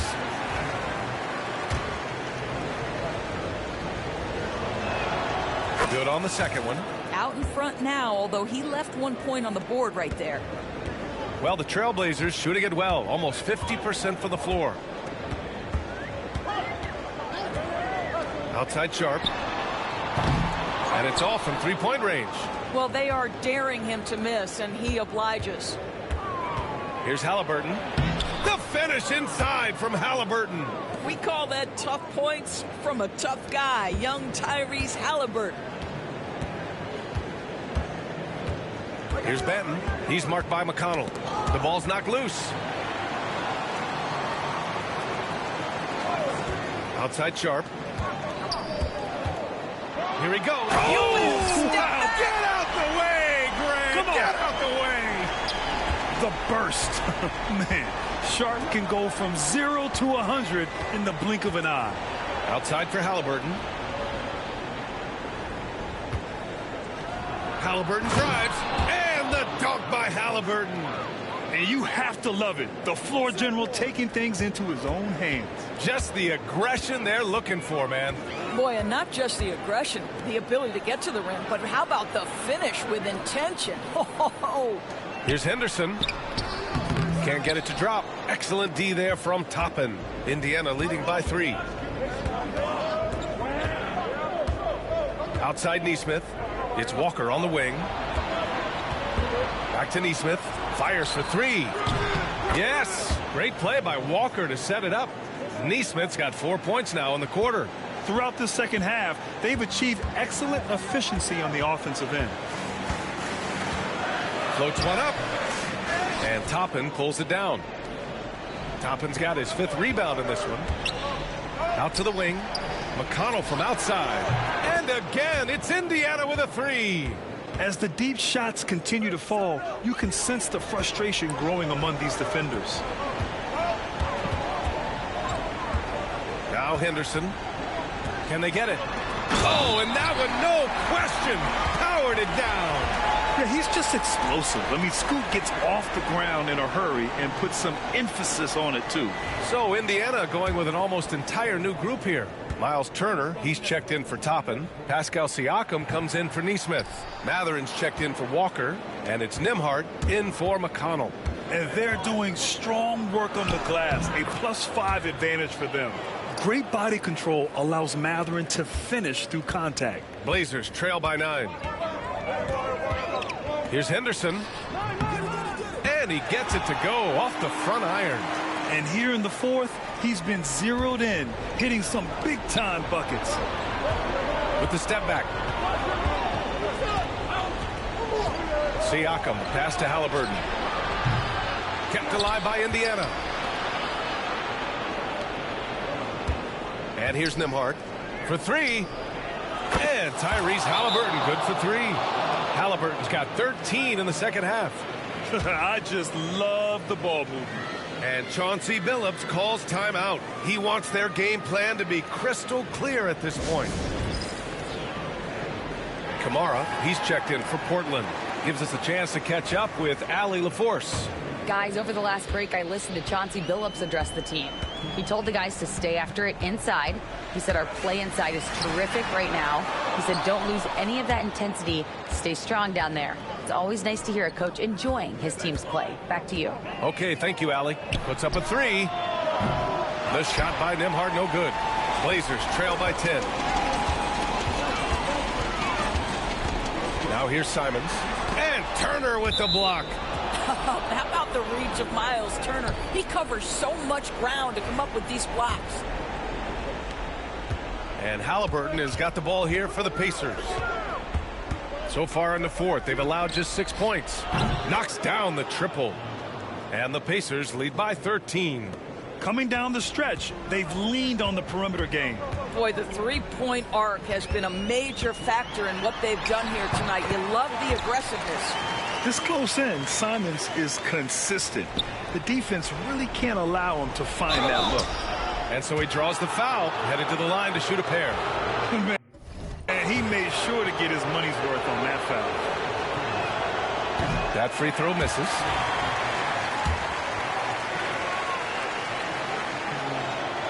He hits the second from the line. Well, Miles Turner understands how to use his size and length. Doesn't matter if he's blocking shots or going for his high release point jump shot. Another miss by Simons. Pacers leading by 12. And he's going for the lob. Halliburton, the pass to Siakam. A minute and a half left to play in the fourth quarter. Halliburton, no good. Portland has gone 0 for 2 from outside here in the fourth quarter. Simons outside. Ooh, he took a hard foul on the shot. So he'll head to the line to shoot a pair. It's going to be on Tyrese Halliburton. And you know, he knew the hit was coming. And Simons sacrificing his body anyway. And he makes a first.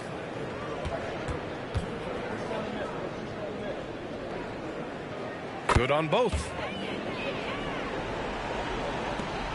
Indiana's gone 4 of 6 from deep thus far in the fourth. Here's Halliburton. 1:02 left to play in the fourth. Shot clock at 6. Pass to Siakam. Indiana again missing. He is too good a shooter, guys, to be left open like that. The defense just dodged a bullet there. Here's Avdia. And with that one, the deficit trimmed to single digits. There's 42 seconds left in the fourth quarter. Nembhard outside. On the wing, Matherin. Back to Nembhard. 6 on the shot clock. Pass to Siakam. The 3. It's rebounded by Grant. Now Portland with it. I hate to say it, but I'm pretty sure we can close the book on this one. Well, it's been a hard-fought battle through much of the night. They just missed out on a couple of opportunities they'd love to do over.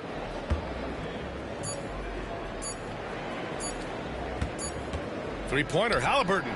That one's good. And so it's the Pacers taking care of business in this one.